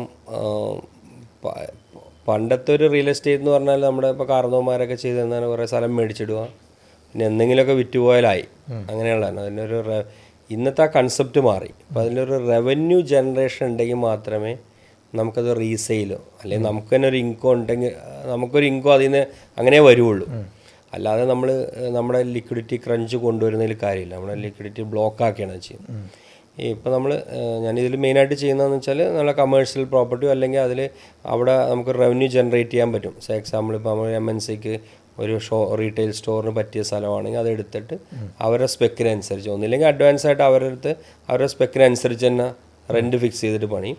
ഇല്ലെങ്കിൽ നമ്മുടെ ഓവർ എ പീരീഡ് ഓഫ് നമ്മുടെ എക്സ്പീരിയൻസ് ഉണ്ടല്ലോ, നമുക്ക് ഒരു റീറ്റെയിൽ സ്റ്റോറിന് ഒരു സ്റ്റാൻഡേർഡ് സ്റ്റോറിന് ഇങ്ങനെയൊക്കെ ഉണ്ടെങ്കിലാണ് ഒരു കസ്റ്റമർ വരും, അതിന് ടെൻറ്റ് വരും എന്ന് കാണുന്നത്. അതനുസരിച്ച് നമ്മൾ ഡെവലപ്പ് ചെയ്യും, റെൻറ്റ് ഔട്ട് ചെയ്യും. അത് ഒന്നില്ലെങ്കിൽ നമ്മൾ ആ റെൻറ്റ് എൻജോയ് ചെയ്യും, അല്ലെങ്കിൽ നമ്മളത് ഇനി നല്ല പ്രൈസിന് വരുവാണെങ്കിൽ നമ്മൾ സെല് ചെയ്യുകയും ചെയ്യും. അപ്പോൾ ആ രീതിയിലുള്ള ഡെവലപ്പ് ഇപ്പോൾ അതിനാണ് ഓപ്പർച്യൂണിറ്റി ഉള്ളൂ. അപ്പോൾ നമ്മുടെ ലാൻഡ് കുറേ വേക്കൻറ്റ് ലാൻഡുകൾ ഉണ്ടെങ്കിൽ അതിനൊന്നും ഇപ്പോൾ കേരളത്തിൽ നടക്കുന്ന ഏറ്റവും വലിയൊരു പ്രശ്നമാണ് റിയൽ എസ്റ്റേറ്റ്. ശരിക്കും പറഞ്ഞ ഒരു വേക്കൻറ്റ് ലാൻഡുകൾ ഇഷ്ടം പോലെ ഉണ്ട്. നമുക്കതിലൊരു പരിപാടി കൊണ്ടുവരാനൊന്നും ഒരു ആക്ടിവിറ്റി ഇവിടെ നടക്കുന്നില്ല. അത് സെയിലിനിട്ടാൽ വെറുതെ ഇങ്ങനെ ബ്രോക്കേഴ്സ് വന്ന് അതിൻ്റെ വില പറയും, അങ്ങനെയൊക്കെ പറയുന്നല്ലാതെ പെർസെൻറ്റേജ് ഓഫ് സെയിൽ അല്ലെങ്കിൽ ഇത് നടക്കുന്നത് വളരെ കുറവാണ്. ഓക്കെ. പിന്നെ റിയൽ എസ്റ്റേറ്റിൻ്റെ കൂടെ തന്നെ ഞാനിതിൽ ഇപ്പോൾ ഒരു റിസോർട്ട്സ്, ബൊട്ടീക്ക് റിസോർട്ട്സും കൂടെ 3-4 സ്റ്റാർട്ട് ചെയ്യാൻ വേണ്ടി പണി നടക്കുന്നുണ്ട്. അതൊരു ഇതിന് വേണ്ടി തന്നെ, കാരണം ഇവിടെ കേരളം ഒരു ടൂറിസം ഹാപ്പനിങ് പ്ലേസ് ആയതുകൊണ്ട് ഫ്യൂച്ചറുള്ളതുകൊണ്ട് മെയിനായിട്ട് ഹിൽ സ്റ്റേഷൻസ് ആണ് മെയിനായിട്ട് നോക്കുന്നത്. മൂന്നാർ, വാഗമൺ, കുട്ടിക്കാനം ഒക്കെ ചെയ്യുന്നത്. ഓക്കെ, അത് പണി നടന്നുകൊണ്ടിരിക്കുകയാണ്. അതെ അതെ. ഓക്കെ. അപ്പം ഞാൻ ഈ ആൽപ്സിൻ്റെ ആയാലും നെട്ടൂരാഗ്രൻ്റെ ആയാലും എല്ലാ ഡെവലപ്മെൻറ്റ്സും കാണുന്നത് മകൻ യൂസഫിൻ്റെ സോഷ്യൽ മീഡിയ ഹാൻഡിൽ ഷെയർ ചെയ്ത് വരുമ്പോഴാണ്. അപ്പോൾ റീസെൻ്റ്ലി യൂസഫ് ഷെയർ ചെയ്ത കാര്യമായിരുന്നു Zudio-യുടെ 2 സ്റ്റോഴ്സ് ഓപ്പൺ ആയി എന്നുള്ളത്. അപ്പോൾ അത് എങ്ങനെയാണ്, അവരുമായിട്ടുള്ള ഡീലാണോ, സ്ട്രക്ചർ എങ്ങനെയാണ്, അതൊക്കെ അങ്ങനെയൊക്കെ വർക്കൗട്ട് ആവുന്നത്? അത് ഇപ്പം ഞാനിപ്പോൾ നേരത്തെ പറഞ്ഞില്ലേ, MNCs നമുക്ക് അവരുടെ കൺസൾട്ടൻസ് ഉണ്ടാവും. അപ്പോൾ അവർ വന്നിട്ട് നമ്മളോട് ഇന്ന ലൊക്കേഷൻ അവർ നോക്കുന്നുണ്ട്, അവർക്ക് ഇൻട്രസ്റ്റ് ഉണ്ടെന്ന് പറയുമ്പോൾ നമ്മൾ അവിടെ അതിന് പറ്റിയ ആപ്റ്റ് ലാൻഡ് ഉണ്ടെങ്കിൽ നമ്മൾ ബൈ ചെയ്തിട്ട് അവരുടെ സ്പെക്കിനനുസരിച്ച് നമ്മൾ പണിത് നമുക്ക് ഒരു ROI വർക്കൗട്ട് ചെയ്യുന്ന റെൻ്റ് ആണെങ്കിൽ നമ്മൾ അതിന് വേണ്ടി പോകുന്നു. അങ്ങനെയാണ് Zudio-ആയിട്ടൊക്കെ ചെയ്യുന്നത്. അവർക്ക് ഫ്രാഞ്ചൈസി ഓപ്ഷൻസ് ഒക്കെ ഉണ്ട്. ഫസ്റ്റ് പ്രിഫറൻസ് വേണമെങ്കിൽ നമുക്ക് കിട്ടുകയും ചെയ്യും. അങ്ങനെ ഫ്രാഞ്ചൈസി ഓപ്ഷനിലോട്ട് നമ്മൾ പോയില്ല എന്നുള്ളത്. വളരെ പ്രോഫിറ്റബിൾ ആയിട്ടുള്ള ഒത്തിരി പേര് ചെയ്യുന്നുണ്ട്. Zudio-യുടെ ഫ്രാഞ്ചൈസി എനിക്ക് തോന്നുന്നു ഇപ്പോൾ ഏറ്റവും ഡിമാൻഡുള്ളൊരു ഇതാണ്, ഫ്രാഞ്ചൈസി ഇതാണ്. നല്ല ROI ഒക്കെ ഉണ്ട്. പലർക്കുള്ള ചോദ്യമായിരിക്കും, അപ്പം ഈ Zudio ഫ്രാഞ്ചൈസി എടുക്കുകയാണെങ്കിൽ എത്രത്തോളം ലാഭം ജനറേറ്റ് ചെയ്യാൻ പറ്റുന്നു. അപ്പോൾ അജ്മൽക്ക് അതിലേക്ക് ഇറങ്ങിയിട്ടില്ല, അതിലേക്ക് ഒരു ധാരണ ഉണ്ട്. അതെ. അപ്പോൾ നല്ല ഞാൻ കണ്ടെടുത്തോളം എനിക്ക് തോന്നുന്നത് ഒരു 15-16% ഒക്കെ ROI ഉണ്ടെന്നുള്ളതാണ്, റിട്ടേൺ ഉണ്ട്. അപ്പോൾ പലരും ഇപ്പോൾ സേഫായിട്ട് റൺ ചെയ്യും. പിന്നെ Zudio എന്ന് പറയുമ്പോൾ ടാറ്റയുടെ ആയതുകൊണ്ട് ട്രസ്റ്റ് അതിലുള്ളത് കൊണ്ട് ഒത്തിരി യങ്സ്റ്റേഴ്സ് ഫ്രാഞ്ചൈസി എടുക്കാൻ വരുന്നുണ്ട്. അവർ തന്നെ ഞാൻ ചോദിക്കുമ്പോൾ പറയുന്നത് ഭയങ്കര ഡിമാൻഡാണ്, എസ്പെഷ്യലി കേരളത്തിലൊക്കെ. കേരളത്തിൽ മാത്രമല്ല, എല്ലായിടത്തും നല്ല സക്സസ്ഫുൾ അവരുടെ. അപ്പം പിന്നെ നല്ലൊരു സിസ്റ്റമാണ് അവരുടെ വെച്ചേക്കുന്നത്. അപ്പം ലാൻഡ് ലോഡിനെ കൊണ്ട് മാക്സിമം വർക്ക് ചെയ്താൽ ബാക്കിയുള്ള ഫ്രാഞ്ചൈസി ഇൻവെസ്റ്റ് ചെയ്യുന്നു. റണ്ണിങ് എല്ലാം കമ്പനി അല്ല, ഓപ്പറേഷൻ കംപ്ലീറ്റ് Zudio തന്നെയാണ്. നമുക്ക് വേറെ ആവശ്യമൊന്നുമില്ല, ജസ്റ്റ് ഇൻവെസ്റ്റ് ചെയ്യുന്നു മാത്രമേ ഉള്ളൂ. Franchise invested company operated. അതെ, ഫ്രാഞ്ചൈസി ഇൻവെസ്റ്റഡ് കമ്പനി ഓപ്പറേറ്റഡ്, ആ ഒരു മോഡൽ വർക്ക് ചെയ്യുന്നല്ലേ. ഓക്കെ. അപ്പോൾ ഇതിൽ പറഞ്ഞ ഇൻട്രസ്റ്റിംഗ് കാര്യം അജ്മലൊക്കെ പറഞ്ഞത്, ഈ ഒരു കമ്പനി ഇപ്പോൾ Zudio-ആയിട്ട് കണക്ഷൻ കിട്ടി, അവർക്ക് വേണമെന്ന് മനസ്സിലാക്കിയ ശേഷമാണ് അജ്മലൊക്കെ പണി തുടങ്ങുന്നത്. അവിടെ വലിയൊരു റിസ്ക്കാണ് നമ്മൾ ഒഴിവാക്കുന്നത് അല്ലേ. ഓക്കെ. അപ്പോൾ അതിപ്പം എനിക്കൊന്ന് മേ ബി റിയൽ എസ്റ്റേറ്റിൽ ഇറങ്ങേണ്ട ആൾക്കാരും കൂടെ ഓർക്കേണ്ട ഒരു കാര്യമായിരിക്കും. അതെ, നമുക്കതവിടെ ഇതിനോ റീറ്റെയിലിനോ അല്ലെങ്കിൽ എന്തിനെങ്കിലും ഒരു ഓപ്പർച്യൂണിറ്റി അവിടെ ഉണ്ട്. ആ മാർക്കറ്റ് പഠിച്ചിട്ട് മാത്രമേ നമ്മൾ അതിൽ റിയൽ എസ്റ്റേറ്റ് ഇൻവെസ്റ്റ് ചെയ്തിട്ട് കാര്യമുള്ളൂ. അല്ലെങ്കിൽ പണ്ട് നടക്കുന്നതെന്ന് പറഞ്ഞാൽ നാളെ അതുവഴി ഒരു പാലം വരും, ഹൈവേ വരും, അല്ല അങ്ങനെയൊക്കെ പറഞ്ഞുകൊണ്ടുള്ളൊരു ബിസിനസ്സാണ്. പക്ഷെ അതിനൊന്നും ഇപ്പോൾ ഒരു ഇതില്ല. അതുകൊണ്ടൊന്നും മുന്നോട്ട് ഓടില്ല. കാരണം നമുക്ക് അങ്ങനെ ഇഷ്ടംപോലെ വേക്കൻ ലാൻഡുകൾ ഇഷ്ടംപോലെ അവൈലബിൾ ഉണ്ട് എല്ലാ അർത്ഥത്തിലും, മനസ്സിലായോ. അപ്പം റവന്യൂ ജനറേറ്റ് ചെയ്യാൻ പറ്റുന്ന കോൺഫിഡൻസ് ഉണ്ടെങ്കിൽ മാത്രമേ നമ്മൾ റിയൽ എസ്റ്റേറ്റിൽ ഇൻവെസ്റ്റ് ചെയ്തിട്ട് കാര്യമില്ല. കാരണം ഒന്നില്ലെങ്കിൽ നമുക്കൊരു റെൻ്റായിട്ടെങ്കിലോ എന്തെങ്കിലും ആയിട്ട് നമുക്ക് അതിന് റിട്ടേൺ വരണം. ഇല്ലെങ്കിൽ നമുക്ക് റവന്യൂ ജനറേറ്റ് ചെയ്താൽ നമുക്കത് സെല്ല് ചെയ്യാൻ ഈസിയാണ്. ബൈ ചെയ്യാൻ അതിനേ ആളുള്ളൂ, എൻക്വയറി പോലും അതിനേ ഉള്ളൂ. ഓക്കെ. അപ്പോൾ ഇത് രണ്ടും നോക്കിയിട്ടല്ലാതെ നമ്മൾ നമ്മുടെ ലിക്വിഡിറ്റി നമ്മൾ കളയുന്നതിൽ അർത്ഥമില്ല. അപ്പോൾ ഈ അടുത്തൊരു വീഡിയോ വൈറലായി ഉണ്ടായിരുന്നു, നമ്മുടെ കോൺഫിഡൻറ്റ് ഗ്രൂപ്പിൻ്റെ CEO പുള്ളി പറയുന്നൊരു നമ്മുടെ ആവേശത്തിലെ രംഗണ്ണൻ പറയുന്ന പോലെ പണ്ട് ബാംഗ്ലൂരിൽ 350 കോടി 6,000 രൂപ സെന്റിന് വാങ്ങിയിട്ടു, ഇന്നത് 18 ലക്ഷം രൂപയായി എന്നുള്ളൊരു കഥ ഉണ്ട്. അപ്പോൾ അതൊക്കെ അങ്ങനത്തെ ഒരു ഓപ്പർച്യൂണിറ്റി കേരളത്തിലുണ്ടോ, അല്ലെങ്കിൽ ഇനി കമേഴ്ഷ്യലിനാണ്? അങ്ങനെ ബാംഗ്ലൂരിലെ കണ്ടേക്കുന്ന പോലത്തെ ഒരു ഫാസ്റ്റ് ഗ്രോയിങ് ഇത് കേരളത്തിൽ ഇല്ല ശരിക്കും പറഞ്ഞാൽ. അത്രയും ഒരു ഡെവലപ്മെൻറ്റ്സ് കാണുന്നില്ല ഇവിടെ. ഓക്കെ, ഇപ്പോൾ അവിടെ നിന്ന് ഇപ്പോൾ നിങ്ങൾക്കറിയാം, ഇപ്പോൾ IT മേഖല അതേപോലെയാണ് ഭൂമി ചെയ്യുന്നത്. അതുകൊണ്ടാണ് അവിടെ അത്രയും ആളുകൾ അങ്ങനെ വന്ന് പോപ്പുലേഷൻ തന്നെ അങ്ങനെ ഡബിൾ ചെയ്താൽ പോകുന്നത്. ഇവിടെ അത്രയ്ക്കുള്ളൊരു മൂവ്മെൻറ്റ് കണ്ടിട്ടില്ല, ആരും അങ്ങനെ ഇൻവെസ്റ്റ് ഇല്ല. പിന്നെ കൂടുതൽ എനിക്ക് തോന്നുന്നു ഇവിടെ ഒരർത്ഥത്തിൽ പറയുവാണെങ്കിൽ പണ്ടത്തെ ഈ ഗൾഫ് മണിയിലാണ് എല്ലാവരും ഇവിടെ ലാൻഡൊക്കെ മേടിച്ചിട്ട് അവർ നമ്മുടെ ആൾക്കാർക്കും കുറേ പ്രശ്നങ്ങളുണ്ട്. ഒന്നും ഒരു പുതിയൊരു അതിലൊരു ഡെവലപ്മെൻറ്റ്സ് അവരായിട്ട് കൊണ്ടൊന്നുമില്ല. ലാൻഡ് തന്നെ മറിക്കാനാണ് എല്ലാവരും നോക്കുന്നത്. ഓക്കെ, മനസ്സിലായി? ഇങ്ങനെ കിടന്ന് അതിനൊരു വില കൂടുമ്പോൾ എന്തെങ്കിലും വിൽക്കാം എന്നുള്ളത്. അതൊരിക്കലും ഒരു നാടിനൊരു ഡെവലപ്മെൻറ്റ്സ് കൊണ്ടുവരുന്നില്ല. ഒരു കൺസ്ട്രക്ഷൻ ഇതെല്ലാം വന്നാലേ ഉള്ളൂ, അല്ലെങ്കിൽ എന്തെങ്കിലും ഒരു കമ്പനിയോ അങ്ങനെയൊന്നും ആരും വരുന്നില്ലല്ലോ. വളരെ ലിമിറ്റഡാണ്. വരുന്നില്ല എന്ന് പറഞ്ഞാൽ ഒന്നുമില്ല എന്നല്ല, പക്ഷേ ബാംഗ്ലൂരൊക്കെ വെച്ച് നോക്കുമ്പോഴുള്ളൊരു സ്പീഡ് ഇതിനില്ല. ഓക്കെ, അതുകൊണ്ടാണ് ഇപ്പോൾ നടക്കുന്നത്. എന്താണ് ഇപ്പോൾ കൂടുതലും ഇവിടുന്ന് കാശ് ഗൾഫിലോട്ട് മാറാൻ ദുബായിലേക്ക് പോകാൻ തുടങ്ങി. ഇവിടുന്ന് വിറ്റിട്ട് ദുബായിൽ റിയൽ എസ്റ്റേറ്റ് ചെയ്യുന്നവർ ഇഷ്ടം പോലെയായി. കാരണം അവിടെ റിട്ടേൺ കൂടുതലാണ്, ടാക്സ് ഇല്ല, ക്വിക്കായിട്ട് സെല്ല് നടക്കുന്നു. ഓക്കെ, അപ്പം അത് ഒരു ഇമ്പോർട്ടൻറ്റ് ഇതാണ്. ദുബായിലെ ഓപ്പർച്യൂണിറ്റിയിൽ അജ്മൽക്കയുടെ ഒപ്പീനിയൻ എന്താണ്? നല്ല ഇതാണ്. ഞാനും ഒക്കെ ഇൻവെസ്റ്റ് ചെയ്തിട്ടുണ്ട്. ഇവിടെ വെച്ച് നോക്കുമ്പോൾ കമ്പാരിറ്റീവ്ലി പെട്ടെന്ന് അവിടെ ടേൺ അറൗണ്ട് പെട്ടെന്നാണ് നടക്കുന്നത്. പിന്നെ അതൊക്കെ എത്ര കാലം ഉണ്ടെന്നൊന്നും നമുക്കിതൊന്നും പ്രെഡിക്റ്റ് ചെയ്യാൻ പറ്റില്ല. ഇപ്പോൾ പല ഈ റിയൽ എസ്റ്റേറ്റ് എപ്പോഴും പലതിനെ ഡിപ്പെൻഡ് ചെയ്തുകൊണ്ടാണ്. ഇപ്പം തന്നെ അറിയാം, ഇപ്പോൾ ഇറാൻ ഇസ്രായേൽ വാർ തന്നെ എത്രത്തോളം എഫക്റ്റ് ചെയ്യുന്നുള്ളതൊന്നും നമുക്കറിയാൻ പറ്റില്ല. അങ്ങനെയൊക്കെ വെച്ച് നോക്കുമ്പോൾ സേഫ് നമ്മുടെ നാട് തന്നെയാണ്. പിന്നെ മനുഷ്യരെല്ലാവരും ഇങ്ങനെ ക്വിക്ക് മണിയുടെ പുറകെയാണല്ലോ. എവിടെയാണ് അപ്പോൾ കൂടുതൽ കിട്ടുന്നത് അങ്ങോട്ട് ചാടുന്നു, ഇതാണ്. പക്ഷെ ഇവിടെ ആസിറ്റീസ് ഇപ്പോൾ പല കാരണങ്ങൾ കൊണ്ട് റിയൽ എസ്റ്റേറ്റ് സ്ലോയാണ്. നാളെ മാറില്ല എന്നൊന്നും പറയാൻ പറ്റില്ല അത്. ഓക്കെ, പക്ഷെ ഗവൺമെൻറ്റൊക്കെ അതിൽ കുറേയും കൂടെ ഇനിഷ്യേറ്റീവ് എടുക്കണം. അപ്പോൾ ഈ നമ്മുടെ ഹൈവേ ഒക്കെ ഒരു വലിയൊരു മുതൽക്കൂട്ടാണ് NH-66 ഒക്കെ. അതൊക്കെ ഡെവലപ്പ് ചെയ്ത് കഴിയുമ്പോഴും ടൂറിസത്തിന് നല്ല രീതിയിൽ ഏറ്റവും ഇമ്പോർട്ടൻസ് കൊടുക്കേണ്ട ഒരു ഇതാണ്. IT ഒക്കെ ഇവിടെ എനിക്കൊന്ന് വളരെ ലിമിറ്റഡ്. ഇപ്പോൾ ട്രിവാൻഡ്രത്തോ കൊച്ചിയിലൊക്കെ ഉള്ളു. അതൊന്നും അത്ര നമ്മൾ ഉദ്ദേശിച്ച രീതിയിലുള്ള പുറത്തുനിന്ന് ആളെയൊന്നും അധികം കൊണ്ടുവന്നിട്ടില്ല. ഒരു ലിമിറ്റഡ് ഇത്. ഇവിടെ യൂത്ത് മുഴുവൻ ഇവിടുന്ന് പുറത്തോട്ട് പോവാണ്. അപ്പോൾ ഇവിടെ നമ്മുടെ ശരിക്കും ജിയോഗ്രഫി ഏറ്റവും നല്ലത് എനിക്ക് തോന്നുന്നത് ടൂറിസം തന്നെയാണ്. എല്ലാത്തിനും പറ്റും. മൺസൂൺ ടൂറിസം നല്ലതാണ് ഏത് സമയത്തും. അപ്പോൾ അതിനെ സപ്പോർട്ട് ചെയ്യുന്ന കാര്യങ്ങളിലോട്ട് സർക്കാർ കൂടുതൽ ഫോക്കസ് ചെയ്യണം. ഫോക്കസ് ചെയ്താൽ മാത്രമേ നമ്മുടെ യൂത്തിനെ ഇവിടെ നമുക്ക് പിടിച്ചു നിർത്തിയിട്ട് ഹോം സ്റ്റേ അങ്ങനെ ഇപ്പോൾ ഇഷ്ടംപോലെ തറവാടുകളൊക്കെ അവൈലബിൾ ആണ്. പുറത്തുനിന്ന് ഇപ്പോൾ യൂട്യൂബൊക്കെ സോഷ്യൽ മീഡിയക്ക് ഇത്രയും ഇതായതുകൊണ്ട് കേരളത്തിൻ്റെ ഭംഗി ലോകം മുഴുവനും എല്ലാവർക്കും അറിയാം. കണക്ടിവിറ്റി എല്ലാം ഉണ്ട്. ഇനി അതിനെ നമ്മൾ മാർക്കറ്റ് ചെയ്യുന്ന മാത്രമേ ഉള്ളൂ. അതിന് സർക്കാരിൻ്റെ സൈഡിൽ നിന്നുള്ള ഇത് ഭയങ്കര ഇമ്പോർട്ടൻ്റ് ഇതാണ്. അതിനെ സ്പീഡപ്പ് ചെയ്യണം. ഇൻഫ്ര ആണെങ്കിലും എല്ലാ അർത്ഥത്തിലും ഒരുപാട് ഓപ്പർച്യൂണിറ്റി ഉണ്ട്. പക്ഷേ അത് നമ്മൾ കംപ്ലീറ്റ്ലി ടാപ്പ് ചെയ്യുന്നില്ല. ഇല്ല. ഓക്കെ, ഫാം ടൂറിസം ഏറ്റവും നന്നായിട്ട് കേരളത്തിൽ ചെയ്യാൻ പറ്റിയാണ്. ഫാം ടൂറിസം എങ്ങനെയാണ് വർക്ക് ചെയ്യുന്നത്? ഫാം ടൂറിസം ശരിക്കും പറഞ്ഞാൽ മലയോര ഏരിയയിലോട്ട് പോയി കഴിഞ്ഞാൽ കൃഷി ഇഷ്ടം. ഇപ്പം ഞാൻ എൻ്റെ ആംഗിൾ വെച്ചോണ്ട് ഞാനിപ്പോൾ ന്യൂസിലൻഡ് പോയപ്പോൾ ഞാൻ ഒരു ഫാമിലാണ് സ്റ്റേ ചെയ്തത്. എനിക്ക് കൂടുതൽ ഇഷ്ടം അങ്ങനത്തെ ആയതുകൊണ്ട് അങ്ങനെ ഇതെല്ലാം ഉള്ള ഒരു ഫാമിൽ സ്റ്റേ ചെയ്തു. 2 ദിവസം അവിടെ നിന്നു. അപ്പോൾ നമുക്ക് അവിടുത്തെ ഒരു കൾച്ചറും നമുക്ക് ഇതാക്കുന്നു, അത് എൻജോയ് ചെയ്യുന്നു. അങ്ങനെ ഇഷ്ടപ്പെടുന്ന കോടാനുകൂടി ആൾക്കാരില്ലേ ജനങ്ങളില്ലേ. ഇവിടെ വന്ന് ഇടുക്കിയിലോ അല്ലെങ്കിൽ മൂന്നാർ പോകണല്ലോ, ഇടുക്കിയിലൊക്കെ വന്നിട്ട് ഒരു ഫാം ഇപ്പോൾ 10 ഏക്കറോ അല്ല 5 ഏക്കർ എല്ലാ കാര്യങ്ങളും കൂടെ ഉള്ള എല്ലാം കൃഷി ചെയ്തേക്കുന്ന ഒരു ഈസി ആയിട്ട് വന്ന ആൾക്കാർ താമസിക്കില്ല. ഇഷ്ടപ്പെടുന്നവരില്ലേ 2 ദിവസം ഏറ്റവും പീസ് മൈൻഡായിട്ട് വന്ന് താമസിക്കാൻ പറ്റില്ലേ. എക്സ്പീരിയൻസ് ചെയ്യാം, ഭയങ്കര എക്സ്പീരിയൻസ് ചെയ്യാം. അവിടെ നിന്ന് തന്നെ ഉള്ള ഫ്രൂട്ട്സ് എല്ലാം കഴിക്കാം. അവിടെ നിന്ന് 2 ദിവസത്തെ അതിൻ്റെ കൂടെ പല ആഡ് ഓൺസ് വേണമെങ്കിൽ ചെയ്യാം. ട്രീറ്റ്മെൻറ്റ് കൊടുക്കാം, ആയുർവേദ ട്രീറ്റ്മെൻറ്റ് കൊടുക്കാം. അപ്പോൾ ഇങ്ങനെയുള്ള പല കാര്യങ്ങളും നമ്മൾ ചെയ്തെടുക്കാൻ പറ്റിയൊരു സ്ഥലമാണ് കേരളം. പ്യുവർലി നമ്മളെല്ലാം കോൺക്രീറ്റ് ബിൽഡിങ്ങിലോട്ട് പോകണ്ട. ഇപ്പോൾ ഉള്ള നേച്ചർ നമുക്ക് തന്നേക്കുന്നത് വെച്ച് തന്നെ നമുക്ക് ഈസി ആയിട്ട് ഡെവലപ്പ് ചെയ്തെടുക്കാം. അതിനൊരു മൊമെൻറ്റമാണ് സർക്കാർ ശരിക്കും കൊടുക്കേണ്ടത്. ഓക്കെ.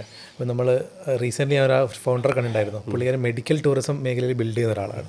അപ്പോൾ അതിനുള്ള ഓപ്പർച്യൂണിറ്റി ഭീകരമാണ് കേരളത്തിൽ. അതെ. അപ്പോൾ ഇതെല്ലാം കൂടി ക്ലബ് ചെയ്ത് വരികയാണെങ്കിൽ ഹ്യൂജ് ഓപ്പർച്യൂണിറ്റി കേരളത്തിലുണ്ട്. ആൻഡ് അത് മേ ബി ആസ്പയറിംഗ് ആയിട്ടുള്ള ഫൗണ്ടേഴ്സിനും ഓണ്ടർപ്രണേഴ്സിനും നല്ലൊരു ഗൈഡൻസ് ആയിരിക്കും അങ്ങനെ ഫോക്കസ് ചെയ്ത് ബിൽഡ് ചെയ്യാന്നുള്ളത്. ഓക്കെ. അപ്പം ഞാൻ എൻ്റെ ക്ലയൻസിനോടൊക്കെ പറയാറുള്ളൊരു കാര്യമാണ് മ്യൂച്വൽ ഫണ്ട്സിലും സ്റ്റോക്ക് മാർക്കറ്റിലും ഒക്കെ ഇൻവെസ്റ്റ് ചെയ്യുക എന്നുള്ളൊരു കാര്യം.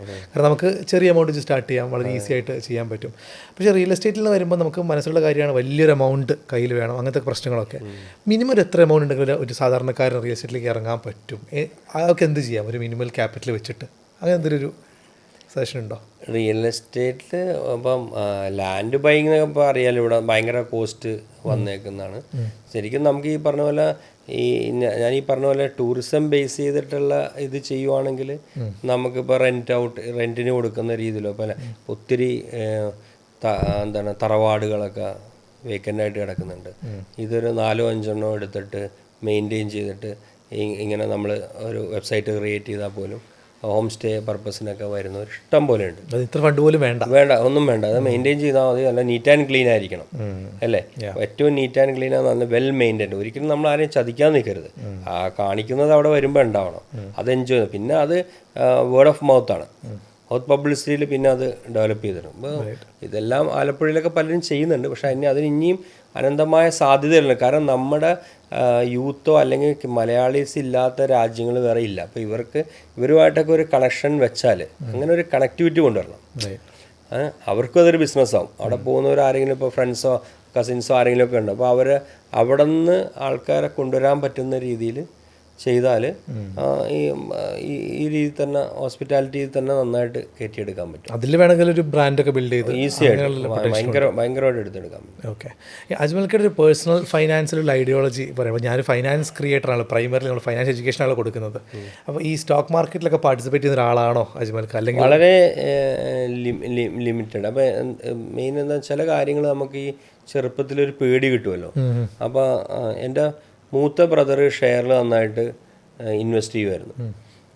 അപ്പോൾ എൻ്റെ കോളേജ് ലൈഫിൻ്റെ സമയത്ത് എന്ന് പറഞ്ഞാൽ 90s ആ സമയത്താണ് നമ്മുടെ അർഷദ് മേത്തയുടെ ഇതുണ്ടായ സമയത്ത്. അന്ന് എൻ്റെ ബ്രദറിൻ്റെ കുറേ ക്യാഷ് നഷ്ടപ്പെട്ട്, കുറച്ച് ലാൻഡൊക്കെ വിൽക്കേണ്ടിയൊക്കെ വന്നു. ഓക്കെ. അപ്പോൾ അന്നൊരു പേടി അന്ന് വന്ന് ഷെയറിലൊരു തട്ടിപ്പ്. പക്ഷേ എൻ്റെ മൂത്ത ബ്രദർ ഇപ്പോഴും ചെയ്യുന്നുണ്ട് പുള്ളി. കാരണം അദ്ദേഹത്തിന് അതാണ് അന്നും ഇന്നും ഒക്കെ ഇഷ്ടം. അപ്പോൾ പുള്ളി ഞാൻ ചോദിക്കുമ്പോഴും പറയും ഇതിലുള്ളതാണ്, ചിലപ്പോൾ താഴത്തോട്ട് പോകും, പക്ഷെ അതിനെക്കാട്ടി കൂടുതൽ അതിൽ നിന്ന് റവന്യൂ കിട്ടിയിട്ടുമുണ്ട്, അത് എൻജോയ് ചെയ്യുന്നുമുണ്ട്. ഇതിലൊരു എൻജോയ്മെൻറ്റും ഉണ്ടല്ലോ. അതെ. അപ്പോൾ അതുകൊണ്ട് ഞാൻ ഈ അടുത്ത കാലത്തൊക്കെ തന്നെ കുറച്ച് ഇൻവെസ്റ്റ് ചെയ്തിട്ടുണ്ട്, അതിന് റിട്ടേൺ കിട്ടിയിട്ടൊക്കെ ഉണ്ട്. പിന്നെ അതിലിങ്ങനെ ഒരു ഓവർ ഫോക്കസ് ചെയ്ത് എൻ്റെ ഒരു ലീഗായിട്ട് എനിക്ക് തോന്നിയിട്ടില്ല അത്. ഓക്കെ, മനസ്സിലായി. എനിക്ക് കുറച്ചും കൂടെ ബാക്കിയുള്ള ഓവർ ഇൻവോൾവ് ആയിട്ട് ചെയ്യുന്നു. പക്ഷേ ഈ പറഞ്ഞ പോലെ അശ്വിൻ പറഞ്ഞ പോലെ ഒരർത്ഥത്തിൽ പറഞ്ഞാൽ നമ്മൾ ഓവറായിട്ട് റിയൽ എസ്റ്റേറ്റിലൊക്കെ ഇത് ചെയ്യുന്നതിനെക്കാട്ടും നല്ല ഇതൊരു ലിക്വിഡിറ്റി ക്രഞ്ച് വരില്ല ഇത്. നമ്മളതും എപ്പോഴും നോക്കണം. നമ്മൾ ഡിവൈഡ് ചെയ്ത് തന്നെ ഇടുന്നതാണ് ഏറ്റവും നല്ലത്. അപ്പോൾ ഒരു ആവശ്യം വന്നാൽ ഗോൾഡോ അല്ലെങ്കിൽ ഇനിയിപ്പോൾ റേറ്റ് താഴത്തോട്ട് പോയിട്ടാണെങ്കിൽ പോലും ഷെയറൊക്കെയാണ് എപ്പോഴും നല്ലത്. ഡൈവേഴ്സിഫൈ ചെയ്യുക പ്രോപ്പറായിട്ട് എപ്പോഴും വേണം. അങ്ങനെ ചെറിയ രീതിയിലൊക്കെ ഉള്ള ഒരു ഇൻവെസ്റ്റ്മെൻ്റ് അതിൽ നടത്തിയിട്ടുണ്ട്. ശരി, ഓക്കെ. എനിക്കൊന്നു നമ്മുടെ പല മേഖലയിലും, ഇപ്പോൾ എല്ലാ മേഖലയും, retail, real estate, agriculture, football, ഇങ്ങനത്തെ എല്ലാ മേഖലയിലും നമ്മളൊരു വലിയ ഇൻസൈറ്റ്സ് ആളെ കിട്ടാനുള്ള കോൺവെർസേഷൻ നമ്മളിപ്പോൾ ചെയ്തിട്ടുണ്ട്. എനിക്ക് അജ്മലെ കാണുമ്പം ചോദിക്കണം എന്നുള്ള ഒറ്റൊരു ചോദ്യം, നല്ല ആഗ്രഹമുള്ള ചോദ്യമായിരുന്നു. നമ്മൾ കഴിഞ്ഞ തവണ വീട്ടിൽ വന്ന സമയത്ത് ഞാൻ എൻ്റെ ചാനലിൽ ഒരു സ്റ്റോറി ഇട്ടു. അജ്മലക്കയുടെ വണ്ടി, ലെക്സസിൻ്റെ എല്ലാം മോഡൽ വണ്ടി എടുത്ത് ഫോട്ടോ എടുത്തിട്ട്, ഞാൻ നമ്പർ പ്ലേറ്റ് ഒന്നുമില്ല, എല്ലാം കവർ ചെയ്തിട്ട് ഞാൻ സ്റ്റോറി ചോദിച്ചു, ഇത് ആരുടെ അടുത്താണ് ഞാനുള്ളതെന്ന് ഗസ് ചെയ്തോളൂ എന്ന് പറഞ്ഞു. ഒരുപാട് പേര് മെസ്സേജ് അയച്ചു, അജ്മൽ ബിസ്മി എന്ന് പറഞ്ഞിട്ട്. സോ ആൾക്കാരെ വണ്ടിയായിട്ട് അസോസിയേറ്റ് ചെയ്ത് മനസ്സിൽ വെക്കുന്ന ആളുകളാണ് മലയാളികൾ. വണ്ടീനോടൊരു പ്രത്യേക ഇഷ്ടമാണ്. സോ ആ വണ്ടിയുടെ ഒരു സ്റ്റോറി ആണ്. കേരളത്തിലെ ആദ്യത്തെ മോഡൽ വണ്ടിയാണ്. സോ അതിൻ്റെ സ്റ്റോറി എങ്ങനെയാണ്? സത്യം പറഞ്ഞാൽ ഞാനൊരു അത്ര ഒരു വണ്ടിപ്രാന്തനല്ല. ഓക്കെ. ഇപ്പോൾ ഈവൻ എൻ്റെ വണ്ടികളൊക്കെ ഇപ്പോൾ എല്ലാം 55 നമ്പറൊക്കെ ഒരേപോലത്തെ നമ്പറൊക്കെ ഇങ്ങനെ ആക്സിഡൻ്റിൽ വന്നതാണ്. പിന്നെ ലാസ്റ്റൊക്കെ പിന്നെ എന്നാൽ അത് തന്നെ എടുക്കാമെന്നുള്ള ഇതാണ്. 5 എനിക്കൊരു ഇഷ്ടമുള്ള നമ്പറാണ്. വണ്ടികളോട് കൂടുതൽ താല്പര്യം എൻ്റെ സണ്ണിലോക്കാണ്. എൻ്റെ മോളുടെ ഭർത്താവിന് പേര് അവരൊക്കെ വണ്ടി ഭയങ്കര മലപ്പുറത്ത് നിന്നാണ്, വളാഞ്ചേരി എന്നുള്ള, അവരൊക്കെ വണ്ടിയോട് ഭയങ്കര ക്രേസ് ഉള്ളവരാണ്. എനിക്ക് അത്രത്തോളം ഇല്ല, എൻ്റെ മകനും ഓക്കെ എന്നുള്ളതേ. ഈ വണ്ടി എന്ന് പറഞ്ഞാൽ ഇപ്പം എനിക്ക് കുറച്ച് ഒന്നാമത് ഇച്ചിരി ബോഡി വെയിറ്റ് ഉള്ള ആളാണ്. അപ്പോൾ എനിക്ക് സത്യം പറഞ്ഞാൽ SUV ടൈപ്പ് വെഹിക്കിളാണ് എപ്പോഴും താല്പര്യമുള്ളത്. ഇത് പിന്നെ എൻ്റെ കയ്യിൽ ഓൾറെഡി വെൽഫെയർ ഉണ്ട്. വെൽഫെയർ ഞാൻ ആദ്യം എടുത്തതാണ്. അപ്പോൾ അതിൽ ട്രാവൽ ചെയ്തതെന്ന് പറഞ്ഞാൽ ഇപ്പോൾ റോഡിച്ചിന് മോശം, അല്ലെങ്കിൽ വണ്ടി വളരെ നല്ല ഇതാണ്, എന്താണ് ട്രാവൽ ചെയ്യാൻ ഏറ്റവും ബെസ്റ്റ്. ഒത്തിരി സ്ഥലത്ത് ഞങ്ങൾ ട്രാവൽ ചെയ്തിട്ടുണ്ട്. അപ്പോൾ അതിൻ്റെ ഒരു പ്രീമിയം വേരിയൻ്റ് എന്നുള്ള രീതിയിൽ വന്നുകൊണ്ടാണ് എല്ലാം ഫസ്റ്റ് തന്നെ ഞാനത് ബുക്ക് ചെയ്തത്. ഒരു 4 സീറ്ററാണത്. അപ്പം വൈഫിനാണെങ്കിലും ഒക്കെ നമ്മളിപ്പോൾ അങ്ങനെ ഒരു ലോങ് ട്രാവൽ ചെയ്യുന്നതുകൊണ്ട്, ഇപ്പോൾ നമ്മൾ കാലിക്കറ്റോ അല്ലെങ്കിൽ ട്രിവാൻഡ്രോ ഒക്കെ പോകുന്നതുകൊണ്ട് ഇത് ഇനിയിപ്പോൾ ഈ റോഡും കൂടെ കഴിഞ്ഞ് കഴിഞ്ഞാൽ ഏറ്റവും നന്നായിട്ട് യൂസ് ചെയ്യാൻ പറ്റിയൊരു വെഹിക്കിളാണ്. അപ്പോൾ അത് കണ്ടുകൊണ്ടാണ് എടുത്തത്. നല്ലൊരു ചോയ്സായിട്ടാണ് എനിക്ക് തോന്നിയത്. അത് എനിക്ക് തോന്നുന്നു ഒരു ഐഡന്റിറ്റി ആയിട്ട് മാറിയിട്ടുണ്ട് വളരെ ചെറിയ കാലഘട്ടത്തിൽ തന്നെ. ആ കളറും ഭയങ്കര യൂണിക് ആയതുകൊണ്ട് അതുകൊണ്ട് കൂടി ആവാം അത് ഒരു പെട്ടെന്ന് ഇത് അജ്മൽ ബിസ്മിയുടെ കാറാണ് എന്നുള്ള ചിന്തയിലൊക്കെ. അപ്പോൾ ഇനി നമ്മളിപ്പം വൈഫിൻ്റെ കാര്യം പറഞ്ഞു. നമ്മൾ ഈ കോൺവെർസേഷനിൽ ഫാമിലിയുടെ കാര്യം അധികം പറഞ്ഞിട്ടില്ല. വൈഫ് ഇനീഷ്യലി ഐഡിയ പറഞ്ഞ് മാർക്കറ്റിംഗ് ഐഡിയ തന്ന കാര്യം മാത്രമേ പറഞ്ഞിട്ടുള്ളൂ. അപ്പം വീട്ടിൽ ആരൊക്കെയാണുള്ളത്? അവർക്ക് ബിസിനസ്സിൽ ഇൻവോൾവ് ആണോ? എനിക്ക് 2 മക്കളാണ്. വൈഫ് ഈ പറഞ്ഞ പോലെ ഒരു ബൊട്ടീക്ക് ഉണ്ട് പനമ്പള്ളിയാറിൽ, നന്നായിട്ട് പോകുന്നു.